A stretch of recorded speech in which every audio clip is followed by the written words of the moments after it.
you.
माननीय सदस्यहरू, प्रतिनिधि सभाको आजको बैठकको कारबाही प्रारम्भ हुन्छ। म आकस्मिक समय प्रत्येक मान्य सदस्यहरूलाई बोल्न दिन्छु। मैले यहाँबाट नाम पढ्छु र प्रत्येक मान्य सदस्यहरूले आफ्नो 2 मिनेटभित्रमा आफ्ना कुराहरू राखिसक्नुपर्नेछ। सर्वप्रथम मान्य सदस्य अर्जुन नरसिंह केसी।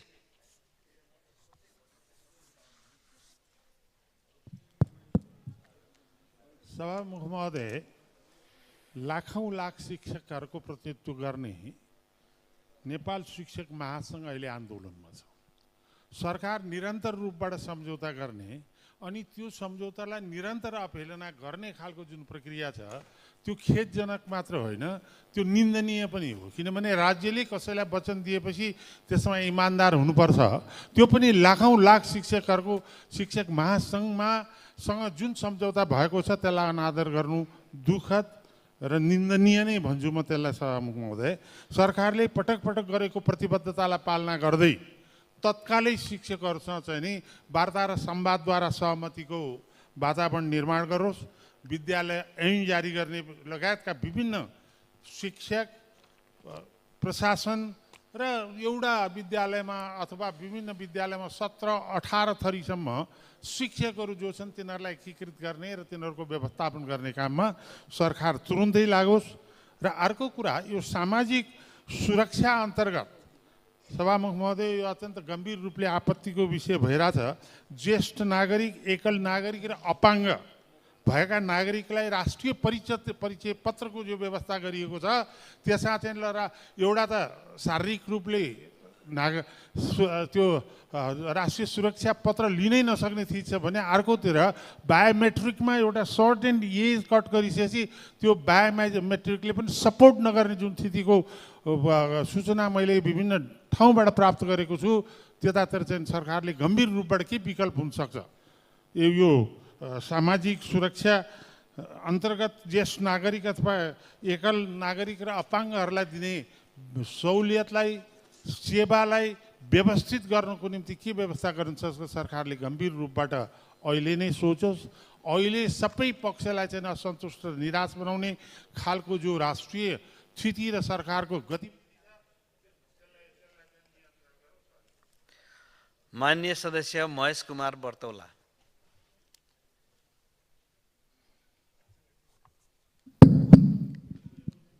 सम्मान्य सभामुख महोदय, हाम्रो संविधानले संविधानको धारा 1 मा संविधानको पालना गर्नु प्रत्येक व्यक्तिको कर्तव्य हुनेछ भनेर लेखिएको छ। संविधान विपरीत गरिने सबै कार्यहरू दण्डनीय हुनेछ। नेपालको संविधान धारा 5 ले राष्ट्रहित प्रतिकूल गरिने कार्यहरूलाई दण्डनीय मानिएको छ। पछिल्लो केही दिनदेखि सम्मानित सभामुख महोदय हामीले हेर्ने हो भने पूर्व राजा ज्ञानेन्द्रको नामबाट, उहाँको निर्देशनबाट, उहाँको उक्साहटबाट समाजमा संविधान विपरीतका कार्यहरू भइरहेका छन्। पञ्चायतकालीन राष्ट्रिय गानहरू गाउने, मुलुकको राष्ट्रिय गानको अवमूल्यन गर्ने, अपमान गर्ने यस खालका संविधान विरोधी गतिविधिहरू, क्रियाकलापहरू भइरहेका छन्। यी सबै कामहरू गर्न पूर्व राजा ज्ञानेन्द्र शाह स्वयंले उक्साइरहेका छन्। उनको स्वयं आफ्नो उपस्थितिमा यी सबै कामहरू गरिरहेका छन्। यति मात्रै होइन, बडो विडम्बनायुक्त हामीले केही र्यालीहरूमा विदेशी, विशेष गरी भारतीय जनता पार्टीका नेता, उत्तर प्रदेशका मुख्यमन्त्रीको ब्यानर पोस्टर सहितका र्यालीहरू समेत भएका हामीले देख्यौँ। यसले हाम्रो संविधान बमोजिम यो राष्ट्रहित प्रतिकूलको कार्य हो, त्यस अनुसारको व्यवहार हो। यस्ता कार्यहरूलाई कानुनी दायरामा ल्याउन जरुरी छ। यस्ता विषयहरूमा सरकारले गम्भीरताका साथ नोटिसमा राखेर काम गर्नुपर्ने हुन्छ।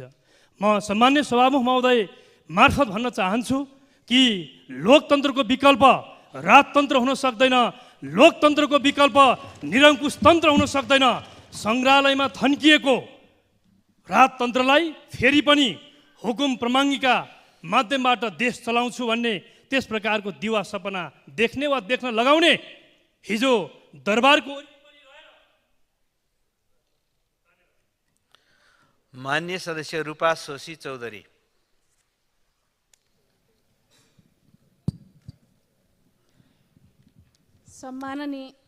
सम्माननीय सभामुख महोदय, हिजो मात्र सुदूरपश्चिमको बाजुरा जिल्लाको स्वामी कार्तिक खापर गाउँपालिका 2 का एक 40 वर्षीय पुरुष पुसे भण्डारी अपराह्न 4:30 बजेतिर माछा मारेर घरतिर फर्किने क्रममा भिरबाट लडेर घाइते भएर समयमा उद्धार नपाउँदा मृत्युवरण गर्न परेको खबर प्राप्त भएको छ।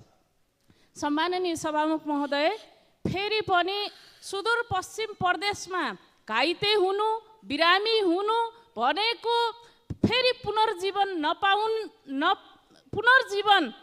पाइँदैन, नपाउनु भन्ने परिचय फेरि पनि यो घटनाले दिएको छ। सम्माननीय सभामुख महोदय, घाइते भइसकेपछि फोन गरेर मान्छेहरू बोलाएको र केही गाउँलेहरू उद्धारका क्रममा जाँदा 5 जना फेरि स्वयं त्यही फसिराखेको स्थितिमा 17 घण्टापछि मात्र शवलाई उद्धार गर्ने कार्य भएको रहेछ। समयमा उपचार पाएको भए सायद ती व्यक्ति आज जीवित हुने थिए होलान्। म सभामुख महोदय मार्फत सरकारलाई आग्रह गर्न चाहन्छु कि त्यस्ता विकट ठाउँहरू छन् जहाँ हामी सरकारले उद्धार गर्न सक्ने यदि स्थिति होइन भने त्यो ठाउँलाई निषेधित ठाउँको रूपमा घोषणा गरिदिँदाखेरि राम्रो हुन्छ होला। होइन भने रात परेको खण्डमा पनि उद्धार गर्न सक्ने वैकल्पिक उपायहरू या त्यो तदारुकता सरकारले देखाउनुपर्छ भन्ने विषयमा सरकारलाई गम्भीरतापूर्वक ध्यान आकर्षण गराउन चाहन्छु।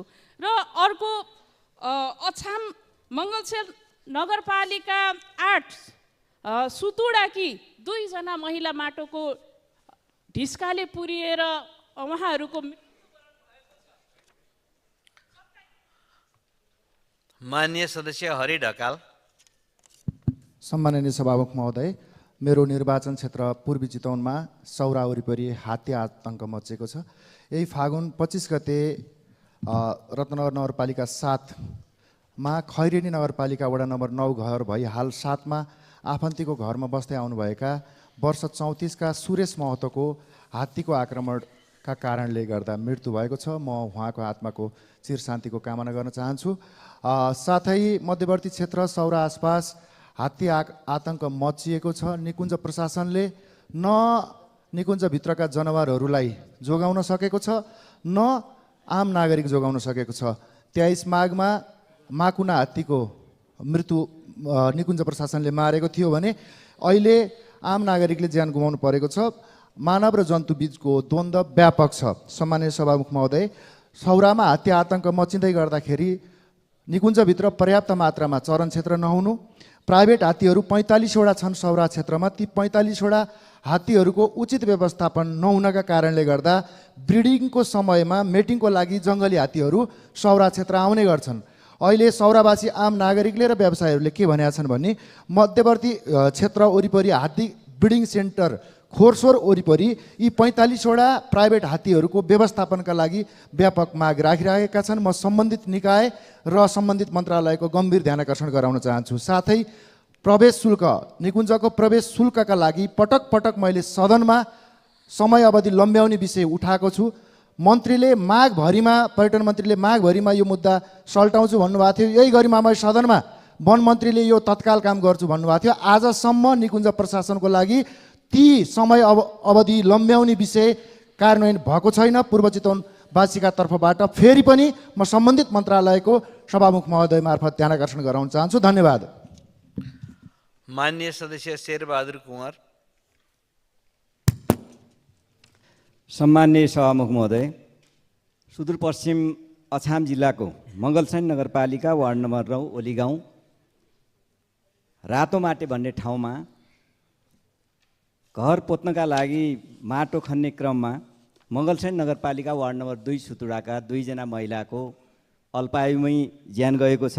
माटोको ढिस्कोले पुरिएर उहाँहरूको ज्यान गएको छ र यो दुःखद घटनामा मृत्यु हुनेहरूमा वर्ष 27 का देवरूपा बोहरा र वर्ष 23 का विनिता बोहरा हुनुहुन्छ।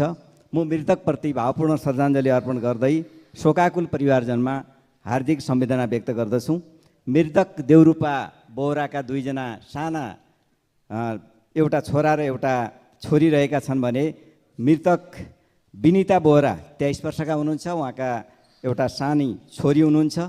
यस्तो यो दुःखद घटनाहरू पटक पटक हुने गरेको छ सभामुख महोदय, र यस्ता घटनाहरू पुनः नदोहोरियोन् भन्नको लागि स्थानीय तह, स्थानीय प्रशासनलाई पनि सचेतना लगाउनुपर्छ र ठाउँ ठाउँमा यस्ता घटनाहरू, माटोको डिस्कोबाट पुरिएका घटनाहरू हामी पटक पटक सुनिरहेका छौँ र यस्ता घटनाबाट फेरि पनि हाम्रा चेलीबहिनीहरूको मृत्यु नहोस् भन्नको लागि सम्बन्धित निकायको ध्यानाकर्षण गर्न चाहन्छु। धन्यवाद। माननीय सदस्य रमा कोइराला पौडेल। सम्माननीय सभामुख महोदय, उत्पादन र उत्पादकत्वको विस्तार, आन्तरिक रोजगारीको दिगो आधारको नारा दिएर हिजोदेखि राष्ट्रिय श्रम सम्मेलन नेपालमा सुरु भएको छ। त्यसको उद्घाटन सम्माननीय प्रधानमन्त्रीज्यूले गर्नुभएको छ। यो सम्मेलनको सफलताको हार्दिक शुभकामना ज्ञापन गर्न चाहन्छु। यो देशमा रोजगारी विस्तार होस्, यो देशमा काम गरिरहेका सम्पूर्ण श्रमिकहरूले न्यूनतम ज्याला प्राप्त गरून्, कानुनत प्राप्त गरेको पाउने अधिकार योगदानमा आधारित सामाजिक सुरक्षा कोषभित्र सम्पूर्ण श्रमिकहरू सूचीकृत हुने मौका पाउन् भन्ने हार्दिक शुभकामना व्यक्त गर्न चाहन्छु। तर सभामुख महोदय, मलाई अचम्म लाग्यो, संसद र सरकारको बिचमा समन्वय छैन कि भन्ने मलाई लागेको छ। यो कार्यक्रमले 500 जना सहभागीहरू उपस्थित रहेको यो सम्मेलनमा एउटा संसदीय समिति, उद्योग तथा वाणिज्य, श्रम तथा उपभोक्ता हित समिति, जसको सभापतिलाई समेत पनि त्यो सम्मेलनमा आमन्त्रण गरिएन। नीति निर्माण गर्दाखेरि त्यो समितिको महत्त्वपूर्ण भूमिका हुन्छ, तर सरकारले त्यो समितिमा एकजना पनि समितिको तर्फबाट नबोलाउनु भनेको निन्दनीय विषय हो भन्ने मलाई लाग्छ। भोलि समितिमा आउने, कानुन बनाउने, नीति बनाउने कुरामा सरकारले जे भन्यो त्यो समितिले गर्नुपर्ने हो सभामुख महोदय। होइन भने यस्ता नीतिहरूमा त्रिपक्षीय छलफल भइरहँदाखेरि के कुराहरूको छलफल भएको छ, श्रमिकका आवाज के थिए, रोजगारदाताहरूले के भन्नुभएको छ, के चाहना छ र सरकार के चाहन्छ भन्ने बुझ्ने अधिकार त्यो समितिमा रहेका माननीयहरूको पनि हुन्छ भन्ने मलाई लाग्छ। मलाई आश्चर्य लागेको चाहिँ समितिको सभापतिज्यूलाई पनि नबोलाएको देख्दा चाहिँ मलाई आश्चर्य लागेर। माननीय सदस्य ईश्वरी घरती। सम्मान्य सभामुख महोदय, रोल्पाको सुनछौरी गाउँपालिका वडा नम्बर 5 जयमा कसला निवासी तीर्खबहादुर बुढाथोकी तिलकको रसिया र युक्रेनको लडाइँमा पनि दुःखद निधन भएको छ। 2074 सालको स्थानीय निर्वाचनमा वडा अध्यक्षमा निर्वाचित भई काम गरेका 44 वर्षीय बुढाथोकी 2080 असोजमा रसियन सेनामा भर्ना हुनुभएको थियो। उहाँको हालै दुःखद निधन भएको छ। म मृतकप्रति भावपूर्ण श्रद्धाञ्जली अर्पण गर्दै शोकाकुल परिवारजनमा गहिरो संवेदना प्रकट गर्न चाहन्छु। सम्मान्य सभामुख महोदय, पछिल्लो समय आकर्षक तलब र उज्जवल भविष्यको प्रलोभन देखाएर एजेन्टहरूले निकै जोखिमका साथ महिनै पिछे वर्षै पिछे सयौँ नेपाली हजारौँ नेपालीहरूलाई युद्धग्रस्त क्षेत्र रसियामा रोजगारीको नाम दिएर चाहिँ त्यहाँ अवैधानिक तरिकाले लैजाने क्रम बढेको छ र त्यहाँ चाहिँ धेरैभन्दा धेरै मारिने क्रम, त्यहाँ चाहिँ घाइते भएर अङ्गभङ्ग हुने क्रम बढिरहेको छ। दलालहरूले त्यसलाई व्यवस्था गर्दै उनीहरूले चाहिँ पैसा कमाइरहेका छन्। म ती दलालहरूलाई एजेन्टहरूलाई चाहिँ सरकारले चाहिँ पहिचान गरेर तत्कालभन्दा तत्काल कारबाही गरी त्यस्ता युद्धग्रस्त क्षेत्रमा चाहिँ जाने कुरा बन्द गर्नको निम्ति म सम्मान्य सभामुखज्यू मार्फत यहाँ सरकारको ध्यान आकर्षण गराउन चाहन्छु। र वास्तवमा रसिया मात्र होइन, अहिले विभिन्न मुलुकमा अवैधानिक तरिकाले जसरी विभिन्न मुलुकमा युवाहरूलाई नेपाली युवाहरूलाई लग्ने गरिरहेको छ, त्यसमा चाहिँ म विभिन्न देशहरूमा रहेका कूटनैतिक सम्बन्धहरू मार्फत नियमन र नियन्त्रण गर्न पनि सम्मान्य सभामुखज्यू मार्फत नेपाल सरकारसँग माग गर्दछु। धन्यवाद। माननीय सदस्य सरिता भुसाल। सम्माननीय सभामुख महोदय, केही समय यता लगातार आगलागीका घटनाहरू समाचार बन्दै आइरहेका छन्। कतै वन जङ्गलमा लागेको डढेलो, कतै ग्यास सिलिन्डर विस्फोट त कतै विद्युत सर्ट भएर आगलागी हुँदा अहिले राज्यले ठुलो धनजनको क्षति बेहोर्नु परेको छ। पश्चिम नवलपरासी जिल्लाको सुस्ता गाउँपालिका वडा नम्बर 3 सेखुवाना स्थित इन्द्रिस अन्सारी, सही आलम अन्सारी, अफ्ताब आलम अन्सारी, नुर मोहम्मद अन्सारी र कासिम अली अन्सारी 5 जना दाजुभाइ अलग अलग बस्दै आएको करिब 40 मिटर लामो खर टाटीले छाएको घर विद्युत सर्ट भई आगलागी हुँदा जलेर नष्ट भएको छ। आगो निभाउने क्रममा वर्ष 40 की तरुण नेसा, वर्ष 35 का निजामुद्दिन मिया र वर्ष 23 का तैमुरुद्दिन मिया जलेर घाइते हुनुभएको छ। उहाँहरूको टाउको, हातखुट्टा र अनुहारमा जलन भएको छ र शहीद स्मृति सामुदायिक अस्पतालमा उहाँहरू उपचाररत हुनुहुन्छ। म उहाँहरूको शीघ्र स्वास्थ्य लाभको कामना गर्दछु। सभामुख महोदय, सुस्ता गाउँपालिका र छिमेकी प्रतापपुर गाउँपालिकामा समेत दमकलको व्यवस्था नहुँदा बर्दघाट र रामग्राम नगरपालिकाबाट दमकल पुगेर आगो नियन्त्रण गरेको थियो। 5 जना दाजुभाइको घरको सबै सामान जलेर नष्ट हुँदा लाखौँको क्षति भएको छ। छोरीको बिहेको लागि राखेको सुन र नगद अनि घर बनाउने सामग्री समेत जल्दा अझ धेरै नोक्सानी बेहोर्नु परेको छ। सभामुख महोदय, मुस्लिम समुदायको महान पर्व रमजान चलिरहेको बेला 5 जना दाजुभाइका 27 सदस्यीय परिवार अहिले छिमेकीहरूको घरमा आश्रय लिएर बस्नु परेको छ। तसर्थ उहाँहरूलाई उचित राहतसहित बसोबासको व्यवस्थाका लागि सरकारसँग जोरदार माग गर्दछु। साथै दिनानुदिन हुने यस्ता घटनाहरू न्यूनीकरणका लागि पुराना वा क्षतिग्रस्त तार र ट्रान्सफर्मर बदल्न पनि म सरकारको ध्यान आकर्षण गर्दछु। धन्यवाद। मान्य सदस्यहरू, अब शून्य समयको कार्यक्रम प्रारम्भ हुन्छ। शून्य समयमा बोल्न चाहनुहुने मान्य सदस्यहरूको लागि 1 मिनटको समय निर्धारण गरिएको छ। सर्वप्रथम मान्य सदस्य भीम प्रसाद आचार्य।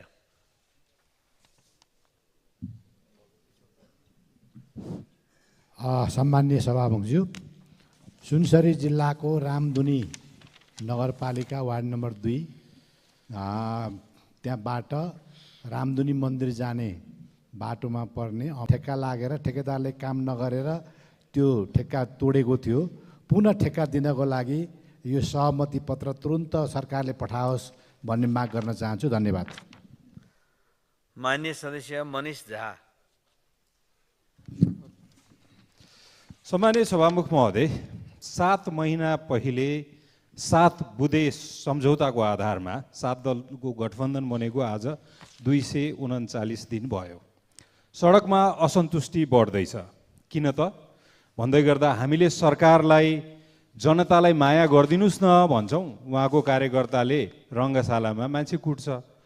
हामी सरकारले देशलाई माया गरिदिनुस्, आशा र विश्वास जगाइदिनुस् भन्छौँ, उहाँहरू कुलमानलाई लखट्ने तयारी गर्नुहुन्छ। हामी सहकारी पीडितले न्याय पाउन् भन्छौँ, उनीहरू रविलाई थुन्यौ त भन्छ। अनि त्यसपछि हामी स्थानीय तहलाई बलियो बनाइदिनुस् न भन्छौँ, बालेनको कर्मचारी खोसे त भन्नुहुन्छ। अनि हामी सुशासन खोइ भनेर सोध्छौँ, हाम्रो कार्यकर्ताले प्रहरी त कुट्दैछ त भन्नुहुन्छ। अनि हामी विश्वविद्यालयलाई बलियो बनाइदिनुस् न, दलीयकरण नगरौँ भन्छु, उहाँको कार्यकर्ताले फर्निचर तोडफोड गर्नुहुन्छ। अनि हामी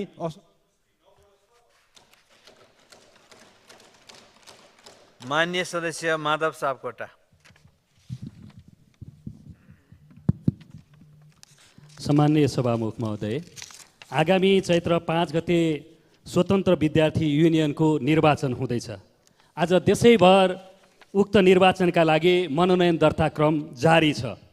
यस्ता निर्वाचनले राजनीतिमा नयाँ पुस्ताको नेतृत्व तयार गर्ने अवसर सृजना गर्दछ। क्याम्पसहरू लोकतान्त्रिक अभ्यासको पहिलो पाठशालाहरू समेत हुन् र यसले उनीहरूलाई नेतृत्व क्षमता, सङ्गठनात्मक सिप र जिम्मेवारीको भावना सिकाउने अवसर समेत प्रदान गर्दछ। निर्वाचन निष्पक्ष, स्वतन्त्र, भयरहित र सरकारको छाया नपरिकन निष्पक्ष ढङ्गले प्रतिस्पर्धा गर्ने वातावरण बनोस्। टियुले कार्यविधि पटक पटक बदल्ने र आचार संहिता कार्यान्वयनमा केही प्रश्नहरू उठिराखेका छन्, त्यसैले म सम्बन्धित पक्षको यस दिशातर्फ ध्यान आकर्षण गराउन चाहन्छु। र भर्खरै सिन्धुपाल्चोक, रुकुम, धादिङ लगायतका केही क्याम्पसहरूमा अखिल क्रान्तिकारीको नेतृत्वमा सर्वसहमत रूपमा अध्यक्ष लगायतका पदहरू छनौट भएका छन्। निर्वाचित भएका सबै अध्यक्ष लगायतका पदाधिकारीहरूलाई हार्दिक बधाई ज्ञापन गर्न चाहन्छु। माननीय सदस्य मीना तामाङ। सभामुख महोदय, 7 सालको परिवर्तन जहानिया राणा शासनको अन्त्यको लागि प्रजातान्त्रिक राज्य व्यवस्थाका लागि थिएन र 17 सालमा राजा महेन्द्रले 7 सालबाट प्राप्त अधिकार कु गरेर जनताको अधिकार खोसिएको कारण 36-37 को जनमत सङ्ग्रह, 46 सालको जनआन्दोलन, सत्ता र संविधान परिवर्तन भएको होइन र संविधान 2048बाट कानुनी राज्य र नागरिक अधिकार प्राप्तिले न्याय नदिने अवस्था सिर्जना भएको कारण तत्कालीन सरकारले 41 बुँदे सरकारका माग राख्दा सरकारले व्यवस्था गरेपछि 52बाट माओवादी जनयुद्धमा जान बाध्य भएको कुरा राजनीतिक दलहरूमा तादै छ होला। राजा ज्ञानेन्द्र शाहबाट कु हुँदाको पीडा यो प्रतिनिधि सभामा रहेका सबै अग्रगामी दलहरूलाई ताजै छ होइन र? सभामुख महोदय, दोस्रो जनआन्दोलनबाट प्राप्त उपलब्धि 2072 को संविधानबाट सङ्घात्मक राज्य प्रणाली, समानुपातिक समावेशी धर्मनिरपेक्षता सहितको अग्रगामी राज्य व्यवस्था अरू सुदृढ गर्नुपर्नेमा पश्चगामी प्रतिक्रियावादी र यथास्थितिवादी अराजक गतिविधि रोक्न सभामुख मार्फत सरकारको ध्यान आकृष्ट। माननीय सदस्य मुक्ता कुमारी यादव। सम्माननीय सभामुख महोदय, एसई परीक्षा सुरु हुन लागेको बेलामा शिक्षक साथीहरू आन्दोलनमा हुनुहुन्छ। त्यसैले यथाशीघ्र शिक्षक साथीहरूको समस्या समाधान गरियोस् र भर्खर हामी चाइना बोर्डरको तातो पानी नाका अनुगमन निरीक्षण गरेर हिजो मात्रै आएको, त्यहाँ त बाप्रे बा के अरे टनका टन मल खाद वर्षौँदेखि कुहिरहेको अवस्था छ र किसानहरू यता मलका लागि तराही माममा हुन्छ समय समयमा। त्यसैले अविलम्ब प्रक्रिया पुरा गरेर समस्याको समाधान गरियोस् र नेपालीहरूको महान चाड फागु पूर्णिमा होली पर्वका 2081 को शुभ अवसरमा सम्पूर्ण दिदीबहिनी दाजुभाइको घर परिवारमा होलीको रङ्गका साथै नयाँ उमङ्ग, उत्साह, हौसला, आपसी मेलमिलाप र सुख शान्ति समृद्धिको लागि म हार्दिक मङ्गलमय शुभकामना व्यक्त गर्न चाहन्छु। धन्यवाद। जय नेपाल। माननीय सदस्य मेटमणि चौधरी। सभामुख महोदय, दाङका किसानहरू धरनामा बसेको 38 दिन भयो। राज्यले माग सम्बोधन गरेको छैन। मानव राज्यसँग सुन्नलाई कान छैन, हेर्नलाई आँखा छैन। किसानहरूको साथमा रहेका सामग्रीहरू डकैती शैलीमा खोसिएको छ। यदि यसलाई ठिक मान्यो भने हामी पनि हिसाब गर्छौँ, इट्टाको जवाब पत्थरले दिन्छौँ। अब त अति भयो, अति भए क्षति हुन्छ भन्ने कुरालाई सरकारलाई थाहा हुनुपर्ने हो। थाहा छैन भने आजदेखि हेक्कर हो। सभामुख महोदय, म सम्झाउन चाहन्छु, पञ्चायत व्यवस्थामा पनि किसानहरूले विद्रोह गरेका थिए। 52 सालदेखि सुरु भएको जनयुद्धमा पनि थारू किसानहरूको उल्लेखनीय योगदान थियो। यदि किसानहरूको न्यायपूर्ण आवाजलाई अन्यायपूर्ण तरिकाले दबाउने प्रयास गरिन्छ भने राज्यले पुनः अर्को विद्रोहको सामना गर्नुपर्ने हुन्छ। म जातीय कुरामा विश्वास गर्दैन, तर थारू जातिको आनी बानीको विषयमा सम्झाउँछु। सबैले भन्ने गरेको सोझो जाति हो भन्ने कुरा 100% सही हो, तर सत्य अरू पनि छन्, धेरै पटक सहन्छन्। माननीय सदस्य मेनका कुमारी पोखरेल।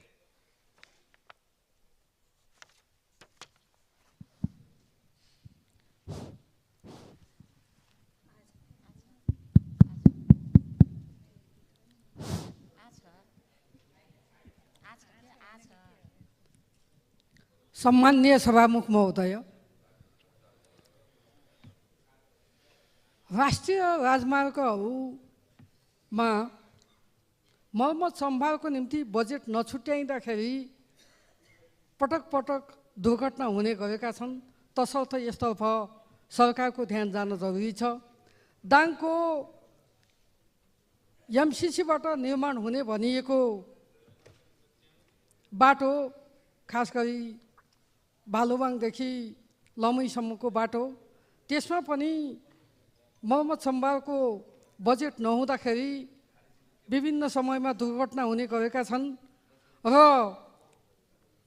घोराई तुलसीपुरको सडक योभन्दा अगाडि एक्जिम बैंक सम्झौता भएर व्यवसायीले निर्माणमा अलपत्र छोड्दाखेरि थुप्रैले ज्यान गुमाउनु परेको अवस्था छ र ट्राफिकमा पनि त्यस्तै समस्या परिरहेको छ। यस्तो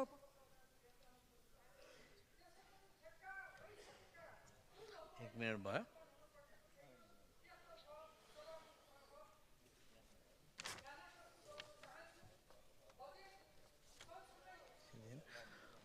माननीय सदस्य रणकुमारी बलम पाकी मगर।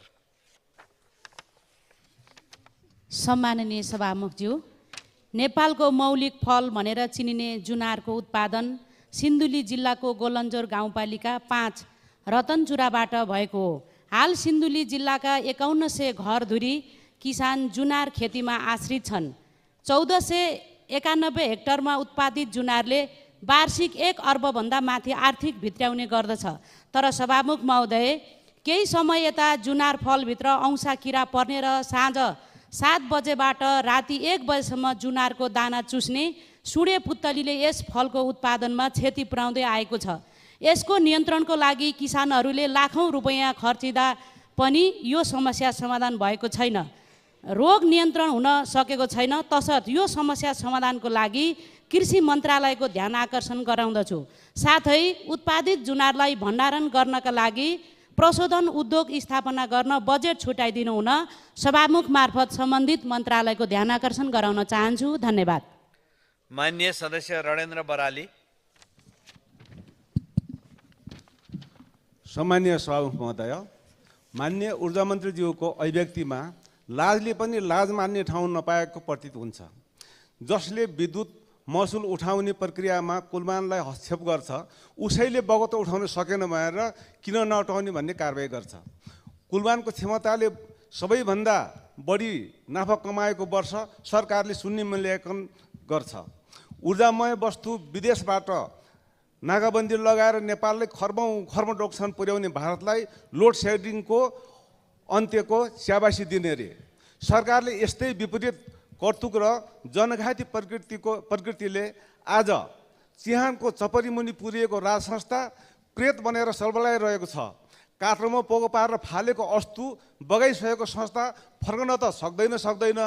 भूत पिचास बनेर दुःख दिन दुष्प्रयास गर्ने मौका पाएको छ। सबैलाई चेतना भए। धन्यवाद। अभिवादन। माननीय सदस्य राजेन्द्र कुमार केसी।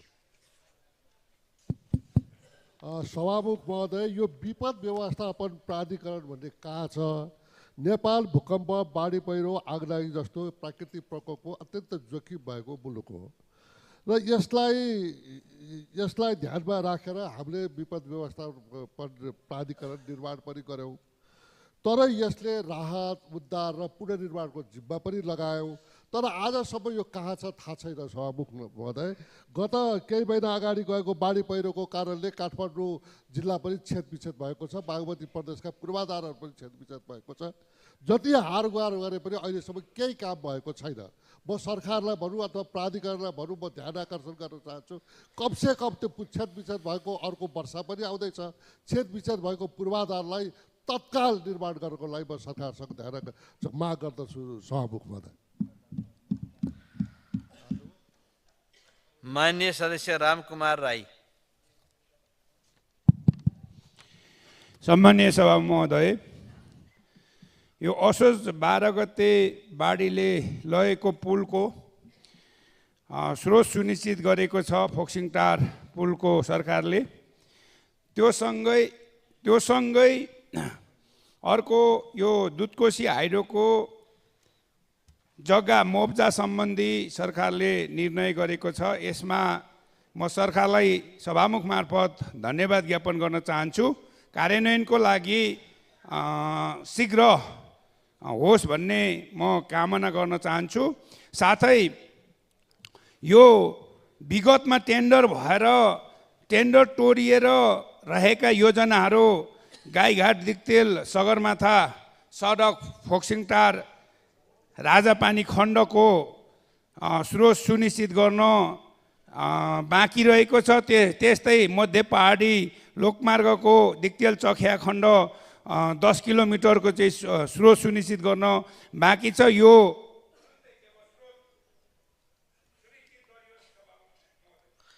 माननीय सदस्य रामकृष्ण यादव। सामान्य सभामुख महोदय, हिन्दू धर्मावलम्बीहरूको फागु पूर्णिमा अर्थात् होली र मुस्लिम धर्मावलम्बीहरूको रमजान पर्वको अवसरमा म हार्दिक शुभकामना व्यक्त गर्न चाहन्छु।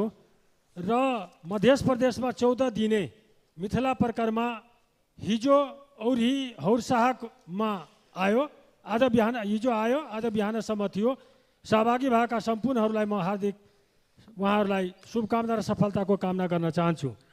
सामान्य सभामुख महोदय, आज देशमा विभिन्न किसिमको कुराहरू उठिरहेको छ।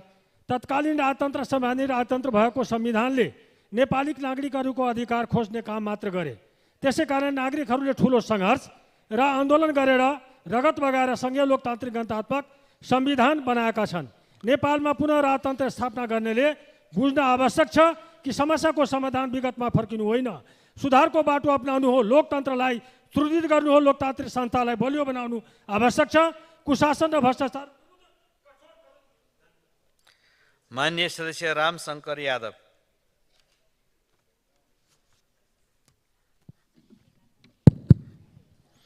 सामान्य सभामुखज्यू, पञ्चायती व्यवस्था पनि ढलियो, प्रजातन्त्र आयो र अहिले गणतन्त्र आइसकेको छ। तर बजार सहरहरूको बाल बिटोरी जग्गाको समस्या हल भएको छैन। त्यस्तै गाउँ ब्लक जग्गा नापी नक्सा भइसकेको छ, तर हालसम्म लाल पूर्जा वितरण भएको छैन। तसर्थ सामान्य सभामुख ज्यू मार्फत नेपाल सरकारको सम्बन्धित निकायलाई निर्देशन होस् कि छिटोभन्दा छिटो लाल पूर्जा वितरण होस् र सिराहा क्षेत्र नम्बर 1 गापाङ भगवानपुर वार्ड नम्बर 4 ठाडी भन्सारमा क्वारेन्टाइनको व्यवस्था होस्। धन्यवाद, नमस्कार। माननीय सदस्य रामहरि खतिवडा। सभामुख महोदय, ओखलढुङ्गाको मिसन हस्पिटलमा बिमाको रकम समयमा नपुग्नाले त्यहाँका बिरामीहरूले उपचार गर्नबाट वञ्चित हुनु परेको छ। डाक्टरहरूले तलब पाएका छैनन् र औषधिहरूको पनि अभाव भएकोले छिटोभन्दा छिटो त्यहाँ बिमाको रकम पठाउने व्यवस्था होस्। केवल बोल्ने काम गर्ने, पुरा गर्ने काम नगर्नाले जनतामा निराशा पैदा हुन्छ, त्यसको अन्त्य होस्। साथै सभामुख महोदय, मैले एउटा समाचार पढेँ, मध्य प्रदेशमा 96वटा हस्पिटलहरूको निरीक्षण गर्दाखेरि 81वटा हस्पिटल नक्कली फेला परेछन्। नक्कली हस्पिटल, नक्कली डाक्टर, नक्कली औषधि, सक्कली बिरामी भयो भने बिरामीको अवस्था के हुन्छ, सरकारले देशभरि त्यतातिर ध्यान दियोस् भनेर अनुरोध गर्न चाहन्छु। साथै ओखलढुङ्गा लगायतका जिल्लाहरूमा हामीले बिरामी वृद्धालाई र बिरामीहरूलाई स्थानीय तहमा गएर राष्ट्रिय परिचय पत्र व्यवस्थापन गर्छु भनेर सरकारलाई अनुरोध गरेका छौँ। सरकार त्यहाँ पुगेछ, त्यसका लागि धन्यवाद दिन चाहन्छु। धन्यवाद। माननीय सदस्य रुक्मणी राणा बराइली। सम्माननीय सभामुख महोदय, राष्ट्रको राष्ट्रिय अर्थतन्त्रलाई मजबुत बनाउन श्रमिकहरूको ठुलो योगदान हुन्छ। तर सभामुख महोदय, देशको विभिन्न औपचारिक अनौपचारिक क्षेत्रमा काम गरिरहेका जस्तै कृषि, पर्यटन, यातायात, निर्माण क्षेत्रमा काम गर्ने श्रमिकहरूले श्रम ऐन 2074 को प्रत्याभूति गर्न पाएको अवस्था छैन। अझ दुःखलाग्दो कुरा त 70,000 भन्दा बढी गृह श्रमिकहरूको जो 30-40 वर्षदेखि गृह श्रमिकको रूपमा निरन्तर काम गरिरहेका छन्, जसलाई अहिलेको श्रम ऐनले चिन्न सकेको अवस्था छैन। सरकारको सूचीकरणमा नपरेका कारण सामाजिक सुरक्षा सुविधाबाट वञ्चित छन्। तसर्थ सभामुख महोदय, नेपालको जुनसुकै ठाउँमा बसोबास गरी काम गर्ने गृह श्रमिक साथै औपचारिक अनौपचारिक क्षेत्रमा काम गर्ने श्रमिकहरूको यथेष्ट तथ्याङ्क सङ्कलन गरी नेपाल सरकारको श्रम ऐन नीतिमा समावेश गर्न सरकारको गम्भीर ध्यान आकृष्ट गराउन चाहन्छु। धन्यवाद। माननीय सदस्य रोशन कार्की।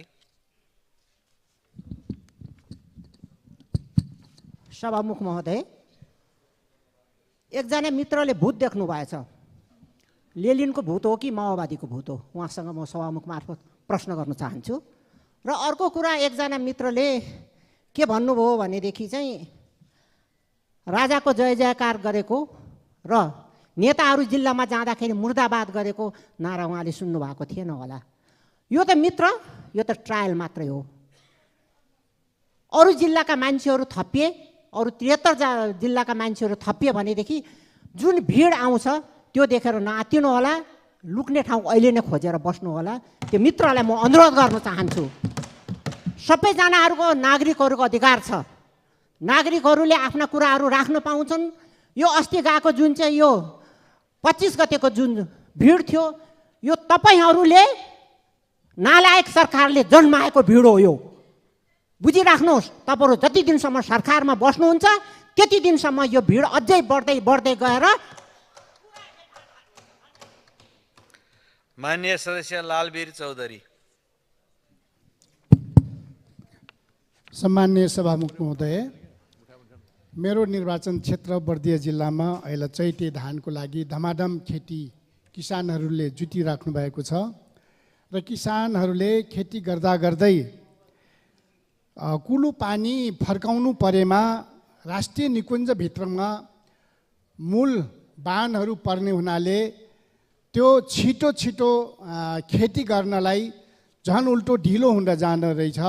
किनभनेदेखि राष्ट्रिय निकुञ्जको त आफ्नो विधि पद्धति 2 दिन 3 दिन किसानहरूको सुनवाई गरेर मात्रै अनुमति दिन्छ। त्यसपछि मात्रै किसानहरू गएर बाँधमा बाँध बाँध्ने र पानी फर्काउने गर्छन्। त्यसको लागि सहज वातावरण गर्नको लागि सम्माननीय सभामुख मार्फत म ध्यानाकर्षण गर्न चाहन्छु। र साथै यो चैते धान खेती गर्दै गर्दा चैते धान उत्पादन गरिसकेको किसानलाई नेपाल सरकारले न्यूनतम मूल्य निर्धारण गरेको छ।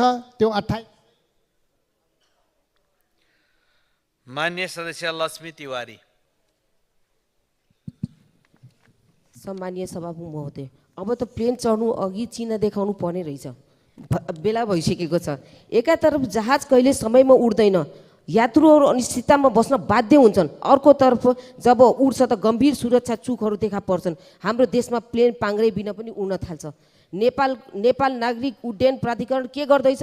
यो केवल विमान कम्पनी व्यापारिक नाफा हेर्ने निकाय हो कि जनताहरूको ज्यानको सुरक्षा गर्ने पनि संस्था हो? हवाईको सेवा समयमै सुरक्षित र भरपर्दो हुनुपर्नेमा उल्टै यात्रुहरूको ज्यान दाउमा राखेर प्रवृत्ति व्यापक छ। यस्तो लापरवाही कसरी सहने? नेपाल नागरिक उड्डयन प्राधिकरणलाई जिम्मेवारी बनाउनुपर्छ। जनताको ज्यान खेलाउन होइन, सुनिश्चित गर्नको लागि अनुगमन र जवाबदेहिताको माग गर्दै म यस सभा मार्फत सम्बन्धित निकायको ध्यानाकर्षण गराउन चाहन्छु र आउन लागेको होली र रमजान पर्वको सबै नेपालीहरूलाई शुभकामना पनि दिन चाहन्छु। धन्यवाद। माननीय सदस्य बिजुला रायमाझी। सम्माननीय सभामुख महोदय, देशमा गरिबीको रेखामुनि हुने जनताको स्तर उठाउन, युवा बेरोजगार रोक्न प्रविधि मन्त्री कृषि उत्पादन प्रणाली लागू गरी राष्ट्रलाई आत्मनिर्भर बनाउन र पीडित वर्गमाथि हुने सबै खाले विभेद अन्त्य गर्न छ। तर काम कुरो एकातिर, कुम्लो बोकी कतातिर? यो सडकमा बहस, फेरि अमुक कुलको शासन, 240 वर्षसम्म यो सत्ता आतङ्क र विभेद भुलेर फेरि बहस गणतन्त्रको विकल्प अरू बहस हुनै सक्दैन। देश पछाडि धकेल्ने दुष्प्रयास र कुचेष्टा कदापि सफल हुँदैन। गणतन्त्र अझ सुदृढ बनाउनु छ। त्यसैले सभामुख महोदय, सरकारले थालेका राम्रा काम सर्वसाधारणले देख्ने गरी तुरुन्त एक्सन लिन महोदय मार्फत गम्भीर ध्यान आकर्षण गराउँछु। धन्यवाद। मान्य सदस्यहरू, शून्य समयमा मान्य सदस्यहरूले बोल्ने क्रम यहीँ समाप्त हुन्छ। मान्य सदस्यहरू, प्रतिनिधि सभामा विपक्षी दलका नेता माननीय पुष्पकमल दाहाल प्रचण्डले बोल्नको लागि समय माग गर्नुभएको छ। म उहाँलाई समय दिन्छु।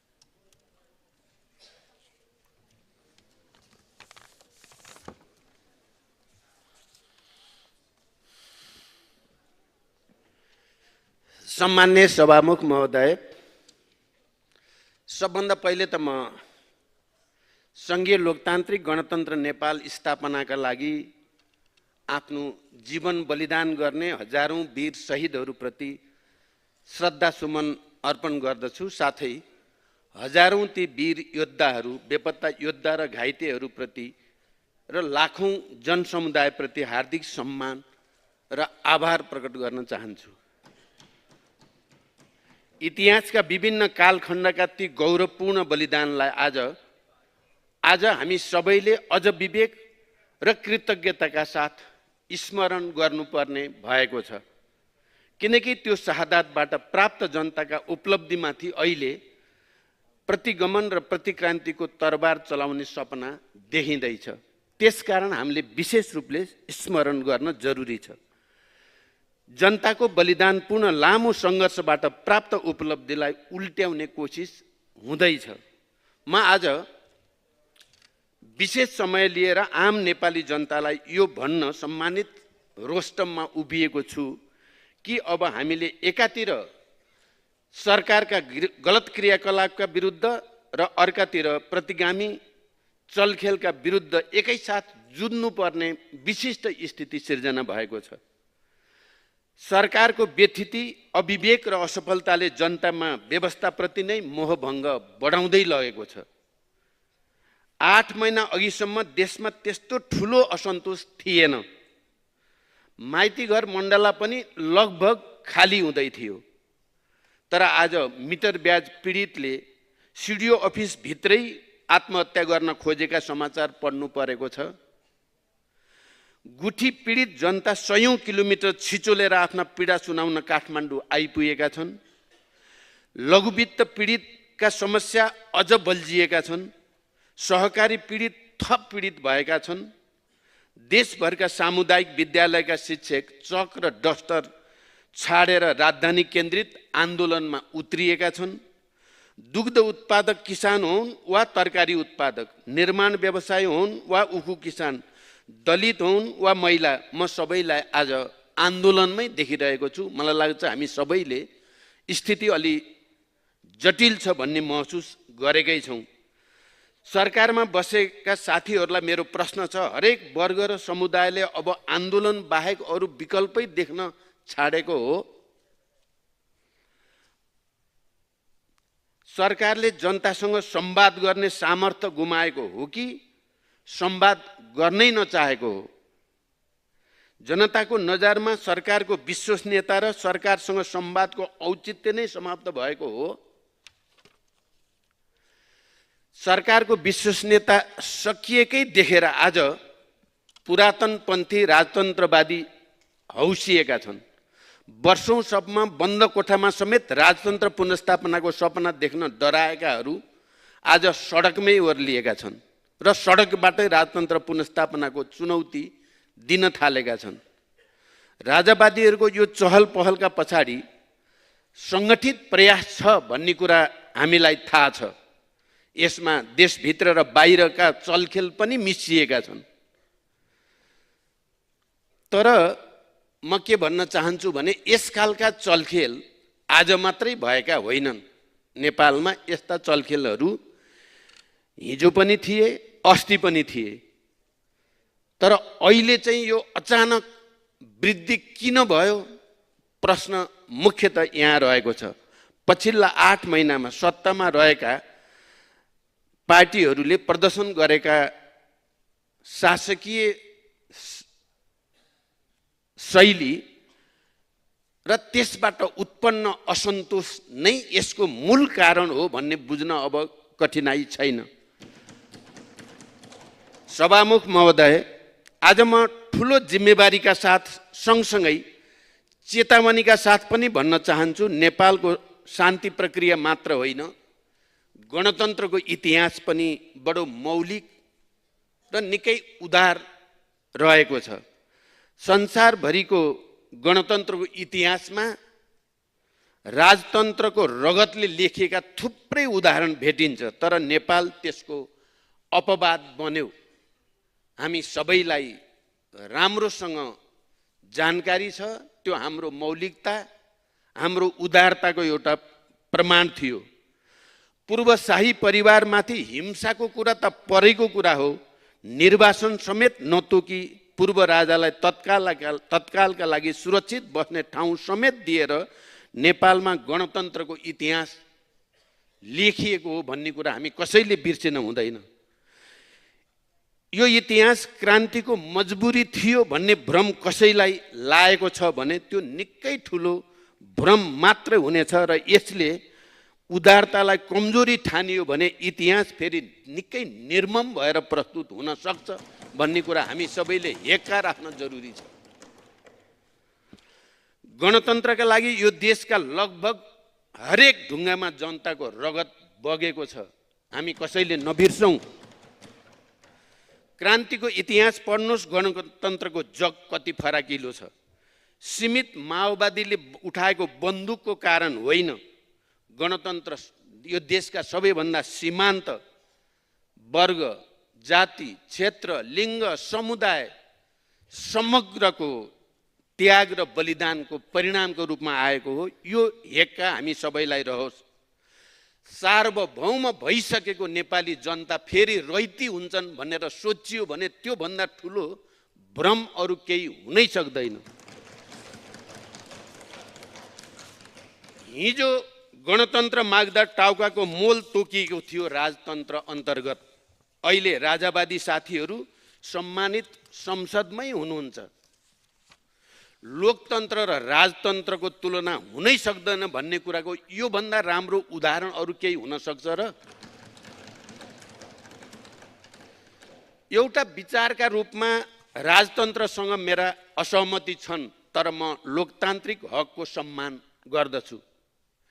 106 वर्ष अघि राजतन्त्र समाप्त भएको रुसमा अझै राजतन्त्रवादी पार्टी अस्तित्वमा छन्। अझै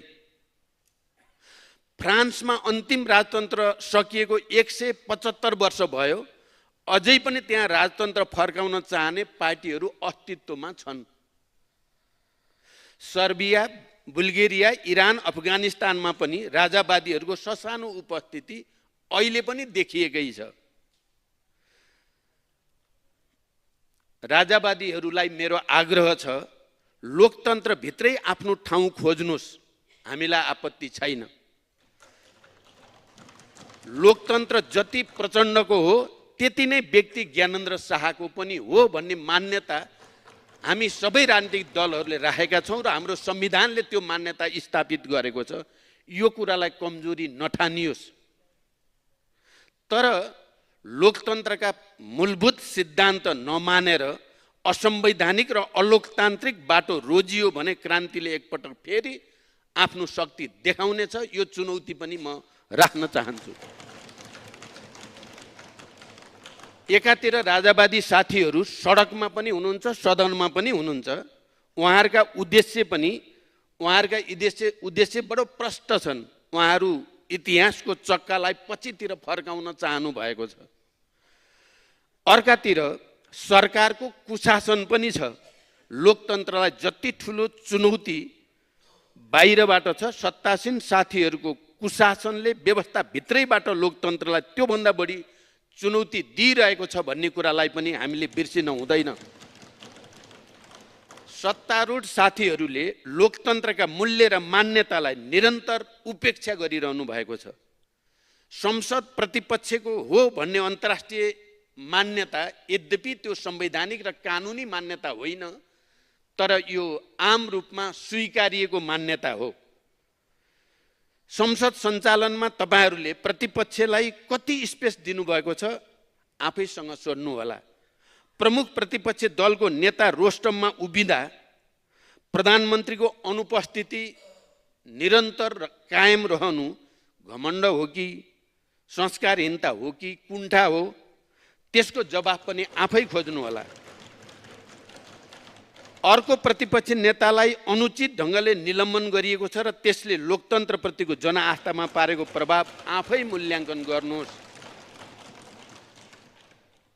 हिरासतमा नभएको नेतालाई सदनमा आउन दिने प्रचलन हामीले पहिला स्थापित गरिसकेका छौँ। सदनभित्रै बहस गराउँदा मात्रै लोकतन्त्र सुदृढ गर्न मद्दत गर्छ। ठाउँ ठाउँ घुमाएर हुर्मत लिने कामले लोकतन्त्रलाई मद्दत गर्दैन, यो कुरा पनि हेक्का रहोस्।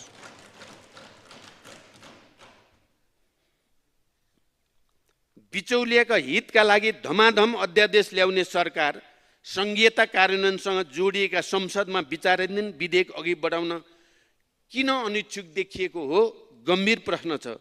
संघीय निजामती विधेयक जो मैले आफ्नो प्रधानमन्त्रीत्व कालमा धेरै मेहनत गरेर सदनसम्म ल्याइ पुर्याएको छु, विद्यालय शिक्षा विधेयक लगायत अहिले पनि सरकारकै कारण अगाडि बढिराखेका छैनन्।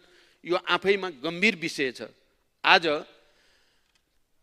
प्रतिगमनतिरको मनोबल बढेको छ भने सरकारका स्वेच्छाचारी र गलत गतिविधिले गर्दा नै बढेको छ भन्ने कुराको हेक्का राखिएन भने आउने दिन अझ गम्भीर, जटिल र चुनौतीपूर्ण हुन्छन् भन्ने कुरा विचार गर्न जरुरी छ। कसैको तस्बिर छापिएकै टी सर्ट लगाएकै कारण सरकारले नागरिकलाई नियन्त्रणमा लिइरहेको छ। लोकतन्त्रमा सरकारले राख्छ त्यस्तो हक? हिजो राजा महाराजा नै पुरै सडक खाली गरेर सवारी चलाउने सनक चढ्छ हाम्रा प्रधानमन्त्रीजीलाई।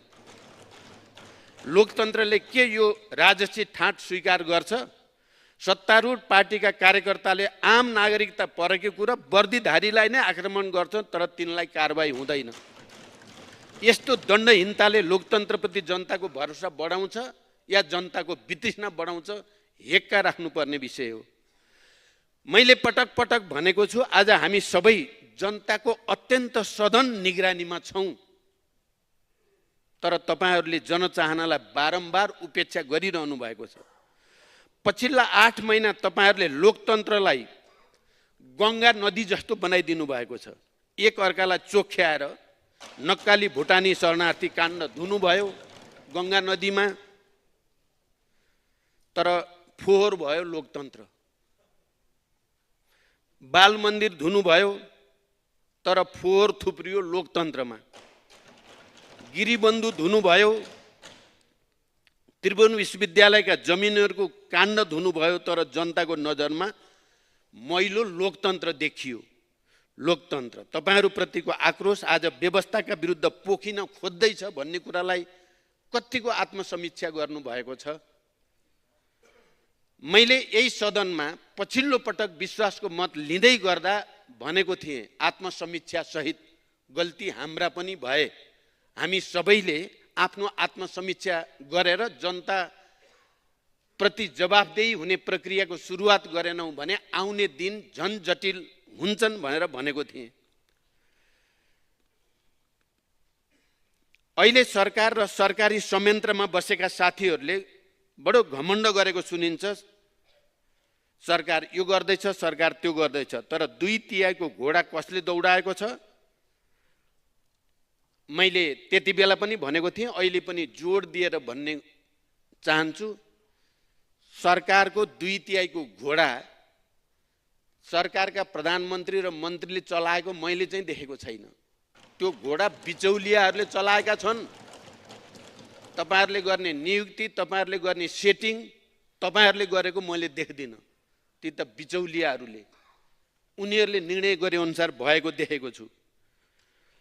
म चुनौतीका साथ भन्न चाहन्छु, पछिल्ला 8 महिनामा एउटै नीति, एउटै निर्णय र एउटै नियुक्ति मलाई भनिदिनुहोस् जसका पछाडि बिचौलिया छैन।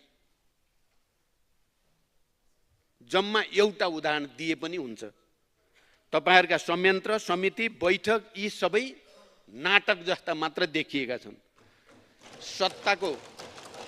सत्ताको ड्राइभिङ सिटमै आज बिचौलिया छ। मेरो नेतृत्वको सरकार किन हट्यो भन्ने कुराको व्याख्या मैले पहिले नै गरिसकेको छु। सत्ताको ड्राइभिङ सिटमै बिचौलिया छन्। बिचौलियाको आँट र शक्तिले आज इमानदार व्यवसायलाई विचलित बनाएको छ। भोलि तपाईहरु आफै विचलित हुनुहुनेछ। यो सरकार ठूलो राजनीतिक बलमिचाई र संविधानको अपहेलनाबाट बन्यो। लोकतन्त्रको सीधा अपहेलना गरियो।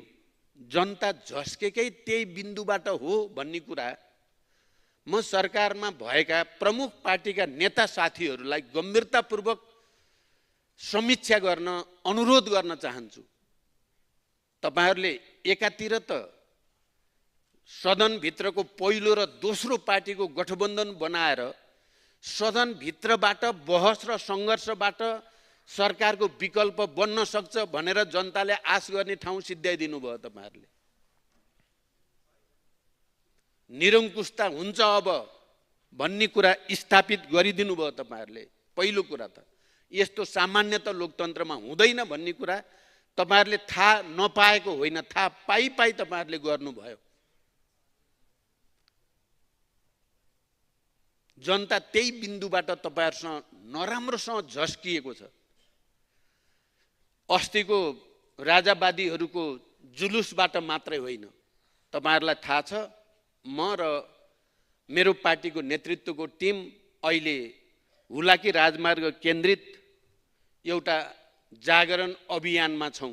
झापाबाट सुरु गरेर हामी रौतहटसम्म आएर यसलाई केही दिनको लागि स्थगित गरेर हामी छिटै जाँदैछौँ। फेरि त्यसमा त्यहाँ हामीले जे देख्यौं, जनतामा सरकारप्रति बिल्कुल विश्वास छैन, अविश्वास छ। जनता विकल्प खोज्नेतिर लागिराखेको छ र हामीले यी कुराहरू भन्दा जनतामा एउटा भरोसा, एउटा आशा जागेको पनि हामीले देख्यौं। एकातिर संख्या छ तपाईहरुसँग 2/3। यो 2/3 चाहिँ बडो खतरनाक हुने लक्षण देखिँदैछ। तपाईहरुलाई 2/3 भनेर ढुक्क देखिनु भएको छ। जसलाई नियुक्ति गरे पनि भयो, 3 नम्बरकोलाई 1 नम्बर बनाइदिने भयो, 1 नम्बरकोलाई 4 बनाएर फालिदिने भयो। जे गरे पनि भएको छ, किनकि तपाईहरुसँग 2/3 छ। तर यो 2/3 नै नेपालको लोकतन्त्रको लागि, नेपालको संघीय लोकतान्त्रिक गणतन्त्रको लागि घातक हुने त होइन भन्ने प्रश्न जनताको मनमा जन्मिसकेको छ। म तपाईहरुलाई पनि गम्भीर रूपले विचार गर्न अनुरोध मात्रै गर्न सक्छु। अहिले यो संख्याको अहंकार त छँदैछ। त्यो अहंकार भित्रबाट सत्ताको दुरुपयोग सुरु भयो। प्रतिपक्ष र जनताको रचनात्मक खबरदारीलाई सरकारले कुनै भाउ नदिएकै कारण आज जनता सडकमा ओर्लिने अवस्था आएको छ। र तपाईहरुलाई लागेको होला हामीसँग 2/3 छ, कसले के गर्छ। अहिले भर्खरै राप्रपाको मान्य सदस्यले बडो चुनौतीका साथ र आत्मविश्वासको साथ भनिसक्नु भयो, हेर्दै जानुस् पुरै नेपाल के हुन्छ। यसबीचमा तपाईहरुले पटक पटक लोकतन्त्रको लक्ष्मण रेखा नाग्ने गर्नुभएको छ। पहिलो त यो जन्म नै लोकतन्त्र विरुद्ध भयो, संविधान विरुद्ध भयो भन्ने मेरो गम्भीर भनाइ छ। तपाईहरुले यसलाई चाहिँ सरकार छोड्न परेको होला, असन्तुष्टि होला भनेर बडो सहज व्याख्या गर्नु भएको छ। जबकि पहिलो र दोस्रो पार्टी मिल्ने कुरा नै लोकतान्त्रिक मूल मर्म विपरीत छ। सदन भित्रको विकल्पलाई रोक्ने उद्देश्य छ। दोस्रो कुरा, मैले विश्वासको मत लिन अगाडि बढिसकेपछि संविधान त सरकार सबभन्दा ठुलो पार्टीको नेतृत्वमा बन्नै पर्थ्यो। तपाईहरुले त्यहाँ बलमिचाई गर्नुभयो, जबरजस्ती गर्नुभयो। संविधानमा ब्ल्याक एन्ड व्हाइटमा लेखिएको प्रावधानलाई मिचेर भए पनि सरकार चाहिँ बनाइ छाड्ने गर्नुभयो। त्यही बिन्दुबाट तपाईहरूले लोकतन्त्रमाथि नराम्रोसँग प्रहार गरेको जनताले महसुस गरेको छ। मैले यही रोस्टमबाट भनेको थिएँ, सरकार स्वार्थ समूहको भरिया भएर उभिँदा जनतामा निराशा र आक्रोशको आगो ज्यामितीय रूपमा बढेको छ र त्यो आगो लोकतन्त्रकै विरुद्ध प्रयोग हुने हो कि भन्ने गम्भीर प्रश्न अहिले हामी सबैको मनमा छ। व्यथित र विकृति सरकारले नै बोकेको छ। व्यापारीहरूसँग बक्यौता उठाउन खोज्यो, जथाव्यापी लाइसेन्स बेच्न दिएन भनेर विद्युत प्राधिकरणका कार्यकारी निर्देशक सरकारको कोप भाजनमा पर्नु भएको छ। प्रतिगमनकारीहरू नारायण हिटीको गेटैमा आइपुग्दा पनि सरकारको कार्यशैली यस्तो भएपछि लोकतन्त्र जोखिममा पर्दैन त? म पछिल्ला प्रदर्शनहरूलाई केही पनि होइनन् भनेर उपेक्षा गर्दिनँ। सत्तामा रहेकाहरूलाई भन्न चाहन्छु, तपाईहरू पनि यसको निम्ति भागीदार हुनुहुन्छ। विदेशी षड्यन्त्र होलान्, विगतमा पनि हामीले देख्ने गरेका हौँ। अहिलेकै अस्तिको प्रदर्शनमा नै हामीले देख्यौँ को फोटो टाँसिए इत्यादि इत्यादि। तर म त्यसलाई पहिलो ठान्दिनँ, त्यो मेन कुरा हो भन्ने मलाई लाग्दैन। मुख्य कुरा त त्यहाँ उत्रिएको त नेपाली जनता नै हो नि। फोटो जसको टाँसिए पनि उत्रेको नेपाली जनता नै हो। यसलाई जनताको असन्तोष र अव्यवस्था र कुशासन विरुद्ध जनताको आक्रोशको रूपमा बुझ्न ढिलो गरियो भने धेरै ढिलो हुन सक्छ। सरकारलाई मेरो आग्रह छ, यसलाई गिजोल्नतिर नलाग्नुहोस्, सत्ताको अनावश्यक प्रदर्शनतिर नलाग्नुहोस्। तपाईहरूको अनावश्यक अहङ्कार, दुर्वचन, उपेक्षा, घमण्ड र अविवेकको मूल्य हो त्यो। त्यसको थप मूल्य तिर्न यो देश तयार छैन।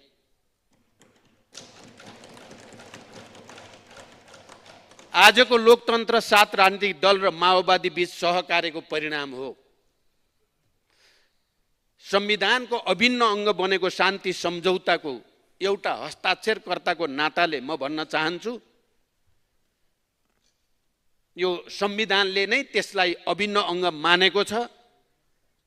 त्यसको एउटा हस्ताक्षरकर्ता गिरिजाप्रसाद कोइरालाले जीवनका अन्तिम क्षणमा हस्पिटलमा मेरो हात समातेर संविधान र लोकतन्त्र तपाईको जिम्मा भनेको सुन्ने साथीहरू यही संसदमा हुनुहुन्छ।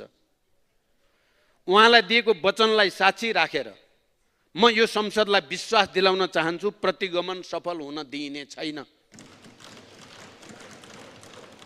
जुनसुकै राजनीतिक दल समर्थक भए पनि गणतन्त्र प्राप्तिको सङ्घर्ष र क्रान्तिका सबै महान शहीदहरूको सपनाको जिम्मा लिन म तयार छु। 12 बुँदे समझदारीदेखि शान्ति सम्झौता तपाईहरुले अलिकति आत्मसमीक्षा गरिदिनु भयो र संसदभित्रै विकल्प हुन सक्छ भन्ने मान्यतातिर अगाडि बढिदिनु भयो भने त्यो धेरै ठुलो कुरा हुनेछ।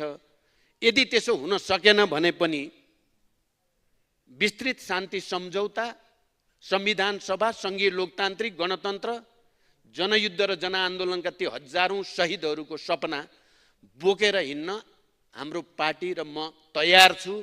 म यो विश्वासको साथ तपाईहरुलाई राख्न चाहन्छु।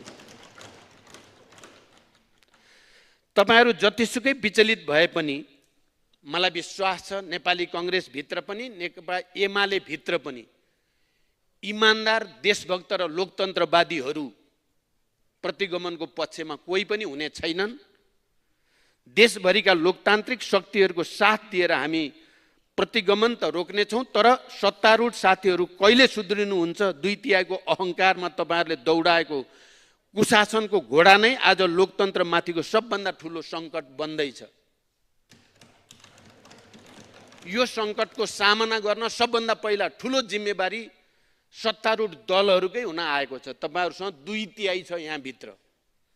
यो 2/3 अहंकारले लाखौं जनतालाई सडकमा पुर्याउँदैछ।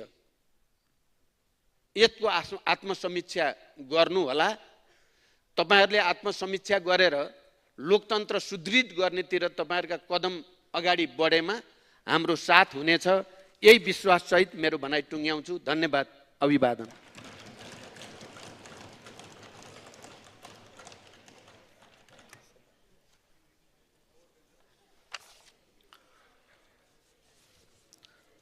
मान्य सदस्यहरू,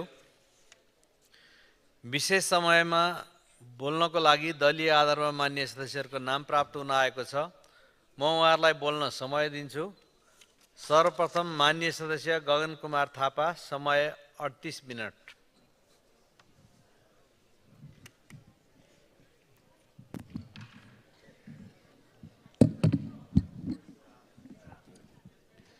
सम्माननीय सभामुख महोदय, आज मैले बोल्नुभन्दा पहिला मैले यहाँ प्रमुख प्रतिपक्षी दलका नेता पूर्व प्रधानमन्त्री माननीय पुष्पकमल दाहाल प्रचण्डले राख्नुभएको अभिव्यक्ति सुन्ने मौका पाएँ।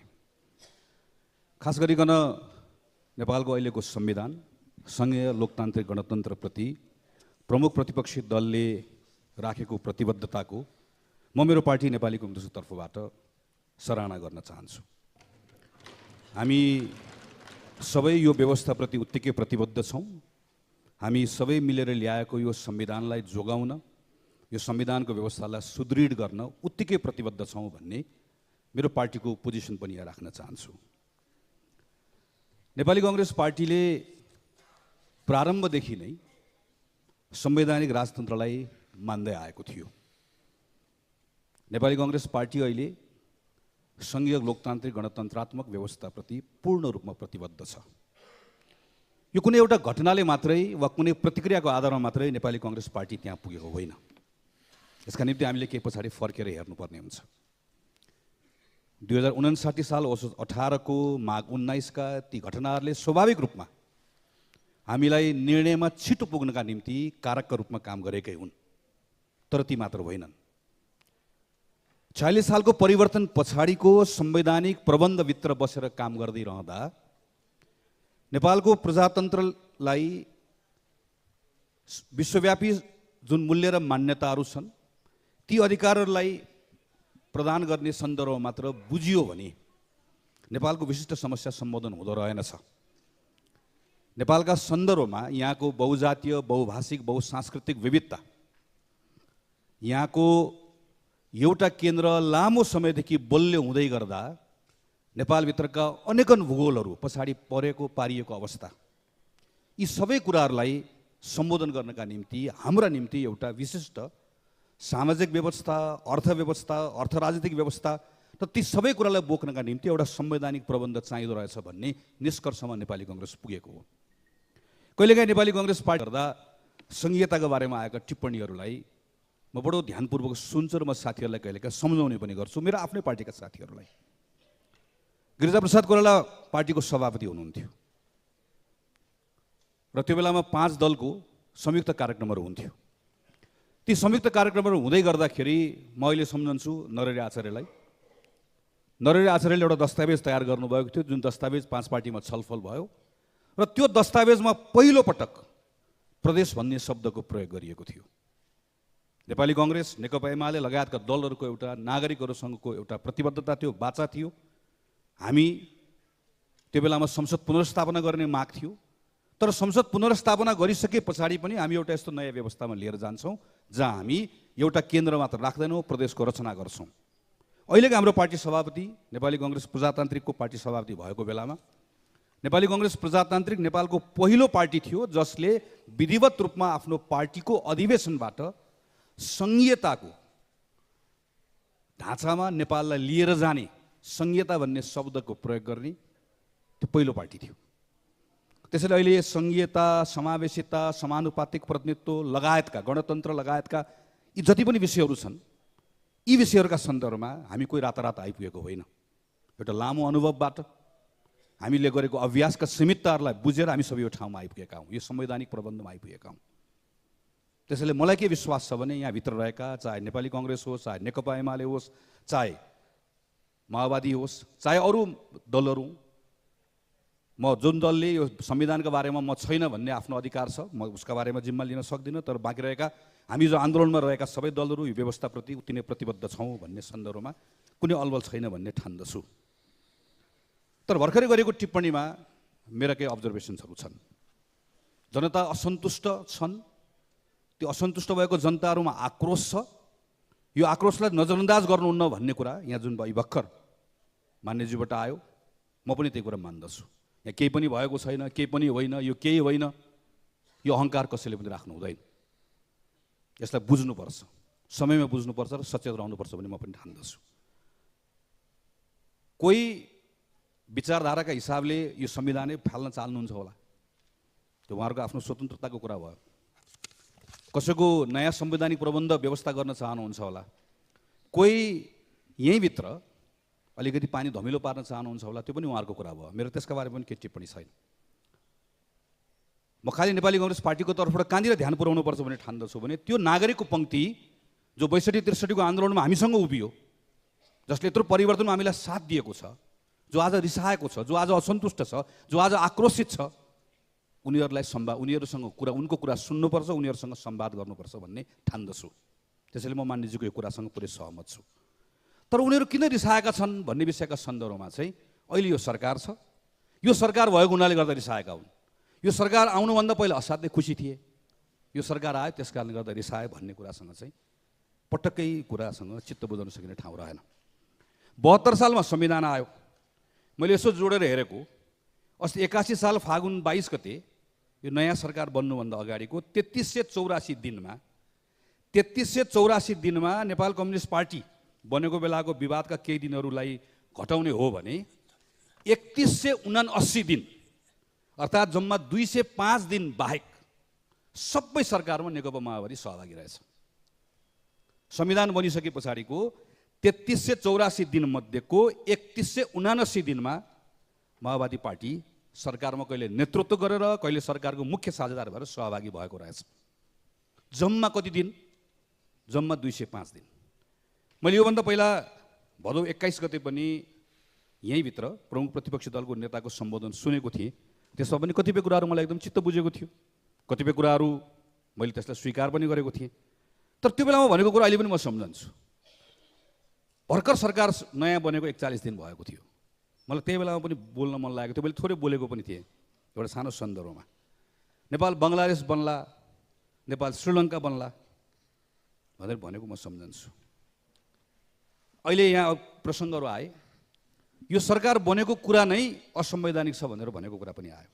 म यो पनि सम्झन्छु। यही रोस्टरमा उभिएर यहाँ हामी त्यो प्रमुख प्रतिपक्षी दलको बेन्चमा बसिरहेको बेलामा प्रधानमन्त्रीको हैसियतमा बोल्दै गर्दा तपाईँ काङ्ग्रेस र एमाले मिलेर सरकार चलाउनु भए चलाउनुहोस्, तपाईँहरूलाई शुभकामना छ, राम्रोसँग चलाउनुहोस्, हामी प्रमुख प्रतिपक्षी दलमा बस्छु भनेर भन्नुभएको होइन, तपाईँलाई शुभकामना छ भन्नुभएको होइन। त्यो बेलामा पनि संविधान त यही थियो, संविधानको धारा त यही थियो, म त्यो पनि सम्झन्छु। यो रोस्टममा केही दिन अध्यादेशको बारेमा व्यापक चर्चा पनि भयो। 72 साल पछाडि सम्माननीय सभामुख महोदय 57 वटा अध्यादेश आयो। यो अहिले पछिल्लो समयमा आएका यी 5-6 वटा अध्यादेशभन्दा बाहेकका सबै अध्यादेश ल्याउने कुरामा एउटा या दुईटा छोडेर सबैमा प्रमुख प्रतिपक्षी दल अध्यादेश ल्याउने पक्षमा थियो, अर्थात् सरकार थियो। सबै अध्यादेश ल्याउने क्रममा त्यो अध्यादेश आउँदै गर्दा राजनीतिक दल फुटाउने अध्यादेश पनि आयो, संवैधानिक परिषद सम्बन्धी अध्यादेश पनि आयो। म व्यक्तिगत रूपमा के ठान्दछु भने मालाफाइड इन्टेन्सनबाट र कन्स्टिट्युसनमा फ्रड गर्ने गरिकन अध्यादेश ल्याउने कुरा भनेको त्यो संवैधानिक अधिकारको दुरुपयोग हो। त्यस कारणले गर्दा मेरो पार्टी सरकारमा भएको बेलामा जतिखेर दल फुटाउने अध्यादेश ल्याइयो वा संवैधानिक परिषद सम्बन्धी अध्यादेश ल्याइयो, मेरा आफ्नो सीमाहरू थिए, तर त्यो सीमाभित्र रहेर त्यो अध्यादेशहरू ल्याउने कुरा गलत भन्ने पोजिसन हिजो पनि थियो। आज पनि मेरो पार्टी सरकारमा भएको बेलामा यदि अध्यादेशको प्रयोग त्यो बदनियतका साथ गरिएको भए त्यसको विपक्षमै उभिनु पर्ने अवस्था हुन्थ्यो, उभिन्थ्यो पनि हामीहरू। मैले यो सन्दर्भ किन मात्र भनेको हो भने हामीहरूले देश र जनतालाई कुराहरू बताउँदै गर्दा आज जुन ठाउँमा उभिएर बताइरहेको भए तापनि हिजो भएका कुराहरूका सन्दर्भमा सबै एकातिर पन्छाउँदै गर्दा वा सबै कुरा गलत हो भनेर भन्दै गर्दा त्यसले दिने इम्प्रेसन चाहिँ के हुन्छ, त्यसले दिने सन्देश चाहिँ के हुन्छ? मैले अस्ति पनि सुने, यहाँ एकदमै धेरै अहिले सरकारको पुँजीगत खर्चको बारेमा चर्चा भएको छ। एकदमै ठिक हो, पुँजीगत खर्च एकदमै कम छ, एकदमै सुधार गर्नुपर्ने छ। तर एउटा अर्को प्रसङ्ग हेरौँ त, पुँजीगत खर्च अहिले सरकारको सम्बन्धन नगर्ने मन्त्रालय भनेको, जोसँग सबभन्दा बढी गर्नुपर्ने उसले नगर्दै गर्दा समस्या आउने भनेको भौतिक मन्त्रालय हो, शहरी विकास मन्त्रालय हो। 80 पौष 3 मा मान्यजीले प्रधानमन्त्री भएको बेलामा विकास कार्यक्रम आयोजनाको मापदण्ड संशोधन भयो। 3 करोडभन्दा कमको आयोजनाहरू एउटा पनि सङ्घले नगर्ने भनेर भनियो। अहिलेको सरकार जसले अहिलेको बजेट कार्यान्वयन गर्दैछ 99वटा योजना त 1 लाखभन्दा मुनिका योजनाहरू छन् सङ्घको। 626वटा योजना 5 लाखको दरको योजनाहरू छन्। ती योजनाहरू रातो किताबमा राख्दै गर्दा को प्रधानमन्त्री हुनुहुन्थ्यो, को अर्थमन्त्री हुनुहुन्थ्यो, जुन अहिले योजनाको कार्यान्वयन गर्नुपर्ने थियो। दुधको किसानहरूले आन्दोलन गरेको तिनलाई समेटेर तत्कालीन सरकार, हामी पनि सरकारमा सहभागी थियौँ, भेट्न गएको मलाई याद छ। शिक्षकको आन्दोलन माइतीघर मण्डलामा गरेको सम्बोधनको कुरा याद छ। मिटरबाजीको आन्दोलनकारीलाई गर्न भेट्न गएको याद छ। सहकारीको आन्दोलनकारीहरूलाई भेट्न गएको याद छ। संसदमा प्रमुख प्रतिपक्षी दल भएर त्यहाँ बस्दै गर्दाखेरि हामीलाई ठेलठाल पिलपाल गरेर गएर यहाँ गएर सरकारले पढेको पनि याद छ मलाई। त्यो बेला पनि हामी प्रतिपक्षकै संसद हुन्छ भनेर भनिरहेका थियौँ। मेरो आशय यो पटक्कै होइन सम्मानजी, फेरि तिमीले यो गर्यौ, तिमीले यो गर्यौ, तिमीले यो गर्यौ भने पटक्कै पनि यो आशय होइन। म झन् आज त त्यो भन्नै चाहन्न।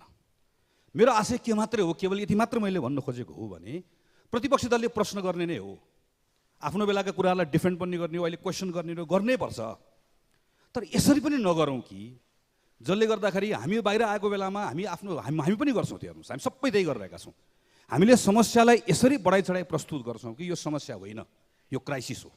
गयो गयो, डुब्यो, सकियो, भत्क्यो। म हुँदा ठिक थियो, म नहुँदा बर्बाद हो। अनि हामीलाई के लाग्छ भने अर्कोले त्यो पत्याइदिरहेको छ भन्ने लाग्छ। अर्कोले कोही हुँदा पनि ठिक थिएन, कोही हुँदा पनि ठिक छैन भन्ने हो नि त। अब त सबैले बिस्तारै बिस्तारै त्यही हुने भन्ने कुरा भयो। हामी सबै त्यस्तै छौँ, हामी सबैले गल्ती गरेका। म अस्ति यहीँको छलफल हेरिरहेको छु। अस्ति मङ्सिर 6 गते BB- क्रेडिट रेटिङ भयो। क्रेडिट रेटिङ भएपछि हामीले हतार हामी सरकार सत्ता पक्षले हामीले गऱ्यौँ भनेर भन्यौँ। 75-76 सालमा सुरु भएको, अहिलेकै मान्यज्यू सायद अर्थमन्त्री भएको बेलामा सुरु भएको जस्तो लाग्छ मलाई, त्यही बेलातिर सुरु भयो। बिचमा रोकियो।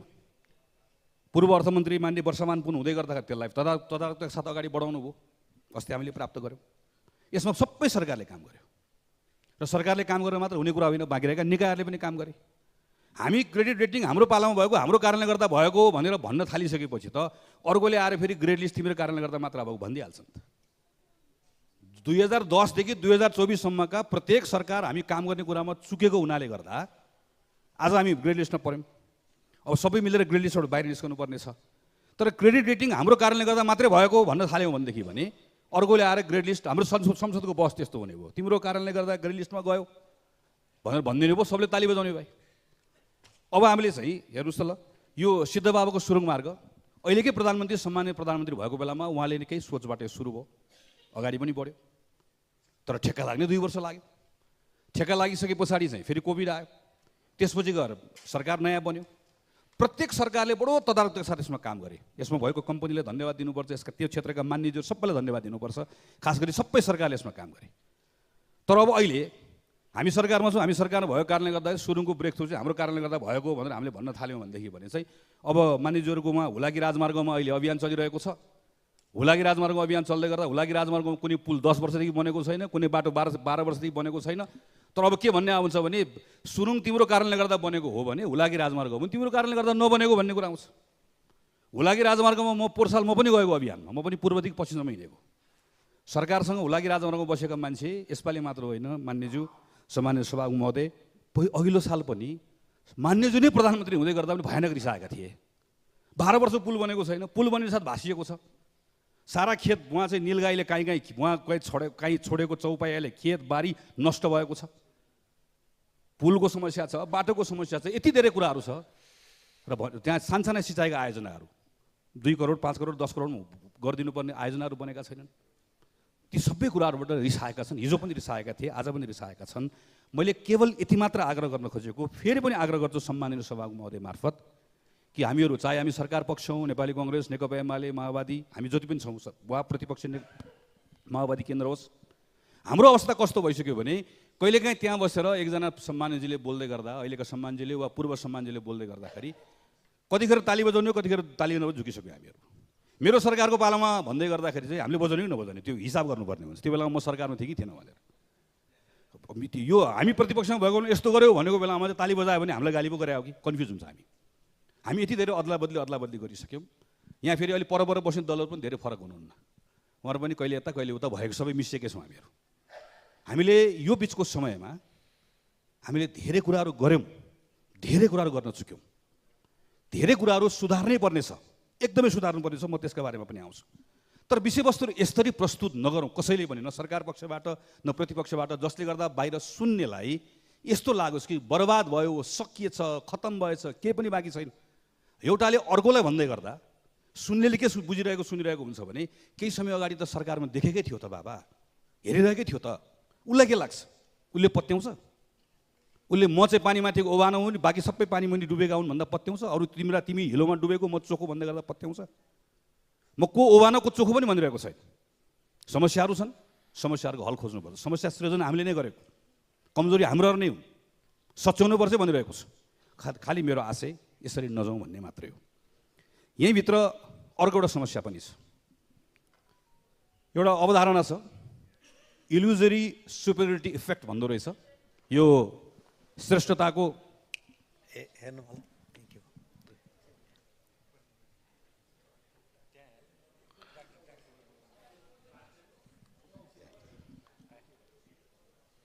यो आफू श्रेष्ठ छु भन्ने एउटा भ्रामक, त्यो भ्रामक श्रेष्ठताको आफूलाई त्यो महसुस हुनु, यस्तो हुँदै गर्दा यसको एउटा संज्ञानात्मक पूर्वाग्रह हुँदो रहेछ, कग्निटिभ बायस। यो कग्निटिभ बायस खास गरिकन अझ राजनीतिक व्यक्तिमा वा समूहमा आयो भने कस्तो लाग्दो रहेछ भने मभन्दा असल कोही पनि छैन, मभन्दा जानेको कोही पनि छैन, मभन्दा बौद्धिक कोही पनि छैन, मभन्दा नैतिक कोही पनि छैन, मभन्दा ज्ञानी कोही पनि छैन, मभन्दा असल कोही पनि छैन। म र मेरो समूह बाहेक बाँकी रहेको मानिसहरू यति खत्तम छन्, यी सब भ्रष्ट हुन्, यी सब अयोग्य हुन्, यी सब अनैतिकता बोकेका झुन्डहरू हुन्। म कहिलेकाहीँ संसदभित्र हेर्छु, संसद बाहिर हेर्छु, हे हान्ने साँडे जस्तो दौडिरहेको हुन्छौँ हामी, फापानो फुपू गरेर, र भन्दै गर्दा जम्मा एउटा कुरा हुन्छ, यतातिर फर्केर त भ्रष्ट, त खत्तम, त अयोग्य, तेरो सबै परिवार, तेरा पार्टी, तेरा सबै कुरा अयोग्य, म नैतिक, म असल, मैले जति जानेको कसैले छैन, सबै कुरा मलाई थाहा छ। यो पनि समस्या हो। यसले के गर्छ? यसले पनि अहिले मैले भनेको बाहिर जुन भावना बनिरहेको छ यसले पनि त्यतैतिर बल पुऱ्याउँछ। किन बल पुऱ्याउँछ भने यसरी चर्को हुँदै जाँदै गर्दा यो सबैलाई डिसमिस गर्न खोज्दै गर्दाखेरि आफू पनि सँगसँगै डिसमिस भइरहेको भइन्छ है हामी। अस्ति यहाँ एउटा चर्चा भयो, बदेल र उसलाई मात्र किन देश बिगार्नेलाई पनि ठोक्ने बन्दुक चाहिन्छ, खतरै कुरा भने जस्तो लाग्यो होला। त्योभन्दा खतरा अर्कोले भनिदिन्छ नि त सिंहदरबार जलाइनुपर्छ भनेर, त्यो पो ठिक हो कि भन्ने लाग्छ। त्यो सिंहदरबार जलाइनुपर्छ भनेर भनेको खतरा लाग्छ भनेको बेलामा त्योभन्दा खतरा अर्कोले भनिदिन्छ कि व्यवस्था पल्टाइदिनुपर्छ, सडकमा आयो त व्यवस्था पल्टाइदिनुपर्छ भनेर खतरा लागिरहेको बेलामा अर्को खतरा निस्किसक्नु। उहाँले के भनिसक्नुभयो भने तिमीहरू त देखेर मात्र आएका हो, भिडमा खास गरेको त मैले हो, अस्तिसम्म सिग्नेचर गरेको थियो, चुनाव लडाएको थियो, सांसद भएको थियो, भत्ता खाथ्यो, गरेको त मैले, मेरै पछि त आएको नि भने आज अन्तर्वार्ता पढिरहेको थिएँ। कोभन्दा को खतरा भन्ने प्रतिस्पर्धा त चलिहाल्छ नि। अब दलै खोलेर बसेकोलाई त दल अर्कोले त भन्ने नै भयो। यसले पनि समस्या गरे सामान्य सभामुख महोदय, किनभने यो विषयका सन्दर्भमा हामी जसरी छलफल गरिरहेका छौँ, बहस गरिरहेका छौँ, हाम्रो छलफल बहसको प्रभाव यहाँभित्र मात्र सीमित छैन। म भर्खर पूर्वी पहाडमा पनि गएर आएँ, पश्चिमका पहाडहरूमा गएँ, मधेसमा गएर आएँ।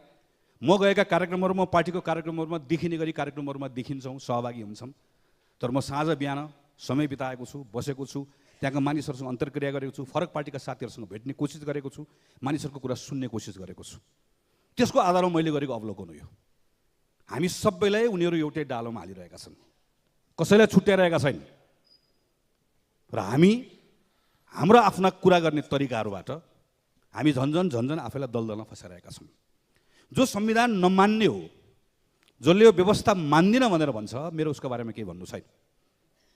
यो संवैधानिक प्रबन्धलाई बदलौँ भनेर भनेको कुरा यो व्यवस्था मान्दिन भनेकै भयो।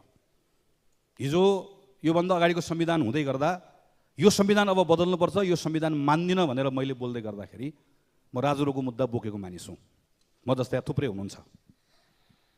यो लोकतान्त्रिक गणतन्त्रात्मक व्यवस्था हो, यसको ब्युटी नै यही हो। यसमा यो व्यवस्था मान्दिन भन्न पनि पाइयो, यो व्यवस्थामाथि प्रश्न गर्न पनि पाइयो, घृणा, राष्ट्रद्रोह, हाम्रो आफ्नो संविधानका सीमाहरू छन्, ती सीमाहरूभित्र बसेर आफ्नो आइडियाको कुरा गर्न पाइयो, जुन कुरा हिजो हामीले गर्न पाएन। जुन कुरा बोल्दै गर्दा भन्दै गर्दा हामीले त्यो मुद्दाहरू खेप्यौँ। मेरो यसका बारेमा के पनि टिप्पणी छैन।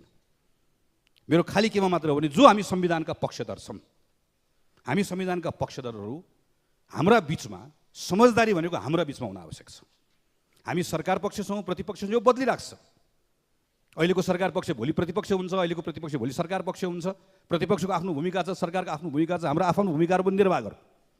तर आफ्नो आफ्नो भूमिकाहरू निर्वाह गरिरहँदै गर्दा संविधानका बारेका हाम्रा आफ्ना साझा कमिटमेन्टबाट हाम्रा बिचका न्यूनतम समझदारीलाई हामीले कायम राख्नुपर्छ। हामी अहिले संविधानमा केही कुराहरू बदलौँ भनिरहेका छौँ।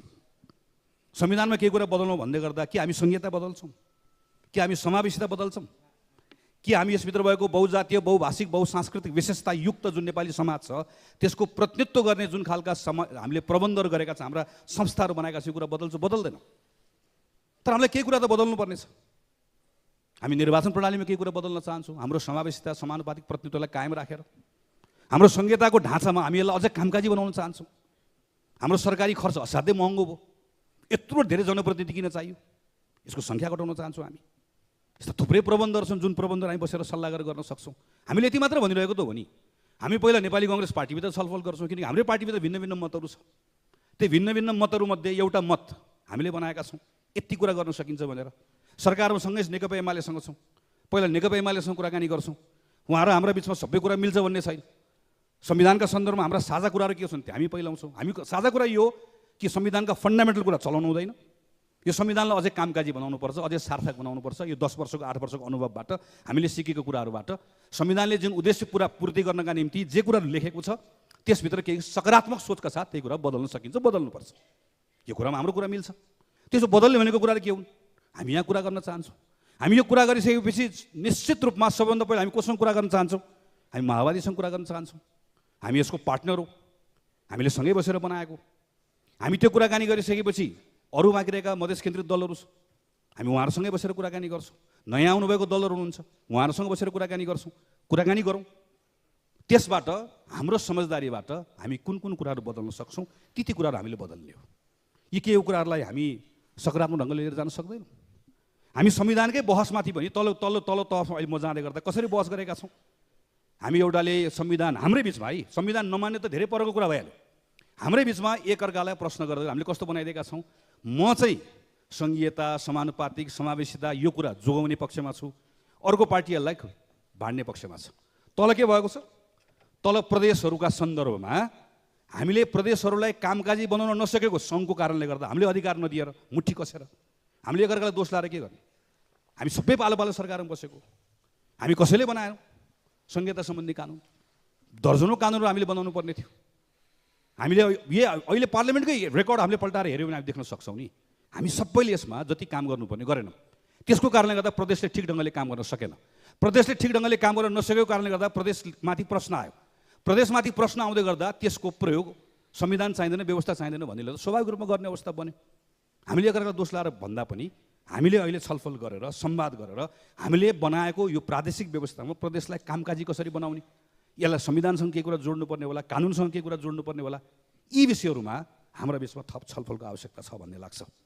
हो, यो भनिरहँदै गर्दा हाम्रा पार्टीहरूका बिचका यी समझदारी आवश्यक छन्। तर सँगसँगै हामी सरकार पक्ष छौँ, हामी प्रतिपक्ष छौँ। प्रतिपक्षले अपोजिसनको ठाउँबाट खास गरिकन यहाँ अहिले भ्रष्टाचारका विषयमा, कुशासनका विषयमा उठाएका कुराहरूका सन्दर्भमा यी कुराहरू उठी पनि राख्नुपर्छ। जहाँ गलत भएको छ ती प्रश्नहरू, यस्तो अझै धारिलो प्रश्नहरू यहाँभित्र आउनै पर्छ।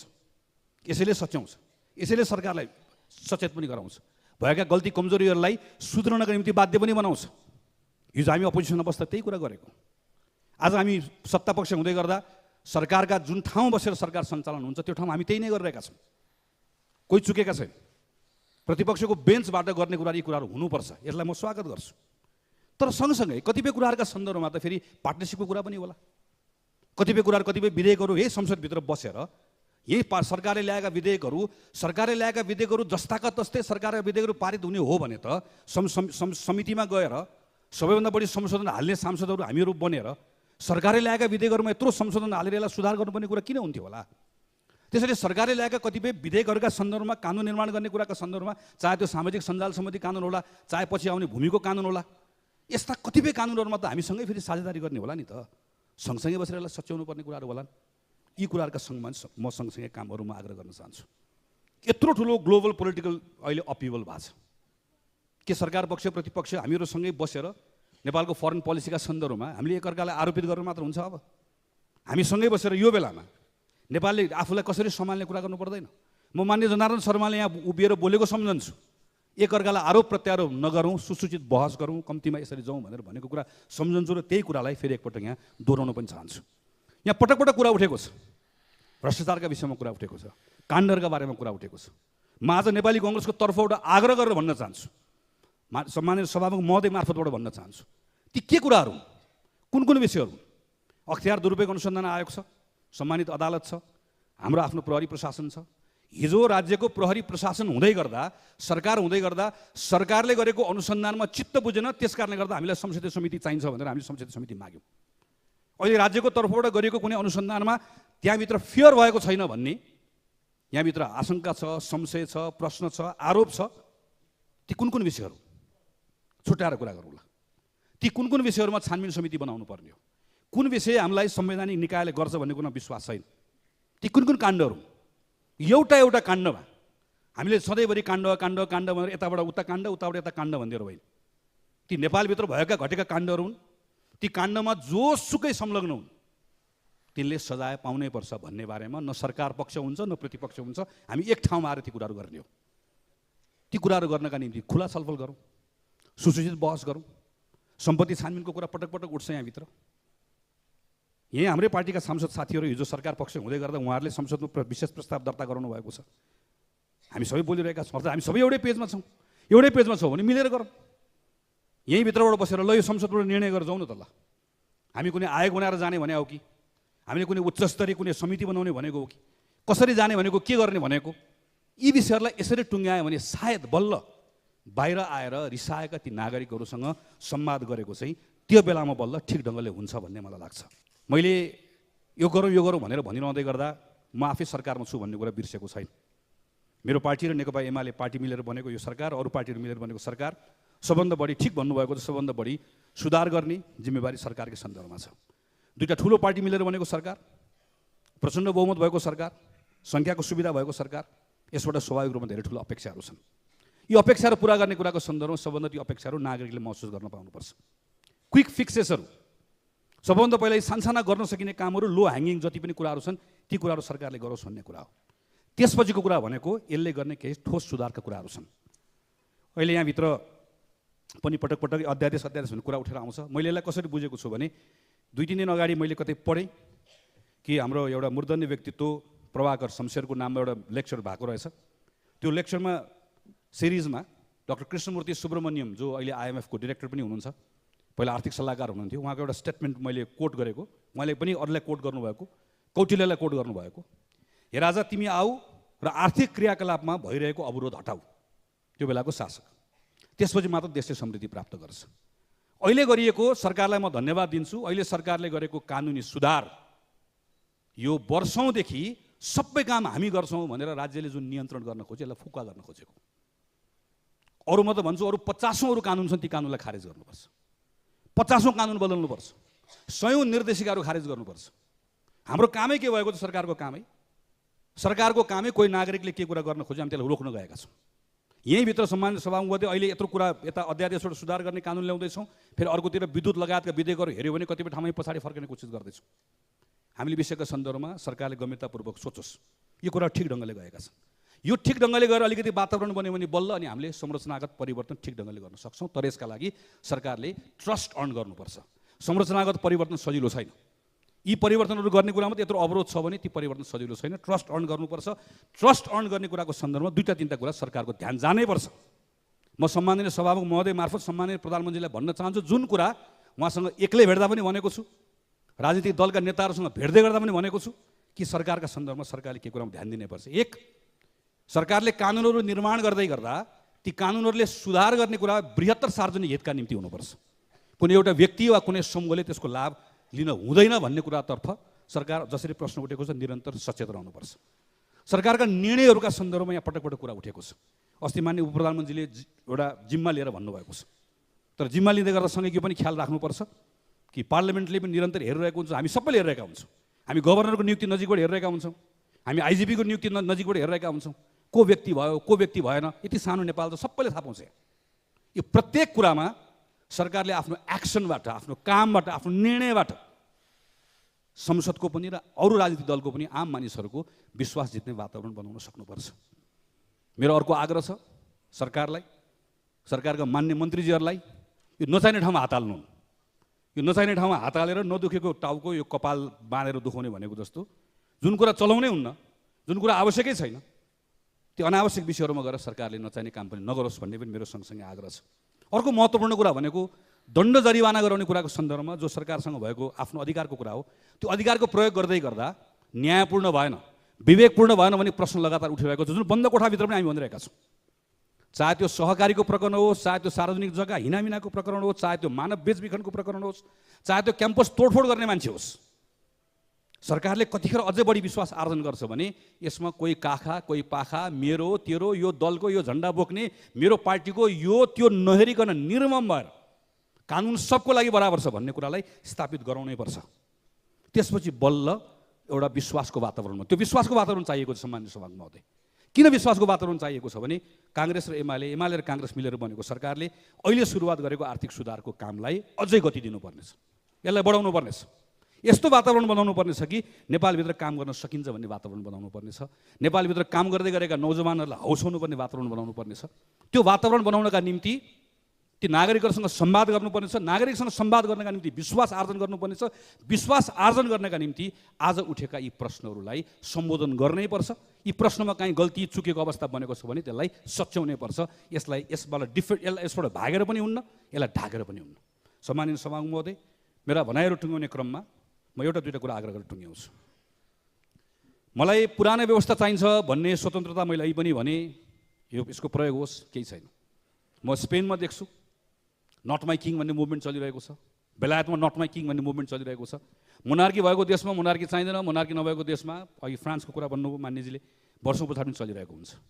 यतातिर योभन्दा बढी मेरो टिप्पणी केही पनि छैन। म खालि युवा साथीहरूलाई मेरो आग्रह छ, खास गरी तन्निरे साथीहरूलाई म मेरो भनाइहरू टुङ्गाउने क्रममा आग्रह गर्न चाहन्छु। मैले 2048 सालमा एसएलसी दिएको, 2046 सालको आन्दोलनमा सहभागी भएको, क्लास 9 पढ्दै गर्दाखेरि मैले नेपालले दह्रोसँग खुट्टा उभिन देखेको त्यही बेलामा। हाम्रो विद्यालयहरू कस्ता थिए, म त काठमाडौँ जन्मिएको अझ, सडक कस्तो थियो, बाआमाले सुनाएका कथाहरू कस्तो थियो मलाई थाहा छ। राजनीतिक दल हामी आयौँ, सरकार बन्यो, उद्योग धन्दाहरू खुल्न थाले, धेरै ठुलो परिवर्तन छोटो समयमा आयो। हामीले गल्ती गऱ्यौँ, हामी चुक्यौँ, दलहरू हाम्रो आफ्नो दलभित्रका अनावश्यक कुराहरूमा हामी चुक्यौँ, सरकार चलाउन सकेनौँ, मध्यावधिमा गयौँ। त्यही बेलामा नेपाल एउटा ठुलो युद्धमा पर्यो। त्यो युद्ध नेपालको लागि आवश्यक थियो, कसैको दाबी होला, आवश्यक थिएन, मेरो आफ्नो कुरा छ।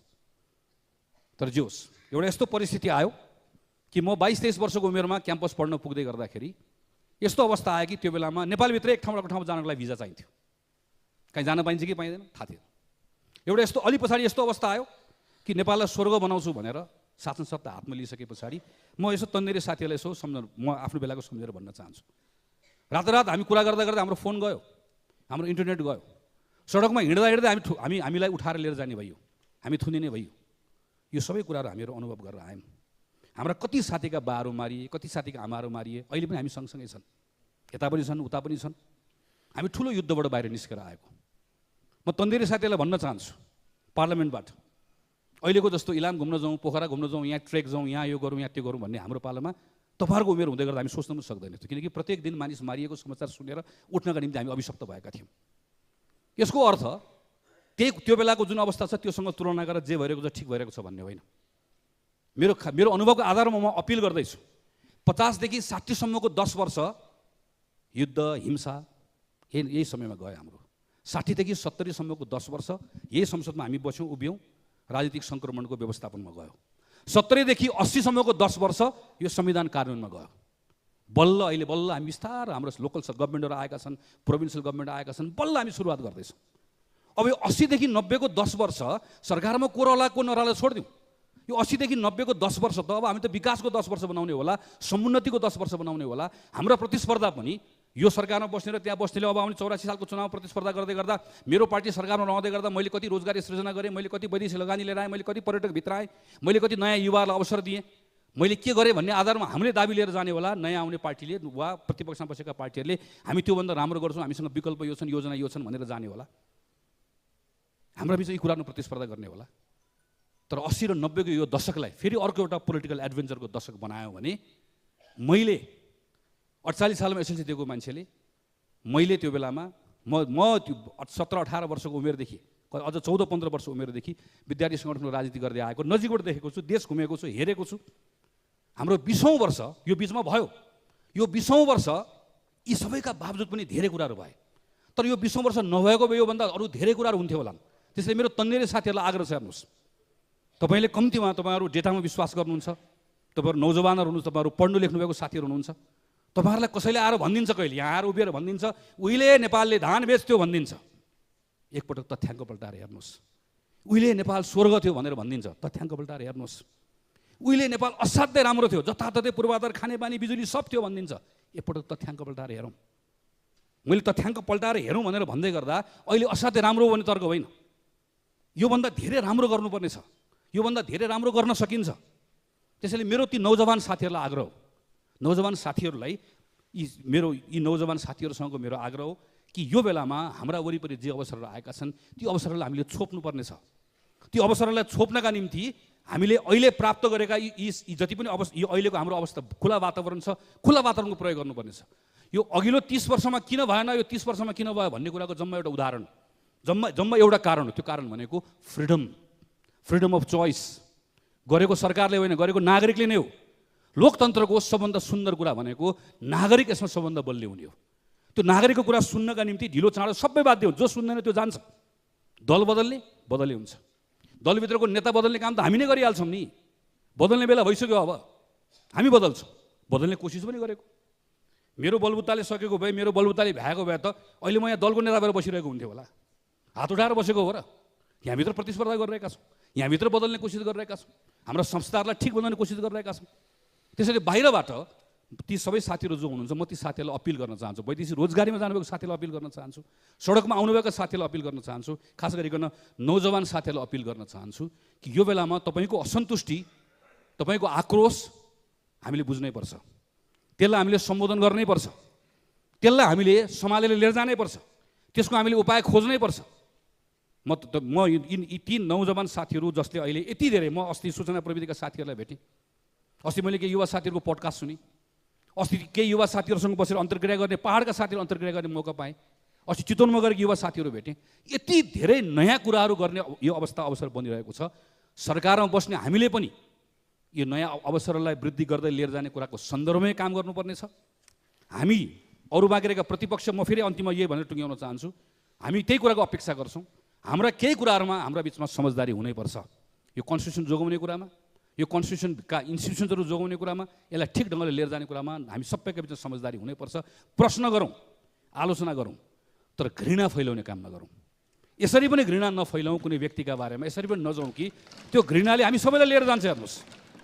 त्यसैले यो संसदभित्र बाहिर हाम्रा बिचमा प्रतिस्पर्धा पनि सभ्य ढङ्गले गरौँ, बहस पनि सूचित गरौँ, हाम्रा बिचमा भएका गल्ती कमजोरीलाई पनि स्वीकार गरौँ, समीक्षा गरौँ। सरकारले पनि कुनै अहङ्कार नराखिकन प्रतिपक्षबाट उठेका सही कुराहरूलाई सम्बोधन गर्दै जाने कुराको अभ्यास गरौँ।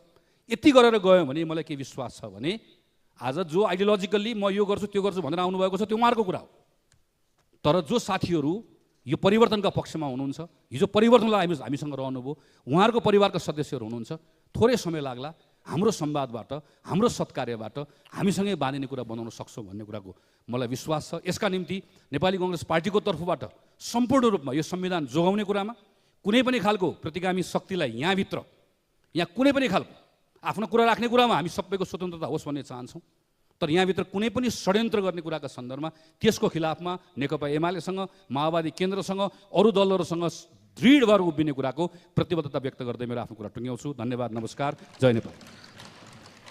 अब माननीय सदस्य गोकर्ण विष्ट, समय 20 मिनट।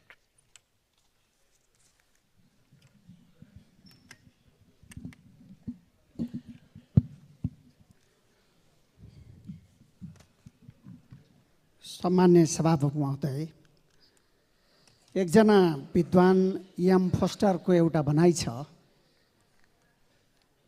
लोकतन्त्रलाई 2 पटक ताली दिउँ, किनकि पहिलो पटक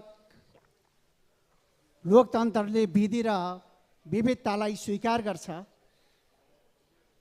दोस्रो पटक लोकतन्त्रले आलोचना विरोधलाई स्वागत गर्छ। लोकतन्त्रको यही उदारतामा टेकेर विगत केही समयदेखि लोकतन्त्रकै विरुद्ध विभिन्न प्रकारका अभिव्यक्तिहरू पनि देखा परेका छन्। संविधानका विरुद्ध अभिव्यक्तिहरू पनि कतिपय शक्ति केन्द्रहरूबाट आइरहेका छन्। विरोध गर्ने अधिकार र चेत पनि लोकतन्त्रबाटै प्राप्त भएको छ। यस्तो अवस्थामा लोकतन्त्रभित्रै लोकतन्त्रको विरोध गर्ने जुन प्रकारका प्रवृत्तिहरू देखा परेका छन्, म एकपटक लोकतन्त्र प्राप्तिभन्दा केही समय अगाडितिर फर्काउन चाहन्छु, जुन समय विद्यार्थीहरूले पढ्न पाउनुपर्छ भन्दा जेल जानु पर्थ्यो, महिलाहरूले अधिकार पाउनुपर्छ भन्दा मुद्दा खेप्नु पर्थ्यो, मजदुरहरूले तलब पाउनु पर्यो भन्दा जेल जानु पर्थ्यो, शिक्षकले तलब पाउनु पर्छ भन्दा जेल जानु पर्थ्यो, वा अभिव्यक्त गर्दा मानिसहरू जेल जानु पर्थ्यो। आज यो प्रकारको शासनबाट जनताको लामो आन्दोलनले, बलिदानपूर्ण सङ्घर्षले हामी लोकतान्त्रिक अभ्यास प्राप्त गरेका छौँ। आज हामीले आफ्ना विरोध असहमतिहरू जाहेर गर्ने अधिकार प्राप्त गरेका छौँ। तर यसलाई संवैधानिक मर्यादाभित्र राखेर सही ढङ्गले सदुपयोग गर्न सकिएन भने फेरि पनि देश अगाडि बढ्न सक्थेन। यसकारण कम्तीमा लोकतन्त्र प्राप्तिको लागि सहकार्य गर्ने शक्तिहरू, लोकतन्त्र प्राप्तिको लागि योगदान गरेका शक्तिहरूले शहीदहरूको बलिदानीबाट प्राप्त उपलब्धिहरूलाई जोगाउनको लागि गम्भीरता साथ समीक्षा गर्न जरुरी छ, गम्भीरता साथ हातेमालो गर्न जरुरी छ। हामीले गणतन्त्र प्राप्त गरेका छौँ। यो गणतन्त्रले सहभागिता, समावेशिता, जनउत्तरदायी, जवाबदेही शासन हामी स्थापित गरेका छौँ। जन्मजात एउटा परिवारले शासकीय अधिकार प्राप्त गर्ने, शासनलाई केन्द्रीकरण गर्ने परिपाटीको अन्त्य गरेर हामी जनतामा सार्वभौम सत्ता र राजकीय सत्ता स्थापित गरेका छौँ र जनतालाई सार्वभौम बनाएका छौँ। आज जनता सार्वभौम छन्। नेल्सन मण्डेलाले भन्नुहुन्छ, लोकतन्त्र बिना जनताको स्वतन्त्रता र आत्मसम्मान बलियो हुन सक्थेन। आज जनताले आत्मसम्मान प्राप्त गर्ने अवस्था हामीले निर्माण गरेका छौँ। तर आज यो कुरालाई देख्न नचाहने कतिपय शक्तिहरूले पूर्व राजालाई फर्काउने कोसिस गरेका छन्, वा आऊ भन्ने अपिल गरेका छन्, वा पूर्व राजाले फेरि राजा बन्ने चाहना पनि व्यक्त गरेका छन्। आज सडकमा विभिन्न हिसाबले यस प्रकारका अभिव्यक्तिहरू देखा परेका छन्। सम्माननीय सभामुख महोदय, नेपालको इतिहास हेर्दा चाहे 7 सालमा राजा र बहुदलवादी शक्ति बीचको सम्झौता होस्, चाहे 46 सालमा राजा र बहुदलवादी बीचको सम्झौता होस्, बहुदलवादीले उल्लङ्घन गरेका छैनन्। चाहे 17 सालमा होस्, चाहे 61 साल माघ 19 गते होस्, त्यो राजाबाटै उल्लङ्घन भएको छ र राजाकै कारणले आज यदि जनताले गणतन्त्र प्राप्त गरेका छन् भने यसमा केही हिस्सा राजाको महत्त्वाकांक्षाले, पूर्व राजाको महत्त्वाकांक्षाले पनि गणतन्त्र प्राप्त भएको छ। आज यो सम्झौता तोड्ने, पूर्व राजालाई फर्काउनको लागि जुन प्रकारका प्रयत्न गरिएको छ, केही वर्ष अगाडि एउटा सन्दर्भ छ। केही वर्ष अगाडिको तराईको एउटा जिल्लामा भूमि सुधारका कर्मचारीहरू गएछन्। भूमि सुधार ऐन आएको छ। तपाईहरूले घडीवाल जमिनदारकोमा हलो जोत्नुभयो, लामो समय तपाईहरूले महीको काम गर्नुभयो।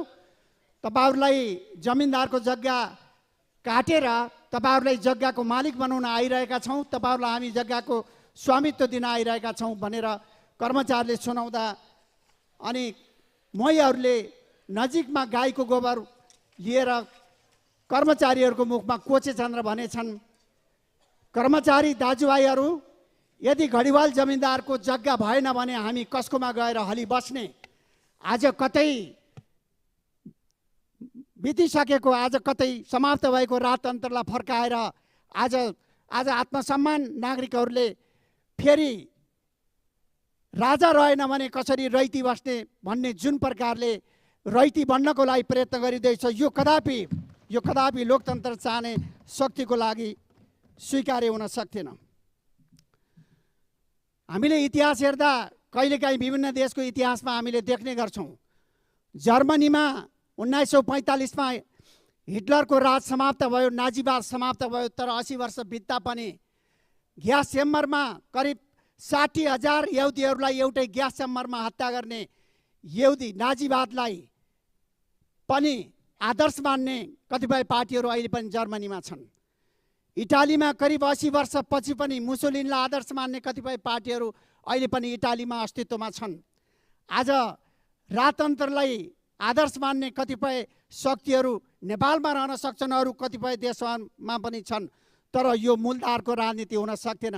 आज एउटा परिवारले शासनको बागडोर हातमा लिने, सैन्य अधिकार, कानुनी अधिकार, आर्थिक अधिकार, संवैधानिक अधिकार हातमा लिने त्यो युग सम्पूर्ण हिसाबले जनताले अस्वीकार गरेका छन्। सम्पूर्ण हिसाबले त्यो समाप्त भएको छ। यसकारण सम्माननीय सभामुख महोदय, आज जुन प्रकारको हरकत देखा परेको छ यो केवल मृग तृष्णा मात्रै हो, यो सम्भव हुन सक्थेन। एउटा यस्तो समय थियो सन् 1950 देखि 1990 को करिब 4 वर्ष, खास गरी दोस्रो विश्वयुद्ध पछाडिको अवधि विश्वव्यापी रूपमा मूलतः उत्पादनमा आधारित जीडीपी ग्रोथ, आयात प्रतिस्थापन गर्ने स्वावलम्बी आत्मनिर्भर अर्थतन्त्रको निर्माण र विकसित मुलुकले प्रविधि हस्तान्तरण गर्ने अन्तर्राष्ट्रिय वातावरण, आज यही प्रकारको अवस्थालाई प्रयोग गरेर 1960 देखि 90 को बीचमा दक्षिण पूर्व एसियाको खास गरी थाइल्यान्ड, मलेसिया, दक्षिण कोरिया लगायतका धेरै मुलुकहरूले पर्याप्त मात्रामा विकास गरे, आर्थिक समृद्धि प्राप्त गरे। त्यो प्रकारको अवसर नेपालले पनि प्रयोग गर्न सक्थ्यो, तर नेपालले त्यो एउटा महत्त्वपूर्ण अवसर गुमायो। सन् 1950 देखि 90 को दशकमा नेपालमा कसको शासन थियो भनेर हामीले हेर्ने हो भने त्यति बेला सक्रिय राजतन्त्रको शासन थियो, त्यति बेला पञ्चायतको शासन थियो। कहीँ कतै नेपालको विकास गुमाएको अवसर हो भने, अवधि हो भने त्यो नेपालको सक्रिय राजतन्त्रले नेपालको विकासको महत्त्वपूर्ण अवसर गुमाएको छ। यसकारण सभामुख महोदय, आज जुन प्रकारले राजा फर्काउनको लागि प्रयत्न गरिँदैछ, यी प्रकारका प्रयत्नहरूको कुनै औचित्य छैन, यी प्रकारका प्रयत्नहरू सम्भव छैन। केवल यसले अराजकता निम्ताउने, अस्थिरता निम्ताउने, धमिलो पानीमा माछा मार्ने र संविधान बाहिरबाट अमर्यादित अवाञ्छित गतिविधि गर्ने तहसम्म त हुन सक्छ, तर यो सपना कदापि पुरा हुन सक्दैन। यो केवल मृग तृष्णा मात्रै हो। सम्माननीय सभामुख महोदय, प्रमुख प्रतिपक्षी दलको नेताले रोस्टममा उभिएर केही कुराहरू राख्नु भएको छ। आज जुन प्रकारले जनतामा निराशा पैदा भएको छ, असन्तुष्टि पैदा भएको छ, यो सबैको कारण वर्तमान सरकार हो। उहाँले यही ढङ्गले राख्नको लागि प्रयत्न गर्नुभएको छ, तर उहाँले गणतन्त्र प्राप्ति पछाडि पटक पटक सरकारको नेतृत्व गर्नुभएको छ। गणतन्त्र पछाडि पटक पटक उहाँको पार्टी सरकारमा सहभागी भएको छ। यदि राम्रा काम भएका छन् भने त्यसको जस पनि लिनुपर्छ, यदि कहीँ कतै कमजोरी भएका छन् भने त्यसको अब्जस पनि लिनुपर्छ। यो कुरामा एउटा जिम्मेवार पार्टीको हैसियतले, एउटा जिम्मेवार नेताको हैसियतले यदि उहाँ गम्भीर हुन सक्नुहुन्न, मर्यादित हुन सक्नुहुन्न, संविधानको मर्यादाभित्र रहेर उहाँले आफ्ना अभिव्यक्तिहरू दिन सक्नुहुन्न भने कतै यस प्रकारका अभिव्यक्ति र व्यवहारले गणतन्त्र विरोध गर्न चाहने शक्तिहरूलाई, संविधानको उल्लङ्घन गर्न चाहने शक्तिहरूलाई प्रोत्साहित त गरिरहेको छैन। आज यो प्रश्न उठिरहेको छ। आज यसको पनि हामीले गम्भीरता साथ समीक्षा गर्नुपर्ने छ। आज देशमा बेरोजगारी बढेको छ, आज युवाहरूमा निराशा पनि पैदा भएको छ, आज सुशासनको मामिलामा केही प्रश्नहरू पनि पैदा भएका छन्, तर यी सबै कुराको के जिम्मेवारी 7 महिने 8 महिने सरकारको काँधमा मात्रै राखेर समग्रतामा के उहाँ उम्कन मिल्छ र? आज गणतन्त्र चाहनेहरू, लोकतन्त्रलाई सबल पार्न चाहने शक्तिहरू हामी एउटै ढुङ्गामा यात्रा गरिरहेका छौँ। आज एकातिर हामी एउटै ढुङ्गामा यात्रा गरिरहेका छौँ, तर अर्कोतिर उहाँले यात्रा गरिरहेको ढुङ्गामा पाल पार्नुभयो भने ढुङ्गा डुब्दा केवल सरकारमा रहने दलहरू मात्रै डुब्ने छैनन्, सबै डुब्नुपर्छ भन्ने कुरालाई समेत पनि उहाँले एक्का राख्न जरुरी छ। आज देशमा चाहे उत्पादन वृद्धि गर्न होस्, चाहे लाखौँ युवाहरूलाई देशभित्र रोजगारी सिर्जना गर्न होस्, चाहे पारदर्शिता, सुशासन लाई अभिवृद्धि गर्न होस्, आज हामीले मिलेरै काम गर्नुपर्ने छ। आज देशमा हामीले तीव्र तहमा विकास गर्नुपर्ने छ। केही काम भएन भन्ने मित्रहरूलाई मैले एउटा उदाहरण पेश गर्न चाहन्छु कि सन् 1979 मा ऋणको अवस्था हेर्ने हो भने कुल ग्राहस्थ उत्पादन र सार्वजनिक ऋणको अनुपात 64.84% थियो भने सन् 2023 मा कोभिड कालको ऋण समेत जोड्दा मात्रै कुल ग्राहस्थ उत्पादन र सार्वजनिक ऋणको अनुपात 47% मात्रै छ। सन् 1979 मा कसको सरकार थियो, कसको शासन थियो? त्यति बेला सक्रिय शासन थियो, सक्रिय राजा थिए। यसले के कुरालाई बताउँछ? त्यसै गरी सन् 1991 मा नेपाली जनताको साक्षरताको मात्रै 33% थियो भने अहिले 86% पुगेको छ। यो तथ्याङ्कले के कुरालाई पुष्टि गर्छ? त्यसै गरी सन् 2000 मा विद्युतमा पहुँच रहनेहरूको जनताको प्रतिशत मात्रै 35 थियो भने अहिले 95% जनताको पहुँच विद्युतमा देखा परेको छ। यो तथ्याङ्कले आज केही भएन भन्नेहरूलाई एउटा सन्देश दिन सक्छ, केही भएन भन्नेहरूलाई एउटा जवाब दिन सक्छ। यद्यपि अहिले जे भइरहेको छ यो पर्याप्त छैन। यद्यपि अहिले जे भइरहेको छ युवाहरूमा अझै आशा जगाउने गरी अझै तीव्र विकास, अन्तर्राष्ट्रिय रूपमा जुन प्रकारले विकास तीव्र ढङ्गले अगाडि बढिरहेको छ, अझै विकास प्रक्रियालाई तीव्र बनाउने गरी हामीले जोड दिनुपर्ने छ। तर केही भएन भनेर जुन प्रकारले भाष्य पैदा गर्न खोजिँदैछ, जुन प्रकारले केही भएन भन्ने भाष्य पैदा गरेर अराजकता सिर्जना गर्ने, मुलुकलाई पछाडि फर्काउने, मुलुकलाई प्रतिगमनतिर लैजाने प्रयत्न गरिँदैछ, यसबाट हामीले जोगिन जरुरी छ, यसबाट हामीले जोगाउन जरुरी छ। अहिले सरकारले चाहे उत्पादन वृद्धिको लागि होस्, चाहे व्यवसाय मन्त्री वातावरण निर्माणको लागि होस्, चाहे युवाहरूमा आइटी सेक्टरको सम्भावनालाई वृद्धि गरेर आशा जगाउने सन्दर्भमा होस्, चाहे सुशासन वृद्धि गर्ने सन्दर्भमा होस्, विगतमा रहेका कतिपय कमीहरूलाई सच्याएर, कानुनी प्रावधानमा रहेका जटिलताहरूलाई सच्याएर अगाडि बढ्ने गरी सरकारले केही प्रयत्न गरेको छ। तर त्यो सरकारको प्रयत्नलाई प्रतिपक्षको नेताले, प्रमुख प्रतिपक्षको नेताले बारम्बार उहाँले यसलाई असंवैधानिक भनेर उठाइरहनु भएको छ। सामान्य सभामुख महोदय, मैले बुझ्न नसकेका कुरा यति मात्रै हो कि 7 महिना 8 महिना अगाडि उहाँ प्रधानमन्त्री हुँदा नेपालमा राम राज्य थियो। तर जब उहाँ 8 महिना अगाडि 7 महिना अगाडि सरकारबाट बाहिरिनु भयो, रातारात नेपाल कसरी रावण राज्यमा परिणत भयो। आज कतै उहाँमा सरकारबाट बाहिर जाँदा कतै उहाँमा एक प्रकारको चिडचिडाट पैदा भइरहेको छ कि कतै उहाँ सरकारबाट बाहिर रहँदा त्यसलाई ठिक ढङ्गले आत्मसात गर्न सक्नु भएको छैन कि, आज यही प्रकारको प्रश्न आइरहेको छ। देशव्यापी रूपमा जुन प्रकारले एउटा संविधानको मर्म र भावनालाई आत्मसात गर्न पर्ने एउटा पार्टीको जिम्मेवार नेताको हैसियतले, एउटा पार्टीको नाताले जुन प्रकारले देशव्यापी रूपमा वितृष्णा पैदा गर्ने गरी, निराशा पैदा गर्ने गरी, अराजकता पैदा गर्ने गरी अभिव्यक्ति दिइरहनु भएको छ, प्रतिगामी शक्तिहरूलाई प्रोत्साहित गर्ने गरी, मलजल गर्ने गरी अभिव्यक्ति दिइरहनु भएको छ। कतै आज पूर्व राजाको जुन प्रकारको हौसला छ, यसका पछाडि यही प्रकारका गतिविधिहरू पनि कतै घुमाएर सहयोगी त बनिरहेका छैनन्। आज हामीले गम्भीरता साथ समीक्षा गर्नुपर्ने छ। आज नेपालको राजनीतिमा जुन प्रकारले सत्तामा रहँदा एउटा कुरा, सत्ता बाहिर रहँदा अर्को कुरा, जुन प्रवृत्ति देखा परेको छ, द्वैत प्रवृत्ति देखा परेको छ, यसलाई सच्याउनु पनि संविधानको सम्मान हो, यसलाई सच्याउनु पनि लोकतन्त्रको मर्यादा हो, यसलाई सच्याउनु पनि जनताप्रतिको इमान्दारिता हो। यसकारण म प्रमुख प्रतिपक्षी दललाई समेत पनि म आह्वान गर्न चाहन्छु कि उहाँहरूले एउटा संविधानको मर्यादाभित्र रहेर, संविधानको मर्मलाई सम्मान गर्ने गरी, जनतामा आशा जगाउने गरी ठिक ढङ्गले भूमिका निर्वाह गर्न जरुरी छ।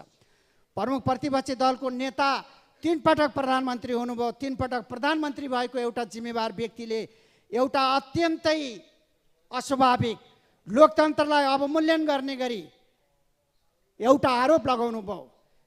यति बेला सरकारको ड्राइभिङ सिटमा बिचौलिया बसिरहेको छ भनेर अत्यन्तै अमर्यादित शब्द प्रयोग गर्नुभयो। एउटा जिम्मेवार नेताको हैसियतले यस प्रकारका अभिव्यक्ति दिनु स्वाभाविक थिएन। तर मैले उहाँलाई नै यही प्रश्न मैले उहाँतिर फर्काउन चाहन्छु कि कतै उहाँले पटक पटक बिचौलियाको कुरो गर्दा सर्पाले सर्पाको खुट्टा देख्छ भने जस्तै कतै उहाँले बिचौलियालाई नजिकबाट चिन्नु भएको त होइन। कतै यही कारणले उहाँले बिचौलियाको मर्म बुझ्नु भएको, बिचौलियालाई नजिकबाट चिन्नु भएको कारणले उहाँले पटक पटक बिचौलियाको सन्दर्भ उठाउनु भएको त होइन। आज यो सवालमा समेत उहाँले गम्भीरता साथ सोध्न जरुरी छ। आज कहीँ कतै नेपालको राजनीतिमा समस्या देखा परिरहेको छ भने हामीले ज्यादा भाषण गर्दछौँ, हामीले ज्यादा अभिव्यक्ति दिँदछौँ, काम गर्न नसक्ने कुरा पनि बोल्छौँ, गर्न नसकिने कुरा पनि हामीले गर्दैनौँ। कहीँ राजनीतिमा समस्या देखा परिरहेको छ भने यही प्रकारको प्रवृत्ति नै आज नेपाली राजनीतिको समस्या हो। यसकारण हामीले नेपालको राजनीतिमा जे गर्छौँ त्यही बोल्ने गरी, जे बोल्छौँ त्यो गर्ने गरी हामीले नेपालको राजनीतिलाई सुधार्न जरुरी छ, नेपालको राजनीतिलाई समृद्ध पार्न जरुरी छ। आज कहीँ कतै हामीले चाहे राजनीतिक नियुक्तिमा होस्, चाहे हामीले अरू प्रकारका कामहरूमा होस्, आज योग्यता अनुसारको काम अनुसारको मूल्याङ्कन अनुसारको उन्नति र अवन्नति यो प्रकारको प्रणालीलाई हामीले स्थापित गर्न सक्यौँ भने मात्रै नेपालको राजनीतिमा हामीले आशा जगाउन सक्छौँ। यो प्रकारको अवस्थाले मात्रै नेपालको राजनीतिलाई हामीले परिणाममुखी बनाउन सक्छौँ। आज नेपालको राजनीतिमा युवाहरूले धेरै कुरा चाहिरहेका छैनन्। काम छरितो होस्, काम पारदर्शी होस्, काममा लामो समय कुर्न नपरोस्, नेपाली युवाहरूले नेपालभित्रै गौरव गर्ने गरी नेपाली युवाहरूले त्यो प्रकारले काम गर्ने वातावरण प्राप्त हुन सकोस्। आज नेपाली युवाहरूले यही कुरा मात्रै चाहिरहेका छन्। आज यसका लागि कहीँ कतै कमीहरू रहेको छ भने नेकपा एमाले गम्भीरता साथ समीक्षा गर्न तयार छ। आज हामीले हाम्रा कमजोरीहरूलाई सुधार्न तयार छौँ। तर लोकतन्त्रको विकल्प प्रतिगमन हुन सक्दैन, लोकतन्त्रको विकल्प राजतन्त्र हुन सक्दैन। लोकतन्त्रको विकल्प त कमी सुधारिएको उन्नत स्तरको लोकतन्त्र नै हुन सक्दछ। लोकतन्त्रको विकल्प समृद्ध लोकतन्त्र मात्रै हुन सक्दछ।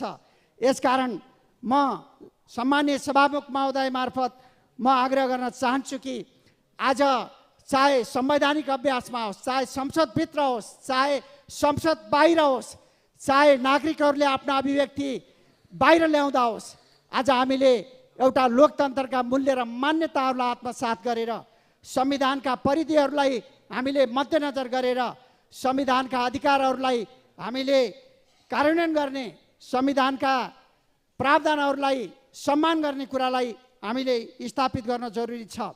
आज यो सरकार आए यता केही कुराहरूमा सकारात्मक प्रकारका सन्देशहरू देखा परेका छन्। चाहे शेयर बजारमा सुधारको सन्दर्भ होस्, चाहे निर्माण व्यवसायी दुग्ध किसानले भुक्तानी प्राप्त गर्ने सन्दर्भमा होस्, चाहे सुशासन प्राप्तिको लागि सरकारले गरेका विभिन्न प्रयत्नहरूको सन्दर्भमा होस्, सरकारले केही सुधारका प्रयत्नहरू गरेको छ। तर लामो समयदेखि जुन प्रकारले जटिल रूपमा समस्याहरू कायम रहेका छन्, ती समस्याहरूको समाधान अवश्य पनि रातारात समाधान हुन सक्दैन। ती समस्याहरूको समाधानको लागि सरकारले कानुनी संरचना निर्माण गर्ने, त्यसको कार्यान्वयनको लागि आवश्यक जनशक्ति निर्माण गर्ने र आउँदा दिनमा उपयुक्त प्रकारको नीति कार्यक्रम र बजेट मार्फत जनतामा आशा जगाउने, जनतामा विश्वास जगाउने, लोकतन्त्रलाई बलियो बनाउने, उत्पादन वृद्धि गर्ने, रोजगारी सिर्जना गर्ने र नागरिकको अवस्थालाई समृद्ध बनाउने हिसाबले जान जरुरी छ। यसका लागि फेरि पनि नेकपा एमाले सबैसँग हातेमालो गरेर सहकार्यका साथ लोकतन्त्रलाई जोगाउँदै राष्ट्र र जनताको हितलाई केन्द्रभागमा राखेर अगाडि बढ्न तयार छ। यसका लागि हामी सदैव यो कुरालाई शिरमा राखेर हामी जिम्मेवारपूर्ण भूमिका निर्वाह गर्छौँ। म सम्माननीय सभामुख मार्फत यही कुरा अपिल गर्दै आफ्ना भनाइ अन्त्य गर्न चाहन्छु। धन्यवाद। अब माननीय सदस्य लेखनाथ दाहाल, समय 9 मिनट। त्यसपछि माननीय सदस्य शिव नेपाली। सम्मानीय सभामुख महोदय, सम्मानित सदनमा प्रमुख प्रतिपक्षी दलको नेताको तर्फबाट हाम्रो गौरवशाली पार्टी नेपाल कम्युनिस्ट पार्टी माओवादी केन्द्रका सधैँ अध्यक्ष कमल प्रचण्डले समग्र राष्ट्रिय राजनीति र सरकारभित्र देखिएका विभिन्न व्यथिति विकृति कुशासन कुकर्महरूको बारेमा सविस्तार व्याख्या गरिसक्नु भएको छ। उहाँले जो विषयवस्तु यहाँ पस्कनु भएको छ त्यसलाई पुनः समर्थन गर्दै मैले आफ्ना केही विषयवस्तु राख्न चाहन्छु। सम्मानीय सभामुख महोदय, हामी सबैलाई थाहा छ नेपालमा सामन्तवादको प्रतिनिधि संस्था राष्ट्र संस्थाको अन्त्य र सङ्घीय लोकतान्त्रिक गणतन्त्रको घोषणा अलि विशिष्ट र मौलिक ढङ्गले भएको कुरा सत्य नै हो। दुनियाँमा हामीले विश्व इतिहास हेर्दा राजतन्त्रको समूल नष्ट गर्ने प्रक्रियामा कि राजाहरू मारिएका छन् कि विदेश लखेटिएका छन्। राजा मात्र विदेश लखेटिएका छैनन् कि राजाका मतियारीहरू पनि लखेटिएका इतिहासहरू छन्। हामीले सहज ढङ्गले लोकतान्त्रिक अभ्यास मार्फत नै नारायणटीबाट नागार्जुन पठाएर पूर्ण लोकतन्त्र अभ्यास गर्ने निरन्तर राजा र राजाका मतियारहरू अथवा राजासँग जोडिएका राजावादीहरूलाई पनि सहज ढङ्गले लोकतान्त्रिक अभ्यासमा उपस्थित हुने सहभागी हुने त्यसको भरपुर उपभोग गर्ने प्रक्रिया पनि जारी नै छ। र यही सम्मानित सदनमा पनि हामी दुईटै सङ्घीय लोकतान्त्रिक गणतन्त्र पक्षधर पनि हामी यहीँ छौँ, सङ्घीय लोकतान्त्रिक गणतन्त्र विरोधी पनि हामी सहज ढङ्गले सम्मानित सदनमै उपस्थित भइरहेका छौँ। कयौँ सन्दर्भमा हामी संसदीय मोर्चामा सरकारले गरेका विभेद व्यथिति अनियमितता अराजकता कुशासन कुकर्म भ्रष्टाचार र विभिन्न अनैतिक गतिविधिहरूको विरुद्धमा लड्दै जाने क्रममा संसदीय सङ्घर्षमा हामी के गर्छौँ, प्रतिपक्षी दलहरू सँगसँगै छौँ। यहाँ सरकारले गरेका गलत क्रियाकलापको विरुद्धमा लड्ने प्रक्रियामा हामी राप्रपा लगायतका हामी सबै सहकार्य गर्नुपर्ने। अर्कोतिर सङ्घीय लोकतान्त्रिक गणतन्त्र विरोधी गतिविधिलाई नियन्त्रण गर्न निरुत्साहित गर्न र यो संविधानको रक्षा संविधानको सफल कार्य गर्ने प्रक्रिया र कमरेड प्रचण्ड नेतृत्वको सरकारले जो 18 महिने सरकार जति बेला हामीले सुशासन समृद्धि र सामाजिक न्यायका मुद्दा लिएका थियौँ त्यो केन्द्रीय कार्यहरू पुरा गर्ने सङ्कल्प गरेका थियौँ, ती मुद्दालाई केन्द्रमा राखेर यो व्यवस्थाको रक्षा गर्न र व्यवस्था अन्तर्गत नै जनताको विकास समृद्धिको अपेक्षा पुरा गर्न फेरि हामीले कयौँ सन्दर्भमा सत्ता पक्षसँग पनि सहकार्य गर्नुपर्ने परिस्थिति सिर्जना भएको कुरा वस्तुगत सच्चाइ नै हो। सहकार्य र सङ्घर्ष निश्चित मुद्दासँग केन्द्रित गर्नै पर्ने हुन्छ। हामीले भन्नै पर्छ यति बेला सडक समस्या हो या सरकार समस्या हो, गम्भीर बहस गर्नै पर्ने हुन्छ। समस्या कहाँनिर छ? यति बेला नेपाली जनताले व्यवस्थामाथि नै प्रश्न उठाएका छैनन्, सङ्घीय लोकतान्त्रिक गणतन्त्रमाथि प्रश्न उठाएको देखिँदैन, तर मुख्य प्रश्न सरकारमाथि उठाएका छन्। मुख्य समस्या व्यवस्थामा होइन व्यवस्थापनमा छ, मुख्य समस्या सरकार सञ्चालनमा छ, सरकारको नेतृत्व प्रदानमा छ। मुख्य समस्या सरकार जनताप्रति उत्तरदायी नहुने जवाबदेही नहुने जिम्मेवार नबन्ने र पारदर्शी नबन्ने समस्या नै मुख्य समस्या छ। त्यही कारणले वर्तमान व्यवस्थाको नेतृत्व गरिरहेका जो व्यवस्थामा बस्ने व्यवस्था प्रमुख हुने व्यवस्था विरोधी गतिविधि गर्ने सरकार प्रमुखहरूसँग जनताका अपेक्षाहरू छन्, गुनासोहरू छन्, कुण्ठाहरू छन्, असन्तुष्टिहरू छन्, कयौँ सन्दर्भमा आक्रोश पनि छन्। देखाइदिउन् त भनेर सडकमा कहिलेकाहीँ प्रतिगामीहरूले निकालेका जुलुसमा पनि हामीलाई देखाइदिन हामीसँग रिसाएका जनताहरू सडकमा कहिलेकाहीँ यता कता गएको हामीले देख्छौँ। त्यस कारणले गर्दा अहिले सडकमा भन्दा पनि मुख्य समस्या सरकारमा छ। सरकारले जनताले भरोसा गर्न लायकका कामहरू गर्नुपर्ने, जनतालाई विश्वासमा लिन सक्ने कामहरू गर्नुपर्ने, ती कयौँ सन्दर्भमा कामहरू भएका छैनन्। पुराना सोच चिन्तन दृष्टिकोण मार्फत नै व्यवस्थाको प्रमुख भएर व्यवस्था विरोधी गतिविधि नै मुख्य समस्या हो भन्ने विषयलाई हामीले बहस गर्नैपर्छ। अहिले प्रतिगामीहरू थोरै सलबलाएका छन्, हामीले भनौँ राजावादीहरू सलबलाएका छन्, तर समस्या सलबलाउनुमा छैन। अहिले डराइहाल्नु परेन। अहिले त्यो राजावादीहरू सडकमा आए भने त्यो डराउनु पर्ने, त्यो विषयलाई विस्तृतीकरण गर्नु पर्दैन। हामीले निर्वाह गर्नुपर्ने भूमिकामा गम्भीरतापूर्वक निर्वाह गर्नुपर्ने हुन्छ। त्यसो गर्ने बित्तिकै हामीले संविधान जारी गरेको 72 साल झन्डै 9 वर्ष 10 वर्ष हुन लाग्यो, हामीले ऐन कानुन बनाएका छैनौँ, संविधानको सफल कार्य गर्न सकेका छैनौँ।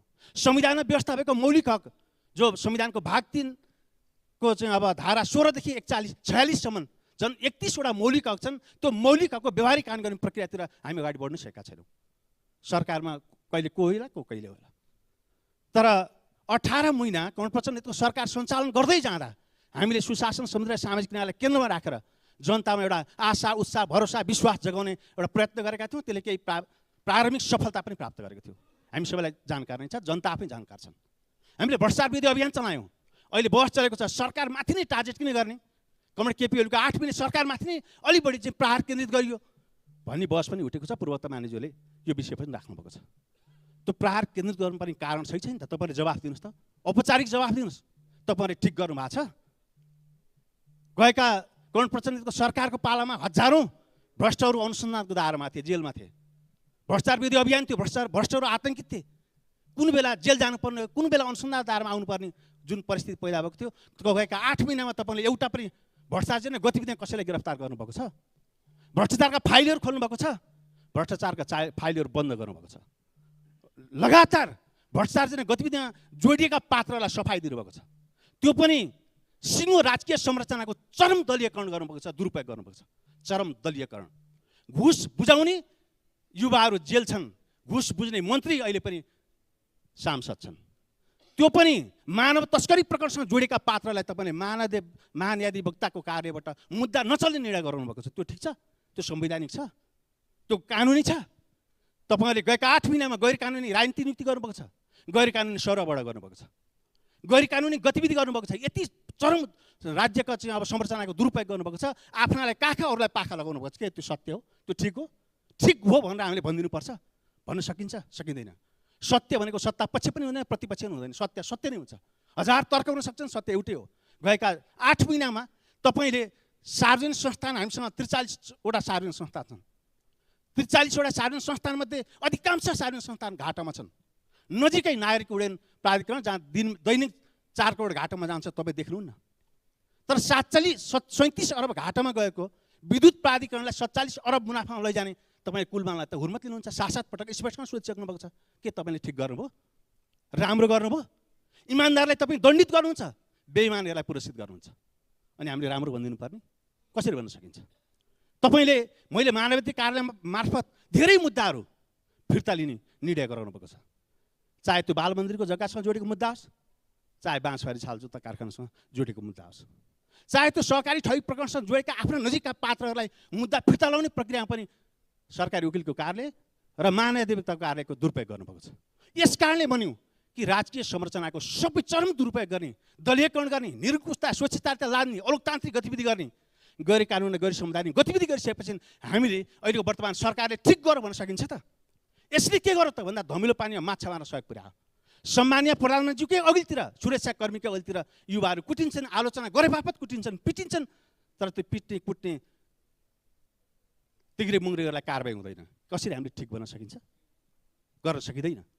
हामीले भन्नै पर्छ। यहीँ सम्मानीय प्रधानमन्त्रीलाई प्रश्न गर्ने प्रश्नकर्ताको प्रेस पास खोसिन्छ, निलम्बन गरिन्छ कि हामीले तपाईँहरूलाई ठिक गर्नु भन्न सक्छौँ? सकिँदैन। हामीले भन्नै पर्छ। यो बिचमा यति ठुलो महाविपत्ति बाढी पीडित आयो, सरकार कहीँ उपस्थित देखिएन। जाजरकोटमा भूकम्प पीडितमा सरकार उपस्थित देखिएन। तपाईँले यहाँ भन्न सक्छौँ हामीले सहकारी पीडितमा सरकारको उपस्थित छैन। हामीले अनि कसरी भन्ने? मिटरयाट पीडितसँग सरकार छैन। हामीले स्वर्गदारीको गुठीको पीडितहरूसँग सरकार छैन। लघुवित्त पीडितसँग सरकार छैन। विकासबाट सरकार छैन।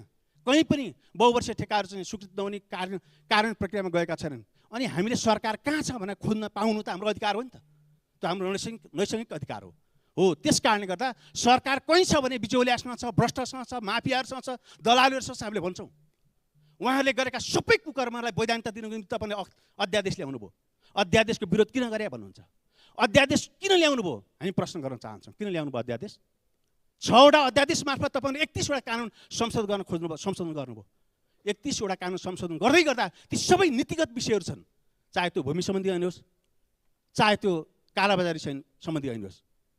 तपाईँले कालाबजारी ऐन 2032 संशोधन गर्नुभयो, जहाँ 20% भन्दा बढी मुनाफा लिने व्यापारीहरूलाई कालाबजारी ऐन अन्तर्गत 5 वर्षसम्म कैद गर्ने व्यवस्था थियो। अहिले 700% मुनाफा लिँदा पनि अब कारबाही हुँदैन। त्यो कसको निम्ति गर्नुभयो? तपाईँले जनताको लागि गर्नुभएको। अहिले महँगी आकाशिएको छ, यसको जवाब कसले दिन्छ? तपाईँले दिनु पर्दैन? यही 8 महिनाकै बिचमा ल्याउनुको अध्यादेश हो। यही अध्यादेश चाहिँ के भयो? कालाबजारीलाई चाहिँ उन्मुक्ति दिने अध्यादेश तपाईँले संशोधन गर्नुभयो। त्यो जनताको लागि गरे हो? होइन। भूमि सम्बन्धी ऐन ल्याउनु भयो, देखाउनु भयो सुकुम्बासी अव्यवस्थित बसोबासी र विपन्न गरिबहरू देखाउने। त्यसपछि एकपटकलाई हदबन्दीभन्दा बढीका जग्गाहरू पनि बिक्री वितरणको अधिकार दिने, लाल पूजा वितरण गर्ने प्रावधान ल्याएर ल्याउनु भयो। यसले गिरिबन्धु टी स्टेटसँग जोडेको अपराध कर्मलाई वैधानिकता दिन खोजेको होइन, हामीले भन्नु पर्दैन? तपाईँहरूले सहकारी ऐन ल्याउनु भएको छ, अध्यादेश मार्फत ल्याउनु भएको छ। त्यो ऐन मार्फत तपाईँले के गर्नुभएको छ?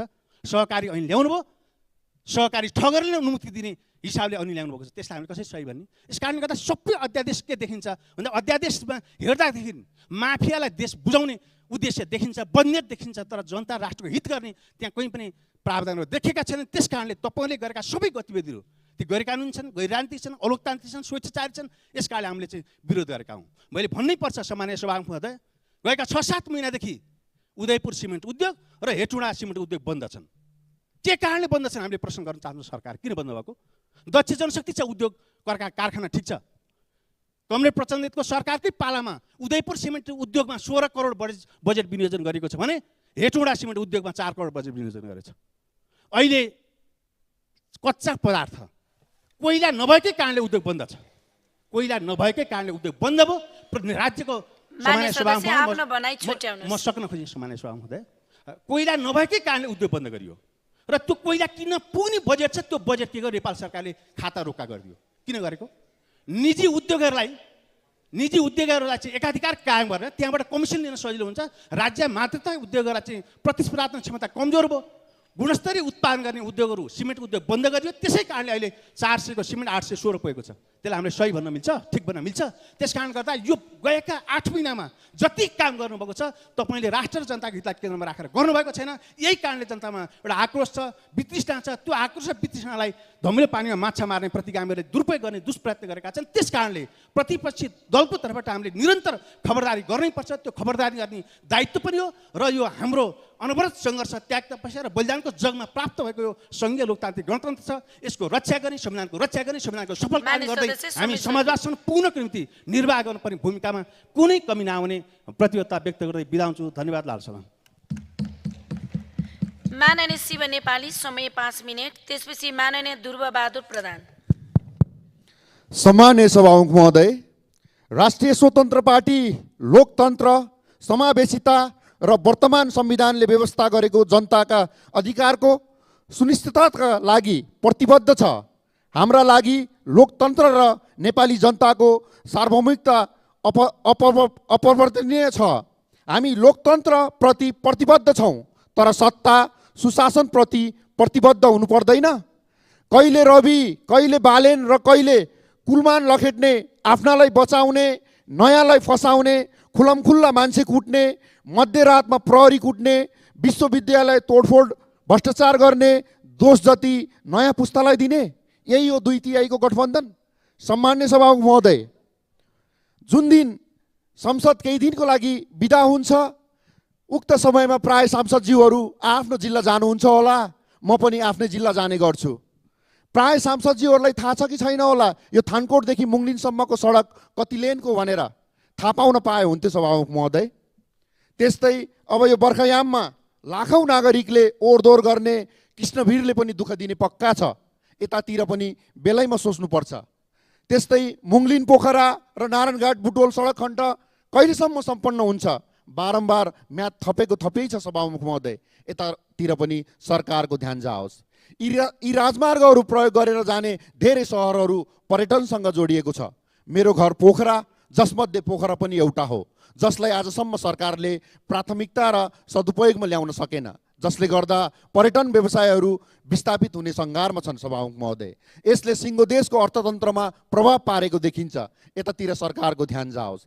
सभामुख महोदय, अर्थतन्त्रको अर्को बलियो खम्बाको रूपमा रहेको यातायात क्षेत्र, जसलाई आजसम्म निजी क्षेत्रले धानेको छ, देशमै केही गरौँ भन्ने मनसायले अर्बौँ अर्ब लगानी गरी देशभर 3,40,000 सङ्ख्यामा यात्रुवाहक सवारी साधन र 60,000 धुवानीका सवारी साधन सञ्चालनमा छन्, जसमा 15 लाखले प्रत्यक्ष र 40 लाख परिवारले अप्रत्यक्ष रूपमा रोजगारी प्राप्त गरेका छन्। यति ठुलो लगानी र रोजगारीको जगेर्ना सहित गरिखाने वातावरण गराउने जिम्मा सरकारको होइन र सभामुख महोदय? यो राज्यको दायित्व हुनुपर्ने हो, तर दुर्भाग्य यो नपाएको गुनासो यातायात व्यवसायीहरूको छ। ट्रक धुवानी पेसामा आबद्ध व्यवसायीले भारतीय मालवाहक सवारी साधनलाई 72 घन्टे सुविधाको कारण नेपाली धुवानी व्यवसायहरू आफ्नो व्यवसायबाट पलायन हुने अवस्थामा पुगेको बताउँछन्। यसकारण भन्सार बिन्दुमै समानको लोड अनलोडको व्यवस्था राज्यले मिलाइदियोस्। सम्मान्य सभामुख महोदय, भारवहन क्षमताभन्दा बढी ओभरलोड बोकी नेपालभरि 3,000 जरिवाना तिरेकै भरमा भारतीय मालवाहक गाडी निर्बाध रूपमा गुड्दा अधिकांश पहाडी क्षेत्रका सडक र पुलमा क्षति पुगिरहेको छ। मालवाहक सवारी साधनको भारवहन सम्बन्धी निर्देशिका 2074 संशोधनसहित नेपालको सडकमा 40.2 टन बोक्ने नियम छ। नेपाली यातायात व्यवसायीको काम खोसिनु, ऐन कानुन भएर पनि भन्सार बिन्दुमा ओभरलोडलाई राज्यले नियन्त्रण नगर्नु सरासर गलत हो सभामुख महोदय, लापरवाही हो। गएको पौष 26 गते भारतीय हेभी ट्रकले बुटोल नारायणघाट सडक खण्ड दुम्कीबासमा पुललाई ठक्कर दिँदा पुल भाँचिएको थियो। कारण ओभरलोड भएको स्वयं सडक विभाग भन्छ र पुल महाशाखा भन्छ। नेपालमा 14 पाङ्ग्रे 4 एक्सेलभन्दा बढी भार वहन क्षमताका सवारी साधनको तौल नाप्ने पूर्वाधार नै बनेका छैनन् सभामुख महोदय। 21औं शताब्दीमा एआई र प्रविधिको समयमा हामी कस्तो अवस्थामा छौँ यो एउटा बिम्ब मात्र हो सभामुख महोदय। सार्वजनिक यातायात राज्यको प्राथमिकतामा नपर्दा समस्या उत्पन्न भएको छ। 2074 सालमा नेपाल सरकारले संशस्त खारेज गरेर सरकारले भनेअनुसार कम्पनीमा रूपान्तरण पनि गरे, जसलाई यातायात व्यवसायीले परिवार पालन गर्दै पनि विभिन्न आरोह अवरोह पार गर्दै यातायात व्यवसायी अहिलेको अवस्थामा छन् सभामुख महोदय। सार्वजनिक यातायातलाई व्यवस्थित गर्ने दायित्व राज्यको पनि हो। सवारी ऐन 2049 को अधीनमा रहेर व्यवसायीले काम गरिरहेका छन्। सार्वजनिक सवारी सञ्चालन राज्यले गर्नुपर्ने काम हो। विश्वका अधिकांश देशमा पब्लिक ट्रान्सपोर्टका क्षेत्रमा निजी क्षेत्रबाट लगानी गरेको अवस्था छैन। सरकारका मन्त्रीज्यूहरू सार्वजनिक यातायात नजडेको कति भयो? तपाईँहरू राजनीति गर्न काठमाडौँ आउँदै गर्दा त यही यातायातको प्रयोग भएको थियो होला। एकपटक फर्केर हेर्नु भएको छ ती सडकको हालत कस्तो छ? सम्माननीय सभामुख महोदय, गृह मन्त्रालयको तथ्याङ्क अनुसार गत वर्षको 6 महिनामा यस वर्षको 6 महिनामा सडक दुर्घटना सङ्ख्या घटेको तर मृत्यु सङ्ख्या भने बढेको छ। गत वर्ष साउनदेखि पुष मसान्तसम्म 12,856वटा सवारी दुर्घटना भएको थियो, जसमा 1,233 जनाले ज्यान गुमाएका थिए। सडक दुर्घटना भइसके पछाडिको झन्झट यति ठुलो छ कि उपचार वा मृत्यु भएमा पैसाको खोलो बगाउनु पर्छ भनेर यातायात व्यवसायी भन्छन् सभामुख महोदय। इन्सुरेन्सबाट पर्याप्त रकम पाउन नसक्ने समयको ख्याल गर्नु होला। समय छ, त्यसकारणले यसतर्फ राज्यले कानुन नीति नियम परिमार्जन गरेर यातायात व्यवसायीको हितको लागि छिटोभन्दा छिटो काम गरोस् सभामुख महोदय।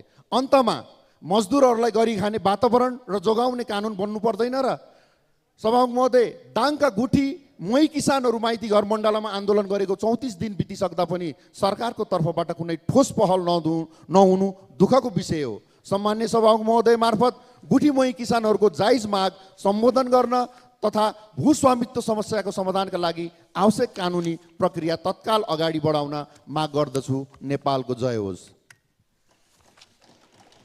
माननीय ध्रुवबहादुर प्रधान, समय 6 मिनेट। त्यसपछि माननीय राजेन्द्र प्रसाद पाण्डे।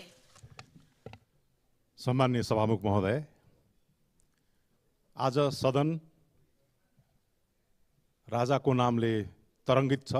अति खुसीको कुरा, हामी हर्षित छौँ। प्रजातन्त्र दिवसको उपलक्ष्यमा फागुन 7 गते राजाबाट शुभकामना व्यक्त हुँदै आफ्नो अभिभावकीय भूमिका बिर्सिबक्सेन। आफ्नो बाटोबाट अन्यत्र लगिरहेको अहिलेको वर्तमान व्यवस्थाले देशको संरक्षण गर्न सक्दैन, जनताको हित गर्न सक्दैन। त्यसकारण यो सन्दर्भमा सबैजना एकसाथ जुटौँ भन्ने सन्देशलाई सबै नेपालीले आत्मसात गरे। 25 गते पोखराबाट फिर्ती सवारी हुँदा स्वतस्फूर्त जनता स्वागत गर्न एयरपोर्टबाट निर्मल निवाससम्म सरिक रह्यो। आज सदनबाटै समस्त उपस्थित हुने ती व्यक्तित्वहरूमा आदर र सम्मान प्रकट गर्न चाहन्छु। सम्माननीय सभामुख महोदय, हामीले संविधान राम्ररी पढेका छौँ। यो संविधान बनाउने सन्दर्भमा नेपाली जनताले कुनै दललाई बढी मत दिए, बढी सिट आयो, त्यस स्थानमा बसेर यो संविधान निर्माण भयो। हामीले थोरै मात्रै भूमिका निर्वाह गर्न सक्ने अवस्थाहरू रह्यो। यसको अर्थ पढ्ने सन्दर्भमा हामीले बिराएका छैनौँ, हामीले हेरेका छौँ। भाग 31 को धारा 274 पनि हामीले राम्ररी पढेका छौँ। यो गतिविधि हामीले राष्ट्र संस्थाको अपरिहार्यताबारे हामीले हाम्रो नीतिगत रूपमा हामीले आफ्नो पार्टीको मूल एजेन्डाको रूपमा किन बनायौँ भनेदेखि राष्ट्र संस्थाको उपस्थिति नभएसम्म अहिलेका जुन पार्टीगत रूपमा गरिने व्यवहारहरू देखिएका छन्, त्यो लम्पसारवादी व्यवहारहरू देखिएका छन्। अरूको भुइँ चढेर आएको पार्टीहरूले देशको हित गर्न सक्दैन, अन्तमा देशलाई टिकाउन सक्दैन भन्ने मान्यताले हामी अभिप्रेरित भएर यो कुरोलाई प्रमुखताका साथ अगाडि बढिरहेको सन्दर्भ यहाँ म निवेदन गर्न चाहन्छु। भर्खरै प्रमुख प्रतिपक्षका नेता भन्दा हामीसँगै रहने नेताले बडो गैर जिम्मेवारी ढङ्गले कुराहरू राखेर जानुभयो। जनताको अभिमत प्राप्त भएर हामी यहाँ सदनमा उपस्थित छौँ, उहाँले दिएर लिएको होइनौँ। भोलि उहाँलाई जनताले यो सदनमा नपस्ने व्यवस्था गर्न सक्छ भन्ने कुरा उहाँले हेक्का भइरहेको अवस्थाहरू छैन। हामीले जनताको माझबाट निर्वाचित भएर जुन यो संविधानको तहत आएको अवस्थामा त्यस किसिमको अभिव्यक्ति ज्यादै इमेच्योर्ड सोच लायो। यो चाहिँ व्यवस्था परिवर्तन हुन सक्दैन भन्ने कुनै खालका कुराहरू यहाँ संविधानमा उल्लेख छैन, जुन कुरा मैले दफावार भन्न चाहन्न, किनभनेदेखि यो कुरा उहाँहरूले विशेष रूपमा आफै र जनताको आदेशअनुसार लेख्नु भएको कुराहरू हो। त्यसकारण चाहिँ अहिले जुन ढङ्गले अगाडि बढिरहेको अवस्थामा हामी देखिरहेका छौँ कि कानुनी शासनको जुन चाहिँ पालना नभइरहेको अवस्थाहरू, जुन चाहिँ किसिमको व्यथितिहरू देखिरहेको अवस्थाहरू, यो अवस्थामा कुनै पनि ढङ्गले मुलुक अगाडि जान नसक्ने, अब यहाँ बसेर सङ्ख्याको हिसाबले हामी थोरै छौँ, ठुला दलहरू धेरै छन्, तर यो अवस्था वास्तविक रूपमा ग्राउन्डमा छैन। ग्राउन्डमा त्यो अवस्था किन छैन भने अहिले हामी अभिव्यक्तिका क्रममा सञ्चारकर्मी मित्रहरू, विद्वान जुन चाहिँ विचारकहरू अहिले भनिरहेका छन् अब यो व्यवस्थाले धान्न सक्दैन, राज संस्थाको अपरिहार्यताका कुराहरू गरिरहेका छन्, संघीयता खारेजीका कुरा गरिरहेका छन् भन्ने कुरा म यहाँ पुनः दोहोऱ्याउन चाहन्छु। त्यसकारण यो सन्दर्भमा सम्माननीय सभामुख महोदय, यो अवस्था नभएकोले हामीले त बडो शालीनताका साथ भनिरहेका छौँ, यो अब मेरो हो, मैले मात्रै यसको ओनरसिप लिनुपर्छ भन्ने कुरा बिर्सौँ।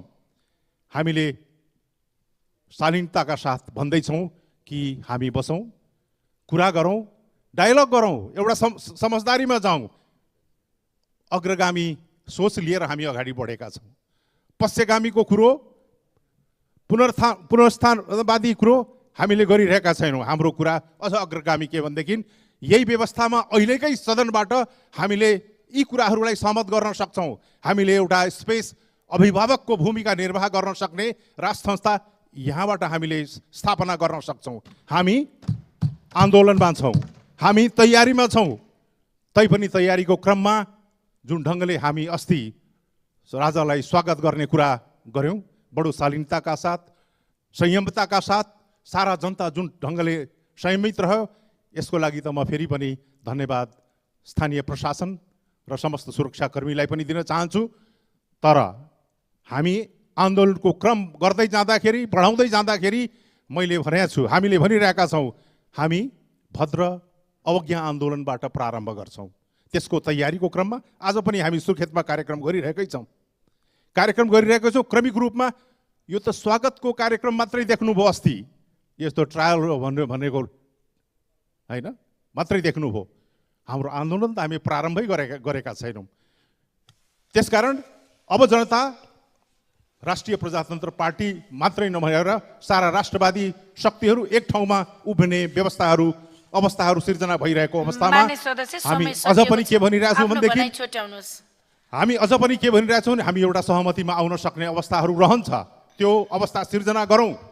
त्यो सब अवस्था सिर्जना गर्दाखेरि यो अनावश्यक रूपमा जुन बाटो तपाईँहरू हिँडिसक्नु भएको छ, जुन हत्या हिंसाले हजारौँको ज्यान गइसकेको छ, त्यसलाई हामी फेरि पनि निम्त्याउन चाहन्नौँ। शान्तमय वातावरणलाई भद्र अवज्ञा आन्दोलनबाट प्रारम्भ गरेर त्यसपछिको अवस्था के हुन्छ, हामीले भर्खरै जुन जिल्ला प्रशासन कार्यालयले केही ठाउँलाई सुरक्षित गर्ने अभिप्रायले राम्रै कुरा गरेका छ, तर दुईटा महत्त्वपूर्ण टारको नाम लेखेका छैन। म चाहिँ निवेदन गर्छु, त्यो जुन आदेश दिने अधिकारीहरूले दुईटा टार अझ छोड्नु भएन, त्यसलाई अझ सुरक्षित गर्नुहोस्। मान्य सदस्य, हाम्रो आन्दोलन समय सकियो। क्रमिक रूपमा अगाडि बढ्नेछ र हामी सफल हुनेछौँ भन्दै म आफ्ना कुरा अन्त गर्छु। जय राष्ट्रवाद।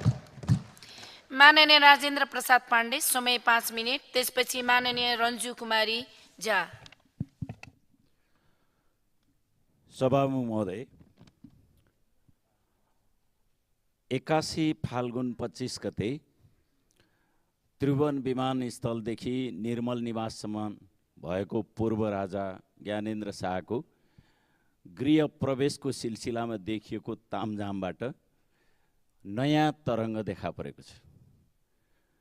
एयरपोर्टबाट घर फर्केका पूर्व राजा खुला गाडीमा बसेर हात हल्लाउँदै चुनाव जितेका नेताले जनतालाई सम्बोधन गरेको जस्तो देखियो। त्यो जुलुसमा उत्तर प्रदेशका मुख्यमन्त्री योगी आदित्यनाथको फोटो भएको ब्यानरमा राज संस्था पुनर्स्थापना गर्छौँ भनेर लेखिएको नारासहित भएको त्यो गतिविधि पनि देखियो। यो गतिविधिमा उत्तर प्रदेशका मुख्यमन्त्री योगीजीको फोटोसहितको ब्यानर देखिनु संयोग हो वा उहाँकै इच्छा हो, बुझ्न जरुरी पनि छ। यो गतिविधि हेर्दा देशमा गम्भीर स्थिति सिर्जना हुन लागेको जस्तो देखिएको छ। म हाम्रो पार्टी नेपाल कम्युनिस्ट पार्टी एकीकृत समाजवादीको तर्फबाट म यति भन्न चाहन्छु, हामी सङ्घीय लोकतान्त्रिक गणतन्त्रको पक्षमा पूर्ण प्रतिबद्ध पार्टी हो। यसका विरुद्ध हुने सम्पूर्ण गतिविधिका विरुद्ध हामी हुनेछौँ र हामीले रगतसँग साटेर ल्याएको हो यो गणतन्त्र, कसैले बक्सिस दिएको होइन। मैले मेरो व्यक्तिगत जीवनमा पनि मैले 6.5 वर्षभन्दा बढी जेल सजाय बेहोरेँ। 3 वटा राजाका विरुद्धमा 3 पटक राजकाज मुद्दा बेहोरेँ र म जस्ताले हजारौँले मुद्दा बेहोरे, हजारौँले जेल बसे, हजारौँ मारिए र त्यो जहानीय शासन व्यक्तिको जन्मिने बित्तिकै राजा हुने सिस्टमको अन्त्य भयो। यो कसैले हामीलाई बक्सिस दिया होइन। तर यसबीचमा किन यसरी राजावादीहरू सल्बलाउने स्थिति बन्यो, कसरी उहाँहरूमा आँट बढ्यो भन्दा यो आँट बढाउने चाहिँ हामी आफै हो है। गणतन्त्रवादी सत्तामा बस्ने शक्तिहरू आफै हो। सत्तामा बस्नेले सुशासन दिन नसकेको, 2/3 सरकारले पनि मुलुकमा कुनै नयाँपन दिन नसकेको, भ्रष्टाचार संस्थागत हुँदै गएको, भ्रष्टाचार नियन्त्रण गर्न र भ्रष्टाचारीलाई कारबाही गर्न सरकार पूर्णतः असफल हुँदै गएको, भ्रष्टाचारका एकपछि अर्को घटनामा मन्त्री सचिव उच्च पदस्थ कर्मचारी सरकारद्वारा नियुक्त विभिन्न संस्थानका प्रमुख मुछिँदै गएको, शासन सञ्चालनमा व्यापक पक्षपात भएको, सहकारी ठगी आरोपमा यसै संसदका राष्ट्रिय स्वतन्त्र पार्टीका सभापति तथा प्रतिनिधि सभा सदस्य माननीय रवि लामिछानेलाई झन्डै 90 दिन विभिन्न जिल्ला डुलाउँदै अपमान यातना दिने काम गरियो। त्यस्तै अपराधमा मुछिएका नेपाली काङ्ग्रेसका नेता, उपसभापति, नेकपा एमालेका सांसद, उहाँको श्रीमती, थुप्रै यस्ता व्यक्तिहरूलाई कुनै कारबाही भएन, उनीहरूले बेहोर्नु परेन। र यति मात्रै होइन, यहाँसम्म भयो लुम्बिनी प्रदेशका माननीय सांसद, कोशी प्रदेशका माननीय मन्त्री, नेपाली काङ्ग्रेसकै कोही सांसद बाँसबारी छाला जुत्ता कारखाना हडप नसक्ने र काङ्ग्रेस परिवारकै कोही छोरीले बाल मन्दिरको जग्गा टेन्डर भाडामा दिने सिलसिलामा बिना टेन्डर कुनै त्यस्ता व्यापारिक संस्थाहरूलाई सुम्पने, यस्ता अनेकौँ खालका अपराधपूर्ण कामहरू भए र यतिसम्म भयो यी सबैलाई मुद्दा नचल्ने भन्यो र रवि लामिछानेलाई मुद्दा चल्ने, अरूलाई चाहिँ मुद्दा नचल्ने सम्म देखियो। यसरी सत्ताभित्रै एउटालाई एउटा कानुन, सत्ता बाहिरकालाई अर्को कानुन, यस्तो अवस्था एकातिर भयो भने अर्कोतर्फ अर्थतन्त्र ओह्रालो लागिरहँदा सरकार ठुलो हेरिरह्यो। भ्यू टावर, पानी जहाज, मन्त्री क्वार्टर जस्ता अनुत्पादक क्षेत्रमा खर्च गरी राष्ट्रिय सम्पत्ति बर्बाद बनायो। विदेशी ऋण लिँदै मुलुकमा ऋणमाथि ऋण थुपर्दै लाने काम भयो। विदेशी ऋण बढेको भयो, व्यापार घाटा बढिरह्यो। कृषि प्रधान देश भएर पनि खाद्यान्नमा आत्मनिर्भर हुन सकेन र र राष्ट्रिय गौरवका आयोजनाहरू अलपत्र भए। बुढी गण्डकी निजगढ इन्टरनेसनल एयरपोर्ट जस्ता चिजहरू जो राष्ट्रिय गौरवका चिज के अरे प्रोजेक्टहरू थिए तिनीहरू निर्माण गर्ने कुरामा सरकारको ध्यान हुन सकेन। देश सम्पत्ति शुद्धिकरणका सिलसिलामा ग्रे लिस्टमा परिसक्यो। आइकाओले हाम्रो हवाई क्षेत्रलाई कालो सूचीमा राखिसक्यो। म टुङ्ग्याउँछु सभामुख महोदय। यस्तो खालको एकातिर जनतामा देशभित्र या देश बाहिर सबै नेपालीहरूमा सत्ताको पक्षमा विश्वास हरायो, वितृष्णा फैलियो। आर्थिक सामाजिक नैतिक हर क्षेत्रमा देश सङ्कटमा फसिसक्यो। रोम जलिरहँदा रोमका राजा निरो बाँसुरी बजाएर बसिरहेको थिए अरे त्यही अवस्था आजको सत्ताधारीको भयो। सभामुख महोदय, यिनै कारणले गर्दा गणतन्त्र विरोधीहरू सल्बलाइरहेछन्। हजारौँ हजार जनताले ज्यानको बाजी लगाएर रगतसँग साँटेर ल्याएको गणतन्त्र सत्ताधारीहरूको अकर्मण्यताको कारणले गुम्ने खतरामा छ। म टुङ्ग्याउँछु सभामुख महोदय, टुङ्गिन दिनुहोस्, किनभने यस्तो महत्त्वपूर्ण कुरा आइरहँदा वाक्य त पुरा गर्नुपर्छ नि सभामुख महोदय। गणतन्त्र ल्याउने राजनीतिक दलप्रति जनताको अविश्वास चरम चुलीमा छ। गणतन्त्र ल्याउने दलका नेताले गम्भीर हुन जरुरी छ। आज राजावादीहरूको तर्फबाट जे कुरा आइरहेछ त्यो अरू धेरै ठुलो कुरा होइन। तपाईँहरूको आनी बानी व्यवहार सुधार्नुहोस्। जनताले पनि भन्दैछन् आफ्ना कमी महसुस गर, जनताप्रति फर्क, गणतन्त्रको रक्षा र संविधानको रक्षाका लागि इमान्दारीपूर्वक लाग, भ्रष्टाचारीलाई कारबाही गर, सुशासन देऊ, पक्षपातपूर्ण शासनलाई अन्त्य गर, अन्यथा गणतन्त्र विरोधी शक्तिले रगतसँग साँटेर ल्याएको संविधान खोज्न सक्छन् है। हेक्का राख भने हो। धन्यवाद। माननीय रन्जु कुमारी झा, समय 5 मिनट। त्यसपछि माननीय राजकिशोर यादव। सम्मान्य सभामुख महोदय, आज संसदभित्र मान्य सदस्यहरूले जुन गम्भीर विषयमा छलफल प्रवचन जस्तो राखिराख्नु भएछ, उहाँहरूको सुन्दाखेरि मलाई पनि केही बोलौँ जस्तो लाग्यो।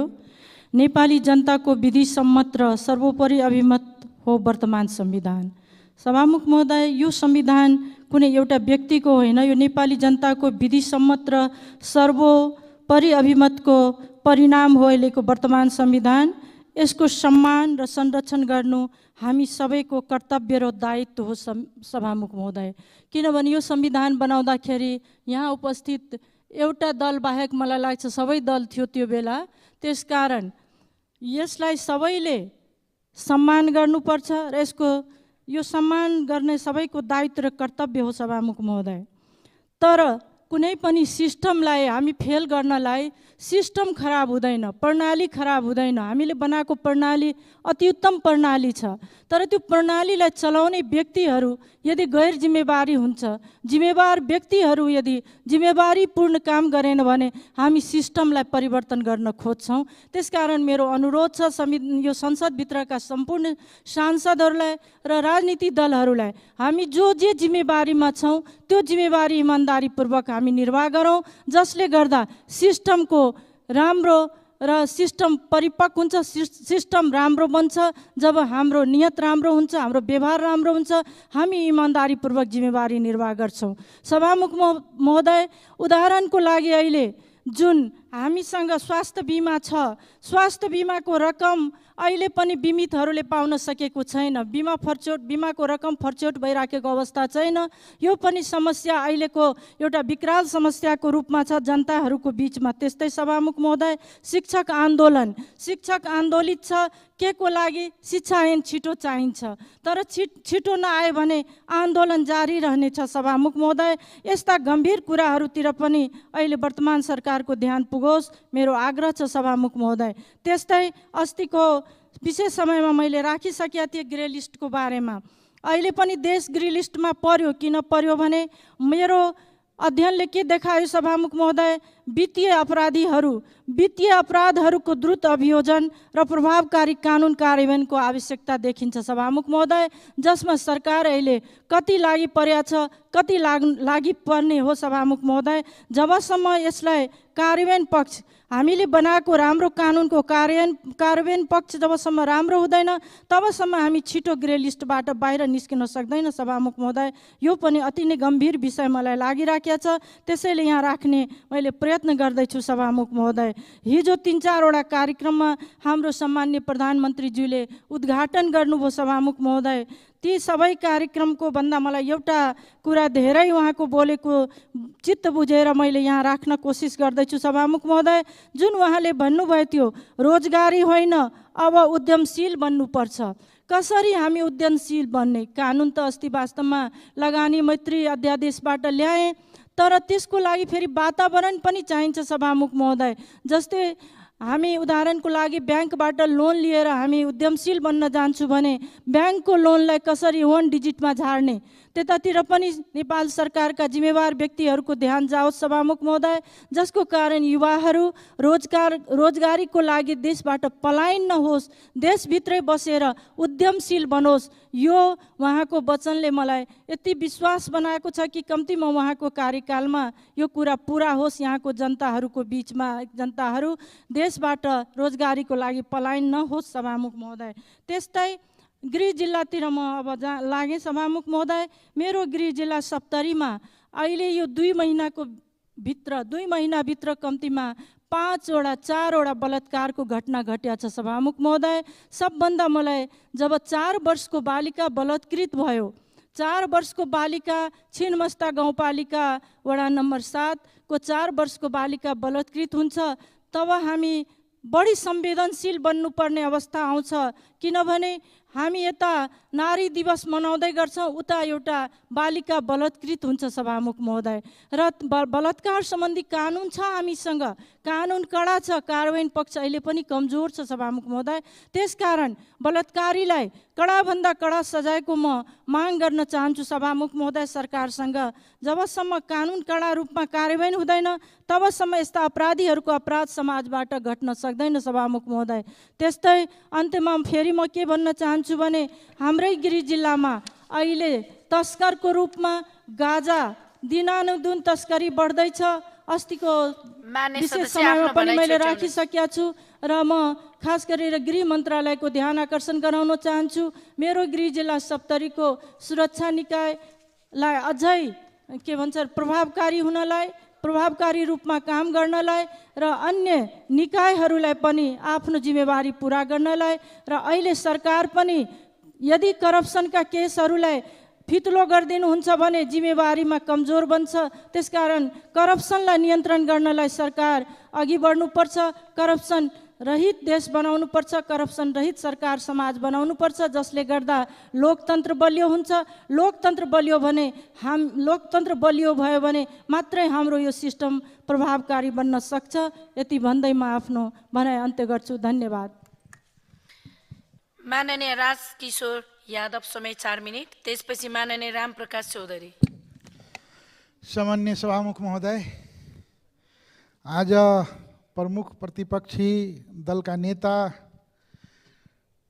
कुरा पनि सुनियो, सत्ता पक्षका होनहार युवा नेताजीहरूको कुरा पनि सुनियो र यो सदनको बहस सुन्दा यो बहस नभएर, जनताको आवाज नभएर नेताहरूको गनगन रोइलो मलाई लाग्छ त्यो एक प्रकारको आफैप्रतिको अविश्वासको प्रतीकात्मक सन्देश थियो जस्तो लाग्छ। सामान्य सभामुख महोदय, यो चेयरप्रति या यो व्यवस्थापिकामा आज मान्यजीहरूको यो सदनमा जुन उपस्थिति छ यसले नै देखाउँछ कि हामी कति संवेदनशील छौँ, हामी कति गम्भीर छौँ। कुराको लागि कुरा मात्रै गर्ने हो भने एकजना एयरपोर्टबाट आफ्नो घर जाँदा जुन प्रकारको राज्य सत्ता नै तर्सिनुपर्ने, चिन्तित हुनुपर्ने र पुरै सदनको समय खर्चिनुपर्ने जुन अवस्था आयो, एकचोटि आफूले रजगज गरेका, आफूले जसरी व्यवस्थाको नाममा राज्य कब्जा गरेर दोहन गरेका ती दिनहरूलाई एकचोटि हामी फेरि रिभिजिट गर्ने हो कि मलाई लाग्छ अरूतिर औँला ठड्याउनुभन्दा पहिले हामी सबैले आफूतिर एकचोटि आत्मसमीक्षा गर्नुपर्ने जरुरत छ। जसरी आज सत्ताको नाउँमा सबै इन्स्टिट्युसनहरू कब्जा गरेर दलका नेता नभइकन, त्यो डिलरको रूपमा, लिडर नभइकन डिलरको रूपमा र दलपतिको नाममा जसरी आफ्नो शासन चलाउन खोजेको छ, मलाई लाग्छ त्यसप्रतिको एउटा असन्तुष्टिको त्यो बिम्ब थियो अस्तिको तपाईँको जनसागर। त्यसैले अहिले सदनको स्थिति यो छ, तपाईँको 2-3टा म प्रतीकात्मक घटना यहाँ निवेदन गर्न चाहन्छु सामान्य सभामुख महोदय। अब सरकारले बेच्न के बाँकी रह्यो? सिराहा जिल्ला नरहा गाउँपालिका वार्ड नम्बर 3 का एकजना भारतीय नागरिकलाई त्यहाँको वार्ड अध्यक्षले नेपाली नागरिक बनाइकन नागरिकता बेच्ने काम गरेको छ। त्यो भनेको 2080 साल असार 26 गते र त्यहाँका नागरिकहरू यो नेपाली होइन भारतीय हुन् भनेर त्यहाँको जिल्ला सिडिओ अफिसमा निवेदन दिएको छ। तर त्यो सत्ताधारी पार्टीको वार्ड अध्यक्ष भएको हुनाले त्यो माथि कारबाही भएको छैन। अब यो सरकारले नागरिकता बेच्नेलाई पनि कारबाही गर्न तपाईको चाहदैन भने के गर्ने? आज सिराहा जिल्ला माफियाको राज भएको छ। 6 महिनाभित्र प्रहरीका, सशस्त्र प्रहरीका 100 दारूका ब्ल्याकियाबाट मारिएको स्थिति छ। अस्ति रिङ्कु सदाई सामूहिक बलात्कारबाट हत्यासम्मको घटना भएको छ। हिजो अस्ति त्यहाँ तपाईको चुरे नाश गरेर गिट्टी बालुवा खनन गर्ने भूमाफियाको विरुद्धमा पत्रकार बोल्दा त्यसको क्यामेरा फुटाइएको छ। पत्रकारलाई जान मार्ने धम्की दिएको छ। सिडिओसँग कुरा गर्दा यो केही होइन भन्छ। भन्ने कस्तो राज्य प्रणाली हो? यही हो लोकतन्त्र? यदि तपाईले यसैलाई लोकतन्त्र भन्नुहुन्छ भने हिजो अस्ति तपाईको एयरपोर्ट मात्र होइन, प्रत्येक कुना कुनाबाट राजाहरू जन्मिनेछ र तपाईलाई औँला ठडाएर चुनौती दिनेछ। त्यसैले विषय यहाँ के हो भने हामीले कस्तो व्यवस्था र त्यो व्यवस्था अन्तर्गत कस्तो शासन प्रणाली सञ्चालन गर्दैछौँ। सम्मान्य सभामुख महोदय, आज मलाई लाग्छ सबभन्दा ठुलो समस्या ट्रस्टको हो, डिफिसिट अफ ट्रस्ट हो। आज यो प्रतिपक्ष दल र सत्तापक्षको बीचको जोहारी हेर्दा एकले अर्कालाई जसरी आरोप प्रत्यारोप लगाइरहेको छ र यो समग्र घटनालाई हेर्दा मलाई लाग्छ एउटा कहानी छ, एक झूठे ने दूसरो झूठे से कहता है कि झूठ मत बोल। एकले अर्कालाई आरोप लगाएर जसरी उम्किन खोज्दैछ, त्यसैले नेपाली समाजको आज सबभन्दा चुरो समस्या भनेको सपना मर्नु हो। आज यहाँका नेपाली युवाहरू अब सपना देख्न छोड्यो, आशा भरोसा गर्न छोड्यो र यो समस्या सिर्जित भएको हो। त्यसैले समयमै हामी एकचोटि आत्ममूल्याङ्कन गरौँ, आत्मसमीक्षा गरौँ र हिजो भएका गल्तीहरूलाई सुधारेर अगाडि बढ्न कोसिस गरौँ। अनि मात्रै यो व्यवस्था मजबुत भएर आउँछ। यसलाई कसैले चुनौती दिन सक्दैन।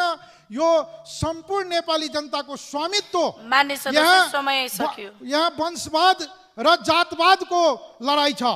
अस्तिको नारी दिवसमा जसरी नारीको अधिकारको बारेमा सबै नेता र दलहरूले, दलपतिहरूले वकालत गर्ने र स्वास्थ्य मन्त्रालयमा एउटा महिला 1 नम्बरमा सिफारिस हुँदा त्यसलाई महिला भनेर, त्यसलाई मधेसी भनेर जसरी त्यसलाई पन्छाउने काम गर्यो, यो 6 महिनाभित्र हेर्ने हो भने सरकारका 90% नियुक्ति एउटै जातको नियुक्ति पाएको छ। के यो राज्यलाई एक जातीय राज्य बनाउन खोजेको हो?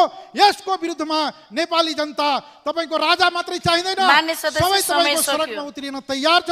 त्यसैले समयमै चेतना भए यदि यसलाई चेतेन भने मलाई लाग्छ त्योभन्दा ठुलो आँधी बेरी आउनेछ। यो राज्य विविधताले भरिएको हो, सबै जात जातिको हो, त्यसैले त्यतातिर ध्यान दियोस् भन्ने म आग्रह।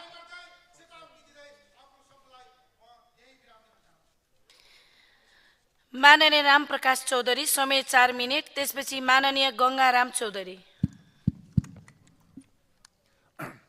सम्मान्य सभामुख महोदय, श्रावण 9 गते सौर्य एयरका जहाज दुर्घटना हुँदा एक बालक सहित 18 जनाको मृत्यु भएको थियो।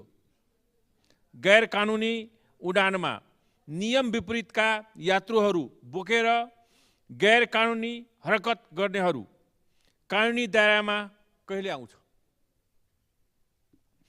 पीडितहरूले कहिले क्षतिपूर्ति र न्याय पाउँछन्? सभामुख मार्फत ध्यान आकर्षण गराउन चाहन्छु।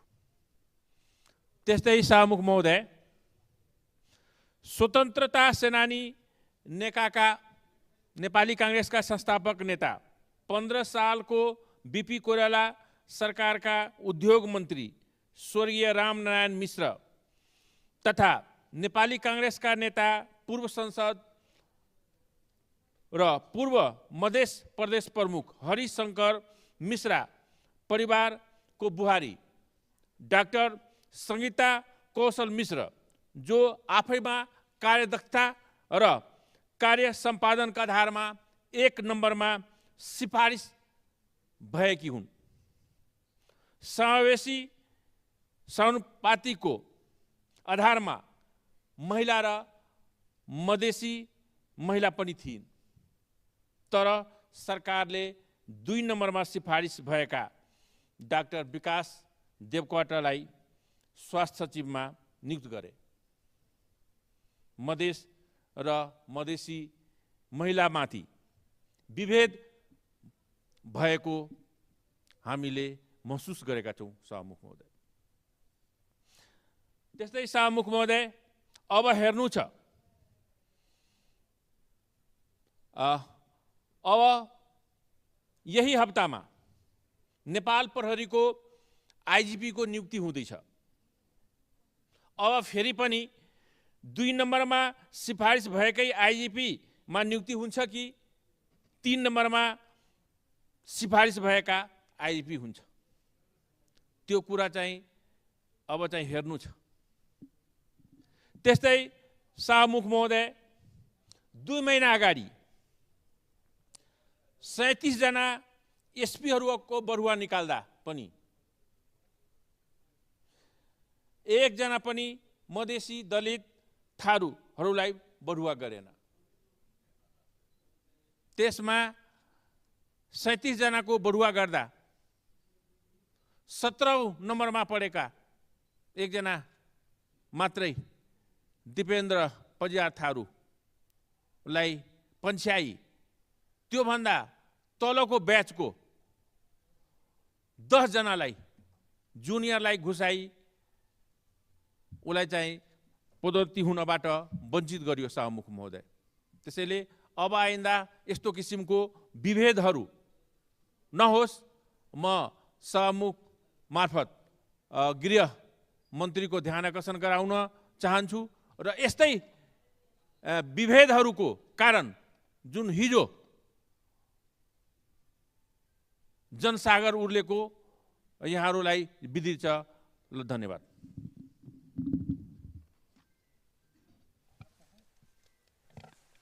माननीय गङ्गाराम चौधरी, समय 4 मिनट। त्यसपछि माननीय प्रेम सुवाल। सम्मान्य सभामुख महोदय, मेरो क्षेत्रको सिमानामा छोटी भन्सार नहुँदा दिनहुँ सर्वसाधारण नागरिक दुख भोग्न बाध्य भएका छन्। सिमानाको सुरक्षाको जिम्मेवारी सशस्त्र प्रहरीलाई दिएपछि सिमाना क्षेत्रबाट हुने निकासी पैठारी पहिलेको तुलनामा केही हदसम्म रोकिए तापनि पूर्ण रूपमा बन्द भएको छैन। सम्मान्य सभामुख महोदय, त्यसको मुख्य कारण हो एक खुल्ला सिमाना, अर्को भन्सार कार्यालय नहुनु र तेस्रो सुरक्षाकर्मीको दरबन्दीमा कमी। त्यसैले सामान्य सभामुख महोदय, मेरो क्षेत्र कैलाली जिल्लामा पर्ने 3 स्थानीय पालिका मध्ये 2वटा पालिका नेपाल भारत देशसँग खुल्ला सिमाना जोडिएको छ। ती स्थानीय पालिका हुन् भदनी नगरपालिका, अर्को कैलाली गाउँपालिका। भदनी नगरपालिकामा जम्मा 1वटा छोटी भन्सार रहेको छ भने कैलाली गाउँपालिकामा हाल 0 रहेको छ। सामान्य सभामुख महोदय, द्वन्द्वकालदेखि पहिला कैलाली गाउँपालिकामा 2वटा छोटी भन्सार रहेका थिए, तर हाल छैन। त्यसैले सामान्य सभामुख महोदय, सर्वसाधारण पैदल यात्री र साइकल यात्रीहरूले आफ्नो घर खर्चका लागि थोरै सामान ल्याउँदा भन्सार नभएर सिमानामा गरिने प्रहरीको दमन, शोषण, अत्याचार र ज्यादतीबाट आम नागरिक तर्सित छन्। तस्करहरू खुल्लेआम तस्करी गर्ने र आम साधारण नागरिकलाई दुख दिन पाइँदैन। अर्को भन्सार पुग्न 50 किलोमिटर भन्दा बढी लाग्छ। त्यसैले ती पैदल र साइकल यात्रीहरूको समस्या सरकारले बुझ्ने कि नबुझ्ने। मैले छोटी भन्सारको लागि यसभन्दा अगाडि पनि सदन मार्फत पटक पटक जानकारी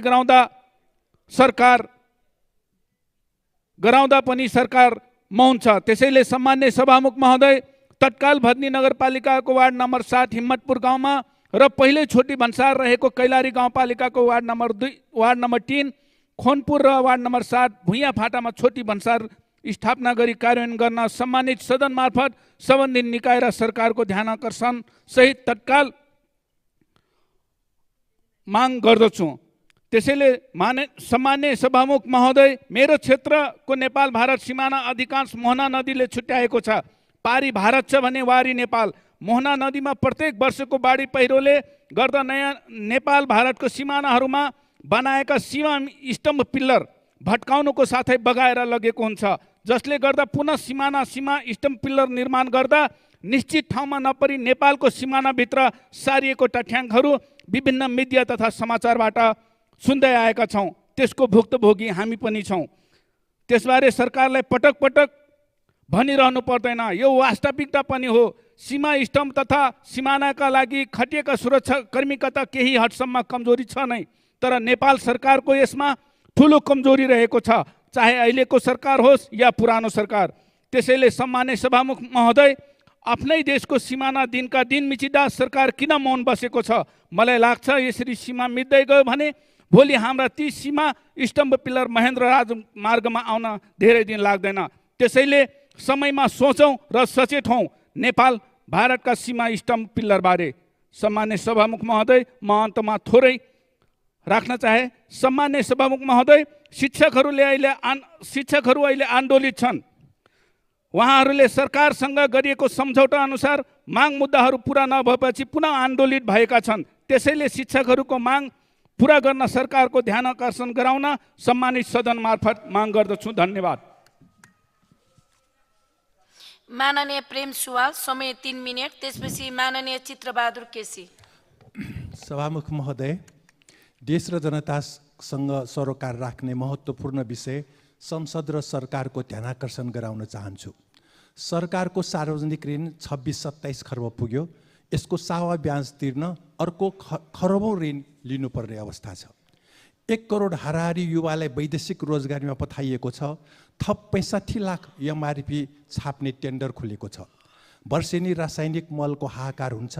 तातो पानी भन्सारमा 1300 मेट्रिक टन मल अलपत्र रहेको 1 वर्ष भयो। रासायनिक मल खरिदमा एक पूर्व अर्थमन्त्री विदेशी कम्पनीसँग $20 लाख ठगीमा परेको सार्वजनिक भयो। अमेरिकी साम्राज्यवादले युक्रेनमा हतियार र डलर पठाएर रुस विरुद्ध युद्ध गराएको हुँदा नेपालमा युक्रेन र रुसबाट आउने रासायनिक मल र गहुँ बन्द भयो। भारतले नेपाललाई यही जवाफ दिँदैछ। 5 वर्ष नआएका 6 लाख बालबालिका विद्यालय बाहिर छन्। 12 कक्षा उत्तीर्ण विद्यार्थीहरूलाई अभिभावकको घर जग्गा बेच्न लगाएर सरकारले विदेश पढ्न पठाउँदैछ। नेपालमा 500 बढी कलेज बन्द हुँदैछ। नेपालको तथ्याङ्क यही होइन र? सरकारले युवालाई सम्बोधन गर्न विद्यालय शिक्षा निःशुल्क र अनिवार्य तथा विश्वविद्यालय शिक्षा निःशुल्क गर्नु जरुरी छ।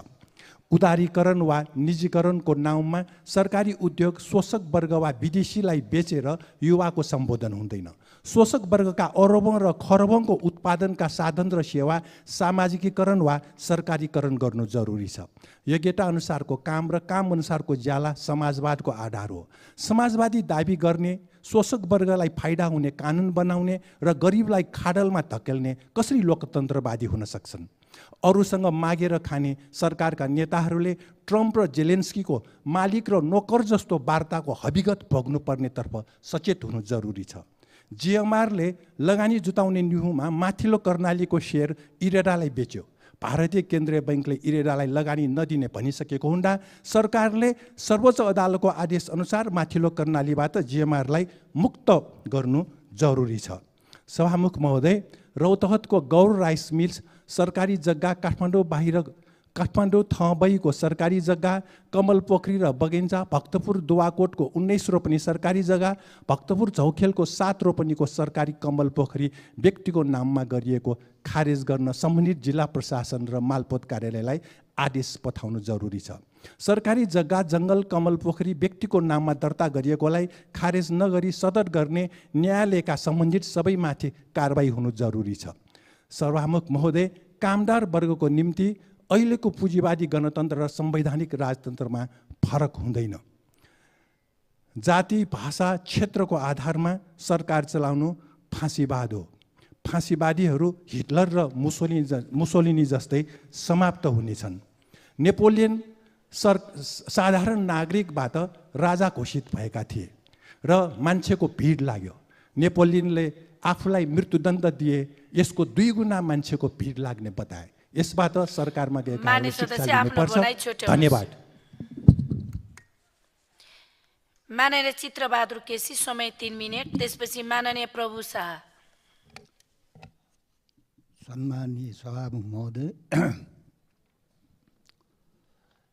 हामीले भन्दै आएको कुरा के हो भने यो लोकतन्त्र गणतन्त्रमाथि कालो बादल मडारिरहेको छ। हामीले यो कुरा भन्दै आएका छौँ। कोबाट मडारिएको छ? आफ्नो गुमेको स्वर्ग चाहिँ प्राप्त गर्न त तपाईँ चाहिँ नियमै हो नि। राजतन्त्रवादीहरूले त्यस खालको खेल गर्नुमा के नौलो कुरा भयो र? तर मुख्य कुरा के भयो भने लोकतन्त्र र गणतन्त्रको लागि लडेका, सङ्घर्ष गरेका पार्टीहरूको चरित्र के भयो? उहाँहरूको चरित्र के भयो भने राजनीति गर्ने भनेको, सत्तामा जाने भनेको लुट्नै हो, लुट्नै हो, कमाउनै हो। त्यो लुटबाट चाहिँ आफ्ना कार्यकर्ता पाल्ने, आफ्ना नातागोता पाल्ने, देशको राष्ट्रियता, सार्वभौमता र स्वतन्त्रता जाँचकै आओस्, नेपाली जनताको स्थिति जेसुकै होस्, त्यसको मतलब भएन। सबभन्दा जिम्मेवार यी 3वटा ठुला पार्टी छन् जसले आज चाहिँ लोकतन्त्रलाई, गणतन्त्रलाई चाहिँ भडखरातिर लाँदैछन्। त्यस कारणले मैले भनेको कुरा सुरुदेखि नै के हो भने 46 सालपछि राजनीति गर्नेहरू, सांसद, मन्त्री, सत्तामा बस्नेहरूको तिनीहरूको चाहिँ सम्पत्ति चाहिँ छानबिन हुनुपर्छ। छानबिन हुनुपर्छ र निष्पक्ष रूपले छानबिन हुनुपर्छ र उनीहरूले गरेको लुटलाई उचित कारबाही गर्नुपर्छ। बल्ल जनताले साथ दिन्छन्। होइन भने अब चाहिँ 62-63 सालको आन्दोलनबाट किनारा लगाइसकेको राजतन्त्रले यत्रो आँट कसरी गर्न सक्यो? यहाँ संसदमा चाहिँ ठुल्ठुला कुरा गरेर उफ्रिएर हुन्छ कि राष्ट्रलाई तपाईँ चाहिँ नि सही तपाईँ चाहिँ बाटो देखाउनुपर्छ। त्यस कारणले फेरि पनि म चाहिँ नेपाली जनतासँग आग्रह गर्छु, लोकतन्त्र गणतन्त्रको विकल्प राजतन्त्र हुँदै होइन। लोकतन्त्र गणतन्त्र लयो भने यो चाहिँ पटक पटक सत्तामा, शक्तिमा बसेर मुलुकलाई बर्मा लुट गर्ने ठगहरूलाई एक दिन जनताले कारबाही गर्नेछ। यो लोकतन्त्र गणतन्त्र सिद्धियो भने फेरि अधिनायकवादी बाटो आउनेछ र यो लोकतन्त्र गणतन्त्र प्राप्तिको लागि हामीले लामो समय फेरि चाहिँ लडाइँ लड्नु पर्नेछ। अन्तमा शिक्षा प्रणाली ध्वस्त पारिएको छ, त्यस कारणले शिक्षा ऐन चाहिँ जारी होस् भनेर देशभरिबाट शिक्षकहरूले जुन काठमाडौँमा आन्दोलन गरिरहेका छन् त्यो शिक्षकहरूको चाहिँ माग जायज छ। त्यो माग चाहिँ सरकारले पुरा गर्नुपर्छ र अन्त्यमा सत्तामा बस्दाखेरिका चरित्र र सत्ता बाहिर परेपछिको चाहिँ रोदन नेपाली जनताले चाहिँ सबको देखेका छन्। त्यस कारणले निर्णायक रूपमा यो देशलाई यस खालको खाडलमा हाल्नेमा ठुला पार्टी नै जिम्मेवार छन्। त्यसमा नि तीनवटा ठुला पार्टीले अहिलेको यो सबै परिस्थितिको जिम्मा लिनुपर्छ र नेपाली जनताका अगाडि चाहिँ विगतमा जे गल्ती कमजोरी भएका हुन् स्पष्टता साथ नेपाली जनतालाई चाहिँ राख्नुपर्छ।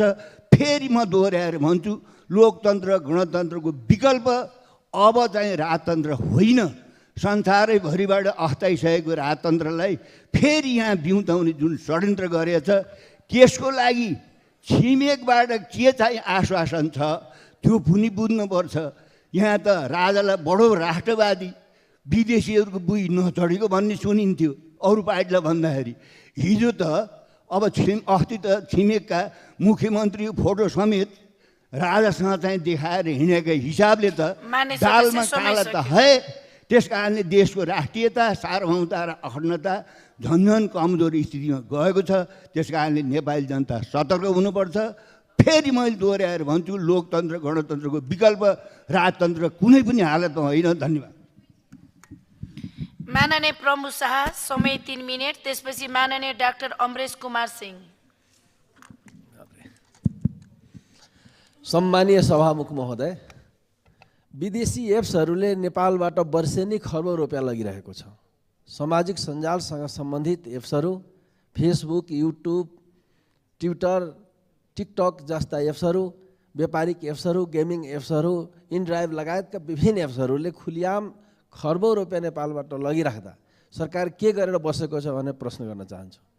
अहिलेको आवश्यकता अनुसार हामी नयाँ एप्सहरू डेभलप गर्नै नसक्ने हो। विदेशी एप्सहरू जसरी हामी चलाउँछौँ नेपाली एप्सहरू विदेशीले चलाउनै नहुने हो। यदि चलाउन सक्ने कन्डिसन छ भने नेपाल सरकारले त्यतातिर किन ध्यान दिएन भन्ने प्रश्न गर्न चाहन्छु। आज हामी हेरिरहेछौँ व्यापारीले मुनाफा वापत जति पैसा लगिरहेछ नेपालबाट, यत्रो व्यापार घाटा छ, मुनाफा वापत ठुलो रकम नेपालबाट लगिरहेको छ। ब्याङ्कहरूबाट जो ऋण लिन्छ त्यसको ब्याज स्वरूप खर्बौं रुपियाँ गइरहेको छ र त्योभन्दा कयौँ गुणा बढी सामाजिक सञ्जाल लगायतका विभिन्न एप्सहरूले नेपालबाट पैसा लगिरहेका छन्।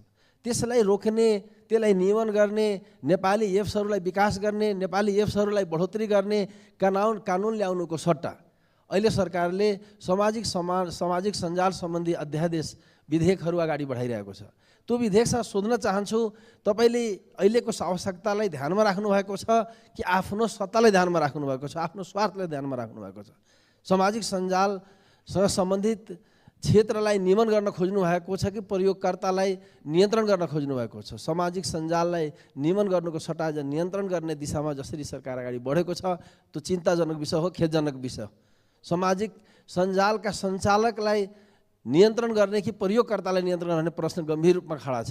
आज प्रयोगकर्तालाई प्रतिक्रियाविहीन बनाइदिने, लाइक पनि गर्न नसक्ने, सेयर पनि गर्न नसक्ने, कमेन्ट पनि गर्न नसक्ने, गर्यो भने जेल जानुपर्ने बिनापना पनि प्रावधानहरू अगाडि बढाइएको छ। जबकि हामीलाई थाहा छ हिजो पूर्वकालमा पौराणिक कालमा भगवानको पनि आलोचना मान्छेले गर्थ्यो। रामको आलोचना गरेको हामी रामायणमा सुन्छौँ, महाभारतमा कृष्णको आलोचना गरेको हामी सुन्छौँ। हिजोका राजा महाराजाहरू राणाकालमा पनि मान्छेले टिप्पणी गर्थे शासकहरूको बारेमा। तर आज 21औं शताब्दीमा लोकतान्त्रिक युगमा जसको संविधानमा वाक स्वतन्त्रताको ग्यारेन्टी गरिएको छ, बोल्न पाउने अधिकारको ग्यारेन्टी गरिएको छ, यो युगमा बोले वापत दण्ड हुनुपर्ने, दण्डित हुनुपर्ने जो प्रावधान ल्याइएको छ त्यो खेदपूर्ण छ, भर्सनायोग्य छ।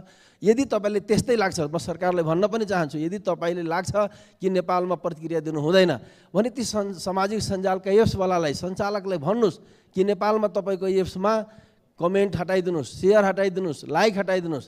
त्यसरी गर्नु भने राम्रो हुन्छ। फेसबुकवालाले भन्नुहोस्, युट्युबवालाले भन्नुहोस् कि तपाईँको एप्समै त्यो अप्सन नराख्नुहोस्, सेयरको अप्सन हटाइदिनुहोस्। नेपालमा कुनै पनि सामाजिक सञ्जाल ल्याउने हो भने त्यसमा कुनै पनि अप्सन नराख्नुहोस्, किनकि नेपालमा राजा महाराजाको शासन छ, नेपालमा कथित लोकतन्त्र छ भन्ने कुरा खुल्याम चिठी पत्र गर्दा राम्रो हुन्छ जस्तो मलाई लाग्छ। त्यसर्थले पनि अहिले जसरी यो अध्यादेश ल्याइएको छ प्रयोगकर्तालाई निरुत्साहित गर्ने, वाक स्वतन्त्रतालाई खोज्ने जुन ढङ्गले विपक्षमा आउने अभिव्यक्तिलाई निरुत्साहित गर्ने, दण्डित गर्ने, तर्साउने जुन ढङ्गले आएको छ, त्यसलाई रोक्न सरकारको ध्यान आकर्षण गराउन पनि चाहन्छु।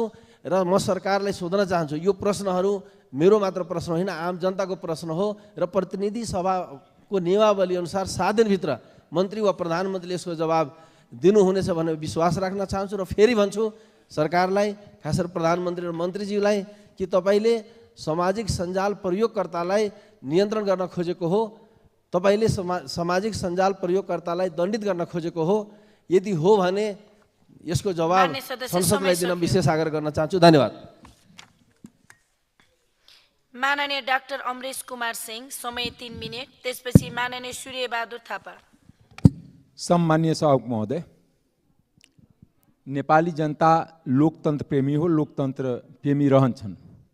तर लोकतन्त्रको नाउँमा जुन नेतातन्त्र चलिरहेछ त्यसको विरुद्धमा अवश्य हो। नेपालमा आजको दिनमा लोकतन्त्र छैन, नेतातन्त्र छ र नेताहरूको संरक्षणमा सबै बिचौलिया र भ्रष्टाचारी संरक्षित छन्। साथसाथै म यहाँ प्रश्न गर्न चाहन्छु कि त्रिभुवन विश्वविद्यालयमा राजावादीले गएर डाक्टरको कोठा तोडफोड गरिरहेछ कि काङ्ग्रेस एमालेको कार्यकर्ता गएर तोडेको छ? अहिले भर्खर एउटा महामन्त्रीजीको उपदेश संसदमा सुनिरहेको थिएँ। उहाँ भारतको दक्षिणी भारतको फिल्म शैलीमा 200, 300, 400 गाडी लिएर कहिले वीरगञ्ज पुग्नु, सिमरा पुग्नुहुन्छ, कहिले सिन्धुली पुग्नुहुन्छ। त्यो लोकतन्त्र हो? त्यो बिचौलिया तस्कर दलालले मात्र 200 गाडीको व्यवस्था गर्न सक्छ, कुनै नेपाली जनताले गर्न सक्दैन। त्यस कारणले खतरा लोकतन्त्रको यस्ता महामन्त्रीबाट छ, खतरा यस्ता दलपतिबाट छ। एउटा कुरा के लोकतन्त्र जनताले भनेको छ कि कुलमानलाई दुःख दिने? जनताले भनेको छ कि त्रिभुवन युनिभर्सिटीको जग्गा कब्जा गर्ने? जनताले भनेको छ ललिता निवासको जग्गा कब्जा गर्ने? त्यस कारणले लोकतन्त्रको नाउँमा जुन 18 वर्ष जसले विभिन्न पदमा गएर लुट्या छ, त्यो पहिला फर्स्ट डिफेन्समा आउनुहोस्। हामी त लोकतन्त्रको डिफेन्समा लास्ट लाइन अफ डिफेन्स हो। न हामी जनता लुट्या छौँ न लुट्नेवाला छौँ। तर जसले लुटेर उपदेश दिइराख्नु भएको छ, जसले माफिया तन्त्र चलाएर आज फेरि एउटा स्वास्थ्य मन्त्रालयको निर्णय देखेँ। मैले भनेको थिएँ, संसदमा रेकर्ड छ कि प्रदीप पौडेल हुँदासम्म 52 बाहेक कोही एउटा नियुक्ति पायो भने म उसलाई सेल्युट गर्छु, विद्यार्थी भए पनि। ऊ मेरो विद्यार्थी हो। तर आज पनि एउटा दिलीप शर्मा नाउँको बनाएको हो। त्योभन्दा सेनियर राजीव झा थियो, जो 10 वर्षदेखि प्रोफेसर हो, न्युरोसर्जन हो, स्पेसलिस्ट, सुपर स्पेसलिस्ट हो। तर बनाइन किनकि मधेसी छ नि, झा लागेको छ नि। यो लोकतन्त्र हो? कुन संविधानको तहत भनेको छ कि जनजातिलाई उठीबास लगाउनु पर्ने, मधेसीलाई कुनै पदमा आउनै नदिने, युनिभर्सिटी देख्यो भने त्यो तोड्नै पर्ने? आजसम्म जति त्रिभुवन युनिभर्सिटीमा तोडफोड भएको छ, काङ्ग्रेस एमाले मात्र तोडफोड गरेको छ, कुनै राजावादीले तोडफोड गरेको छैन। त्यस कारणले राजावादीको नाउँ देखाएर देश लुट्न पाइँदैन। तपाईँहरू देश लुट्नुभयो, देशको भ्रष्टाचार, देशमा 26 खरब ऋण कराइदिनु भयो। जनता त्यहाँ हात छ, लोकतन्त्र त्यहाँ हात छ। लोकतन्त्रको खतरा छ भने काङ्ग्रेस एमालेको नेताबाट छ, जनताबाट छैन। नेपालको जनता जहिले पनि लोकतन्त्र प्रेमी छ। हिजोको दिनमा पनि बहुदल काङ्ग्रेस एमाले खाएकै हो, आजको दिनमा पनि गणतन्त्र खानै लागेको हो। यो यथार्थ हो। आखिर माघ 19को घटनापछि, माघ 19को घटनाभन्दा पहिला कसको शासन थियो? काङ्ग्रेस एमालेको थिएन? बहुदलको अन्त त्यही भएन? अन्तिम श्राद्ध भएको दिन माघ 19 हो। आज पनि गणतन्त्रको श्राद्ध नगरिदिनुहोस्, जनताको पक्षमा काम गर्नुहोस्। दोस्रो कुरा, प्रधानमन्त्री विभिन्न प्रदेश सभामा गइराख्नु भएको छ। उहाँ सुन्न गइराख्नु भएको छ कि सुनाउन गइराख्नु भएको छ म बुझ्न सकेको छैन। मान्य सदस्य आफ्नो भनाइ छुट्याउनुहोस्। म छुट्याउँदैछु। लोकतन्त्रमा सभा गर्न छुट हुन्छ, मान्छेको भेला गर्न छुट हुन्छ। यो कस्ता लोकतान्त्रिक सरकार हो? कागजमा मात्र लोकतान्त्रिक भनेर हुन्छ, व्यवहारमा हुनुहोस्। कि काठमाडौँमा निषेधाज्ञा जारी किन हुनु पर्यो? सरकार भन्छ डराएको पनि छैन। ठुला उसको पार्टीको पदाधिकारी फलाक्दै हिँड्छ कि केही भएको छैन। यता डरले कट्टुमा पेसाब भइरहेछ, निषेधाज्ञा जारी भइरहेछ। त्यस कारण निषेधाज्ञा तुरन्त खारिज गरौँ। कसैलाई निषेधको राजनीति नगरौँ। जनतालाई निर्णय गरिदेऊ। जनता यो देशको मालिक हो, दल र दलपति मालिक होइन। मालिक भएर त दलले देशलाई नाश गरिदियो, देशलाई गरिबीमा लगाइदियो, गृह एरियामा लगाइदियो। एफएटिएफको गृह एरियामा कुन जनताले लगाएको हो कि दलहरू लगाएको होइन? जति नियुक्ति भएको छ बिचौलियाको प्रभावले र पैसाले नियुक्ति भएको छ। यो काम बन्द गर्नुहोस् र आफ्नो श्रीमतीलाई मन्त्री बनाउनेदेखि लिएर आफ्नो आसोपासैलाई धनी बनाउने काम बन्द गरौँ। त्यसैमा लोकतन्त्रको सुरक्षा छ। धन्यवाद। माननीय सूर्यबहादुर थापा छेत्री, समय 8 मिनेट। त्यसपछि माननीय छिरिङ लामु लामा तामाङ। सम्मान्य सभामुख महोदय, म कवि भुपी शेरचनले उहिल्यै लेख्नुभएको एउटा कालजयी कविता सम्झन चाहन्छु। यो हल्लै हल्लाको देश हो। केही दिन यता सहरमा कोलाहल र हल्ला चलिरहेको छ। राजनीतिक नेतृत्वलाई उमेरको हिसाबले पुरानो भन्दै बदनाम गर्न तल्लिने एउटा तबकाले 78 वर्षीय वृद्ध नागरिकलाई डोमेस्टिक टर्मिनलतर्फको यात्राका क्रममा आउँदा गौचरण विमानस्थलमा अवतरण गर्दा स्वागत र्याली गर्दै राजा आउने र ल्याउने हल्ला गरेको पो सुनियो, देखियो। राजतन्त्र केही असन्तुष्ट र भड्किएका आत्माहरूले हुइयाँ मच्याउँदैमा फर्किँदैन। पूर्व राजाको स्वदेशभित्रको घुमफिर र पर्यटनलाई राजा आउने र भ्रमको खेती गर्न चाहने, राजा आउने भन्दै भ्रमको खेती गर्न चाहनेहरू सिङ्गो दुनियाँका सबभन्दा पटमूर्खहरू रहेको तथ्य समेत म यस सम्मानित सभा समक्ष राख्न चाहन्छु। सम्मान्य सभामुख महोदय, नेपाल आज जहाँ छ यसमा गणतन्त्रको 16 वर्ष जिम्मेवार छ कि राजतन्त्रको लुट खसोटको 240 वर्ष? म सोध्न चाहन्छु। पुष्पकमल दाहालजीको नेतृत्वको 20 महिनाको कुशासनले यसमा कति काम गरेको छ? म सोध्न चाहन्छु कि एमालेको नेतृत्वमा नेपाली कङ्ग्रेस सहितको बलियो सरकार बनेको मात्र 8 महिना जिम्मेवार रह्यो? म सोध्न चाहन्छु। अहिले मुलुकमा भ्रम र भ्रान्तिको कुहिरो सिर्जना गरेर आफ्नो स्वार्थका रोटी सेक्न उद्धत तत्त्वहरूले निकै ताउरमाउर गरेको देख्न सकिन्छ। तर नेपाली जनताको आकाङ्क्षा र जनमत यो किमार्थ होइन र हुन सक्दैन। म पूर्व राजाको पुनः राजा हुने र शासन गर्ने सपनालाई एउटा नागरिकको इच्छासम्म मात्रै ठान्दछु। मुखियाको छोरा मुखिया हुने, जिम्मालको छोरा जिम्माल हुने, राजाको छोरा राजा हुने ती दिन गए। सम्झने पानी छम्कने हो, त्योभन्दा अरू केही अर्थ छैन। म नागरिकले राजा होइन, जनमतमा विजयी भएर एकजना नागरिकको इच्छा राष्ट्रपति हुने राख्नुलाई मैले स्वाभाविक मान्छु। नारायण हिटीबाट बास मागेर नागार्जुन बसाइ सरेका व्यक्तिले पुनः राजा हुने इच्छा राख्नु नेपाली जनताको आधुनिक चेतना, जागृति र युगानुकूल छैन र हुनै सक्दैन। ज्ञानेन्द्र शाहले बक्सिसमा हुकुममा हामीलाई लोकतान्त्रिक गणतन्त्र दिए जस्तो कुरा नगरून्, किनभने उनी स्वेच्छाले राजगद्दी छोडेर, नारायण हिटी छोडेर नागार्जुन बासतर्फ लागेका होइनन्। म यो कुरा राख्न चाहन्छु र नागार्जुन बासतर्फ हिँडेको ऐतिहासिक घटनाक्रमलाई सम्झिन पनि म आग्रह गर्न चाहन्छु। संविधान सभाको पहिलो बैठकले निर्णय गरिसकेपछि उनी नेपाली जनताको जनक्रान्तिको मारमा परेर सुरक्षित आवासको माग गरेर सरकारसँग नागार्जुन बासमा गएका हुन्। त्यो कुराको ग्यारेन्टी लोकतान्त्रिक सरकारले गरेको हो। म यो कुरा राख्न चाहन्छु। यसलाई कुनै वंश, परिवार र व्यक्तिको नभएर यो सङ्घीय लोकतान्त्रिक गणतन्त्रलाई सिङ्गो राष्ट्र र आम जनताको कठोर निर्णयका रूपमा नयाँ संविधानले संहिताबद्ध गरेको छ। यहाँनिर म सम्झाउन चाहन्छु, इरानका अन्तिम राजा रेजा पहलवी शाहले एउटा चर्चित भनाइ राखेका थिए। म उनको भनाइ उद्धृत गर्न चाहन्छु। जीवनको आखिरी समयमा पहलवीले भनेका थिए, म जब इरानमा थिएँ इरानलाई बुझ्न सकिनँ, आज इरानलाई बुझेको छु तर म इरानमा छैन। यो लाक्षणिक भनाइ मैले किन राखेको हो भने आज जो मानिसहरू पोखराबाट काठमाडौँ आउने कुरा, के को राजा आउने कुरा भन्दै फुर्तीफार्ती गर्नु पर्यो, लखनऊबाट ल्याए जस्तो गरिकन ताउरमाउर गरेको देखिन्छ। आएको कहाँबाट भन्दा पोखराबाट। आफ्नो देश घुमेर फर्किँदा यो स्वागत, यो र्याली जस्तो गरेर के सन्देश दिन खोजिएको हो? म यो कुरा राख्न चाहन्छु।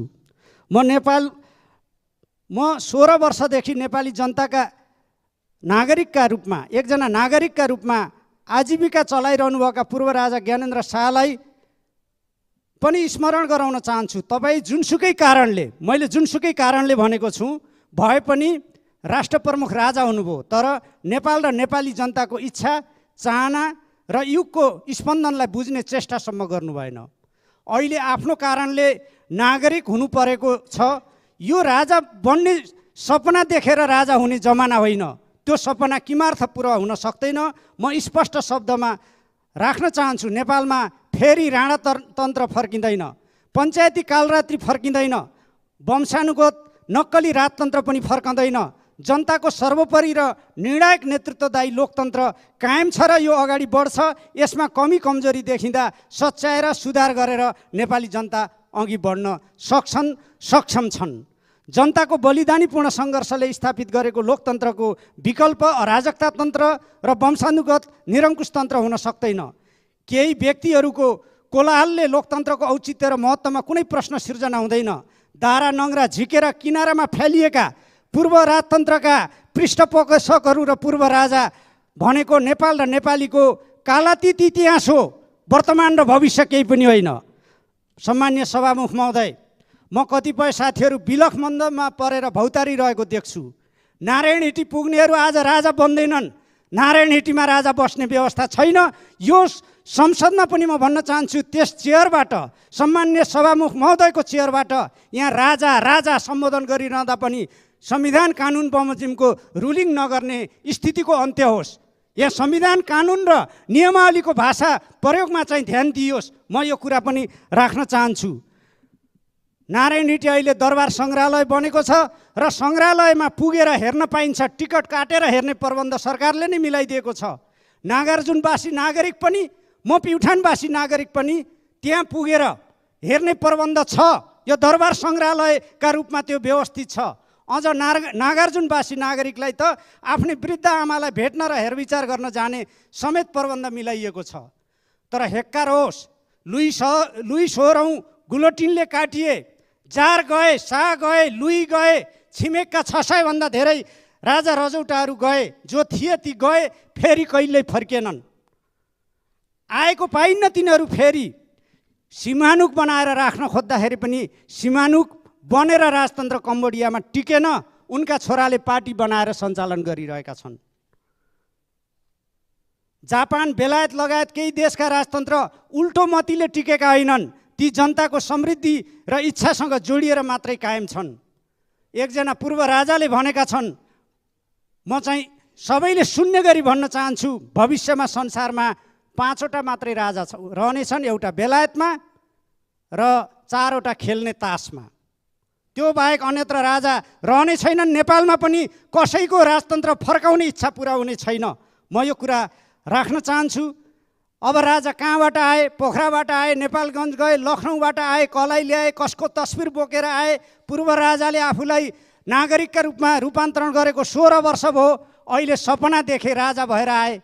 लावण्य देशको राजा हो कि कहाँको राजा हो? नेपालमा राजा छैनन्। सम्मान्य सभामुख महोदय, संविधानले, कानुनले, नियमले, नियमावलीले नचिन्ने यस्तो चाहिँ व्यवस्थाको बारेमा, यस्तो कुराकानीको बारेमा स्पष्ट रुलिङको पनि व्यवस्था गर्न म माग गर्न चाहन्छु। अरूको भुइँ चढेर आउने नेपालको कुनै शासक हुन सक्दैन।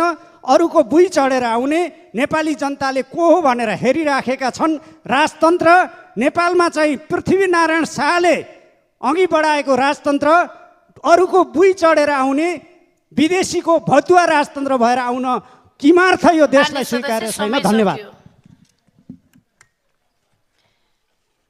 माननीय छिरिङ लामु लामा तामाङ, समय 5 मिनट। त्यसपछि माननीय सुमना श्रेष्ठ। सम्माननीय सभामुख महोदय, 2040 वर्षसम्म नेपालको स्रोत साधन दुरुपयोग गर्दै नेपाल र नेपाली जनतालाई आधारभूत अधिकारबाट वञ्चित गरेर नेपाली जनताको सुशासन र समृद्धिको आकाङ्क्षामाथि कुठाराघात गर्ने ब्रहनालमा पुगेको राज संस्था आज राष्ट्रलाई फेरि पक्षगामी बाटोमा लान खोज्दैछ। नेपाली जनताले सम्मानपूर्वक दिएको अवसरलाई कमजोर नठान्न म प्रतिगामी शक्तिहरूलाई चेतावनी दिन चाहन्छु। आज देशमा जुन प्रकारको वातावरण सिर्जना भएको छ, यसको प्रमुख कारण भनेको अहिलेको सरकारले जनताको समस्याहरूलाई उचित ढङ्गले पुरा गर्न नसक्नुको परिणाम हो। यसर्थ म आग्रह गर्न चाहन्छु सरकारलाई भ्रष्टहरूलाई संरक्षण गर्ने, एक काँध व्यापारीहरूको पक्षपोषण गर्ने र एउटा असल कर्मचारीलाई निरुत्साहित गर्ने जस्ता जनविरोधी काम नगर्न म सम्माननीय सभामुख मार्फत म आग्रह गर्न चाहन्छु। सभामुख महोदय, हामी 21औं शताब्दीमा छौँ। यहाँ सबै अधिकार सार्वभौम जनतामा निहित हुन्छ। राज संस्थाको नाममा कुनै एउटा व्यक्ति अलौकिक सार्वभौम हुन कदापि सक्दैन। तसर्थ म पूर्व राजालाई भन्न चाहन्छु, यदि तपाईँ नेपाली जनताको सेवा गर्न चाहनुहुन्छ भने नेपाली जनताले निर्माण गरेको नेपालको संविधान 2072 को संविधानको अधीनमा रहेर पार्टी स्थापना गरी निर्वाचन प्रक्रियामा आउन चुनौती दिन चाहन्छु। सम्माननीय सभामुख महोदय, म अब केही मेरो जिल्लाको विषयमा यहाँ कुरा राख्न चाहन्छु। जुम्ला विमानस्थल विस्तारको लागि छुट्याइएको बजेट अर्थ मन्त्रालयले विभिन्न बहानामा रोकिएको छ। यसलाई खोल्नको लागि कार्यकर्ता नै हुनुपर्ने हो कि के हो भनेर म प्रश्न गर्न चाहन्छु। जुम्लामा तपाईँहरूको कार्यकर्ता छैन कि तपाईँहरूको जनता छैन कि नत्र किन यसरी रातो किताबमा आइसकेको बजेटलाई पनि विभिन्न बहानामा कार्यान्वयनतिर लैजान गाह्रो मान्दैछन् अहिलेको सरकारले। सभामुख महोदय, जुम्ली जनताले विकास पाउनुको लागि सिंहदरबारमा राँके जुलुस नै ल्याउनु पर्ने हो कि? यदि त्यसो हो भने त्यही अनुसार तयारीमा लाग्छौँ हामी। नत्र हामीले जनता सामु बोलेको बाचाहरूलाई यसरी किन असफल बनाउँदैछ? एउटै कुरा सम्मानित सदनमा बार बार बोल्दा सदनको गरिमामा पनि असर परेको छ। जम्मा 10 करोडको बजेट कार्यान्वयन गर्न यति गाह्रो किन सरकार? हरेक पटक बजेट जाने कार्यान्वयन नहुने कस्तो खाले रणनीति हो भनिदिनु पर्यो। किन जुम्ला नेपालभित्र पर्दैन र? नत्र किन बार बार रोकिँदैछ हाम्रा बजेटहरू? जुम्लाको लागि रहेको नाङमा गमगढी सडक पनि बेवारिसे बनेको छ। अरबका बजेटहरू ठाउँ ठाउँमा जान हुने जुम्लाको सडकमा नजाने किन हो? कर्णाली करिडोरमा यो वर्ष केही बजेटको स्रोत सुनिश्चित गरिएकोमा म सरकारलाई धन्यवाद व्यक्त गर्न चाहन्छु। तर यो सँगै के ध्यान आकर्षण गराउन चाहन्छु भने कर्णाली करिडोरले हाम्रो जुम्लाको सडकलाई छुँदैन। त्यसैले गर्दा विगत 16-17 वर्षदेखि हामी ठुलो मर्कामा परेका छौँ। हरेक वर्ष देशको विभिन्न सडकहरूमा बजेट विनियोजन भइराख्दा हामी जुम्लीवासी चाहिँ सरकारबाट उपेक्षित भइराखेका छौँ। त्यसैले म सरकारलाई अनुरोध गर्न चाहन्छु, हाम्रो सडकको नाम खस सभ्यता सडक भनेर नामाकरण गरी हरेक वर्ष अरू सडक जस्तै बजेट विनियोजन गरियोस् भनेर म सभामुख मार्फत सरकारलाई आग्रह गर्न चाहन्छु। धन्यवाद। माननीय सुमना श्रेष्ठ, समय 5 मिनट। त्यसपछि माननीय भगवती चौधरी। सम्मानीय सभामुख महोदय, म शिक्षाका 4 विषयमा प्रधानमन्त्री, गृहमन्त्री र शिक्षा मन्त्रीज्यूबाट जवाफ चाहन्छु। पहिलो, हिजो एउटा निजी शिक्षाका संस्थानहरूको सङ्गठनको कार्यक्रममा एक पात्रले भन्नुभयो निजी विद्यालय गुठीमा जान्छ भन्ने कुरा कसले गर्यो मलाई थाहा छैन, लगानी बढाउनु भने यो सदन गुन्जयमान भयो। मलाई पनि म मन्त्री हुँदाखेरि पटक पटक विभिन्न भातृ सङ्गठनहरूले भने, सोधे, सुझाव दिए निजी बन्द गरेर देखाउनुहोस्। म सोध्न चाहन्छु, हिजो जुन पात्रले अभिव्यक्ति दिएका थिए ती पात्र यी तीन मध्ये को हुनुहुन्छ? पहिलो, नेपाल सरकारका प्रधानमन्त्री हुन् कि? हो भने आफ्नै शिक्षा मन्त्रीको अनिवार्य तथा निशुल्क शिक्षा ऐन कार्यान्वयनको काममा किन भाँजो हाल्दै हुनुहुन्छ? वा एमालेका अध्यक्ष कमरेडको अभिव्यक्ति हो भने निशुल्क शिक्षा भनेर जनताको दिमाग यो 30-40 वर्ष किन भुट्नुभयो? अब निजी शिक्षामा लगानी बढाउने भनेर सबै पार्टी पङ्क्ति र आफ्ना सांसदहरूलाई प्रशिक्षण दिनु होला भनेर सुझाव पनि दिन चाहे। साम्यवादी नेताले विद्यालय शिक्षामा मुनाफा कमाऊ भन्ने सुहाउँछ? वा त्यो अभिव्यक्ति एक नेपाली पात्र ओलीजीको मात्रै हो? जवाफ दिनु होला। दोस्रो, अर्को प्रसङ्गमा भक्तपुर स्थित काठमाडौँ स्कुल अफ ल KSL र धुलीखेल स्थित काठमाडौँ विश्वविद्यालयको KUSOL र धुलीखेल अस्पतालमा विद्यार्थीहरूले कहिले पार्टीका भातृ सङ्गठनहरूबाट त कहिले प्राध्यापकबाट असुरक्षित महसुस गरेका छन्। कतै प्रशासकले त्यहाँका विद्यार्थीहरूलाई धम्कीको भाषा प्रयोग गरेको खबर आयो, म तिम्रो करियर सकाइदिन्छु भनेर। यस्तो व्यवहारले विद्यार्थीहरूको मानसिक स्वास्थ्य, आत्मसम्मान र आत्मविश्वासमा गहिरो असर पर्छ। यसको जिम्मेवारी कसले लिने, जवाफदेही को बन्ने? किन हामीले विद्यार्थीहरूको लागि सुरक्षित महसुस गर्ने वातावरण बनाउन नसकेको? नेपाल सरकार कोसँग, नेपालका सांसदहरू कोसँग र किन डराइरहेका छन्? किन विद्यार्थीहरूलाई राज्यले सिरियसली लिएकै छैनन्? उहाँहरूको दुःख पीडा डिसमिस गरिदिएका छन् आनन्दले। तेस्रो प्रश्न, सांसद र दलका शीर्ष नेताहरूलाई सोबियुको चुनावमा कमान्डरका रूपमा खटाउनु हुने सबै पार्टीका र नेताहरूले किन विद्यार्थीको समस्या सुन्नुहुन्न? सुदूरपश्चिममा विद्यार्थीहरू आन्दोलनरत छन्, थाहा छ कि छैन? आफूले काम गर्ने वातावरण सुनिश्चित गर्न आन्दोलनरत छन्। यहाँ त कमान्डर खटाउनुहुन्न विद्यार्थीको गुनासो सुन्न, के भयो भनेर बुझ्न। र अन्तिम प्रश्न, त्रिभुवन विश्वविद्यालयको पदाधिकारीको अफिस तोडफोड गर्ने नेभी सङ्घका कार्यकर्तालाई किन कारबाही गर्नुहुन्न? गर्नुहुन्छ भने कहिलेसम्म कारबाही गर्नुहुन्छ?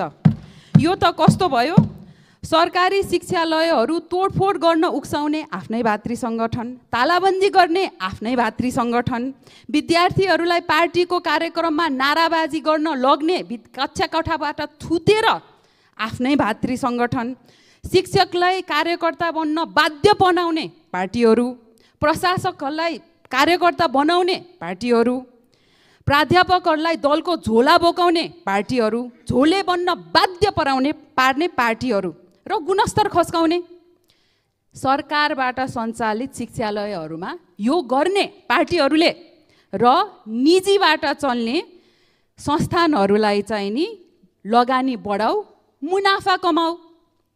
त्यो मुनाफाको केही प्रतिशत चाहिँ नि पार्टीको कार्यक्रममा लगाऊ, त्यो मुनाफाको केही प्रतिशत चुनावको खर्चमा लगाऊ भन्न तपाईले खोज्नु भएको हो प्रधानमन्त्रीज्यू?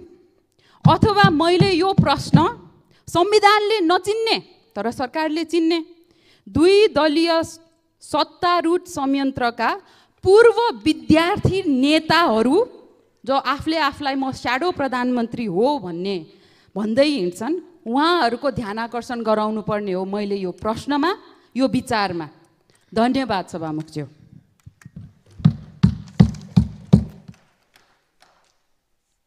माननीय भगवती चौधरी, समय 6 मिनेट। सम्माननीय सभामुख महोदय, हिजो अस्ति मात्रै नारीहरूले नेपाल सँगसँगै विश्वभरिको नारीहरूले अन्तर्राष्ट्रिय नारी दिवस मनाएको अवस्था छ। त्यो दिवस मनाइरहँदाखेरि, जोरसोडले मनाइरहँदाखेरि सबै खाले हिंसाहरू, महिलामाथिको सबै खाले हिंसाहरूको अन्त्य भएको जस्तो अथवा टिक्का टिप्पणीहरू, बहसहरू, छलफलहरू, मिडियाहरू विभिन्न उसमा हेर्न पाइन्छ। महिला सम्बन्धी यस्तो गरे, महिलाले उस्तो गरे, नेपालमा साहना मङ्गलादेखि योगमायादेखि त्यसरी एउटा गणतान्त्रिक अथवा समाजवादी महिला कालाराज जेट्नीको कुरादेखि लिएर त्यस्ता विभिन्न कुराहरू आउँछन्। तर घरैबाट हुने हिंसाहरू, श्रीमानको मादक पदार्थ सेवनबाट अथवा साथी सङ्गीको एउटा भावनात्मक बोलीचालीको हिंसाबाट अथवा त्यसरी नै अर्ली चाइल्ड म्यारिजको अवस्थाबाट विभिन्न हुने हिंसाहरू, कोही एउटा नेपालको डाटा छ सभामुख महोदय, नेपालको डाटामा 26% महिलाहरू चाहिँ शारीरिक अथवा यौनजन्य हिंसामा पर्छन् अनि त्यसमध्येको 12% महिलाहरू भावनात्मक हिंसामा यो WHO को रिपोर्टले पनि दिएको छ, 7% चाहिँ रेप। अनि त्यसै गरी नेपालले भर्खरै एउटा महिला मन्त्रालयले 2024 मा निकालेको अप्रिलमा लन्च गरेको एउटा जेन्डर इक्वालिटी फिचर के अरे फ्याक्ट्स एन्ड फिगर्स भन्ने बुकले चाहिँ 79.8% हिंसा महिलाहरूले खेप्छन् अथवा भएका हुन्छन्।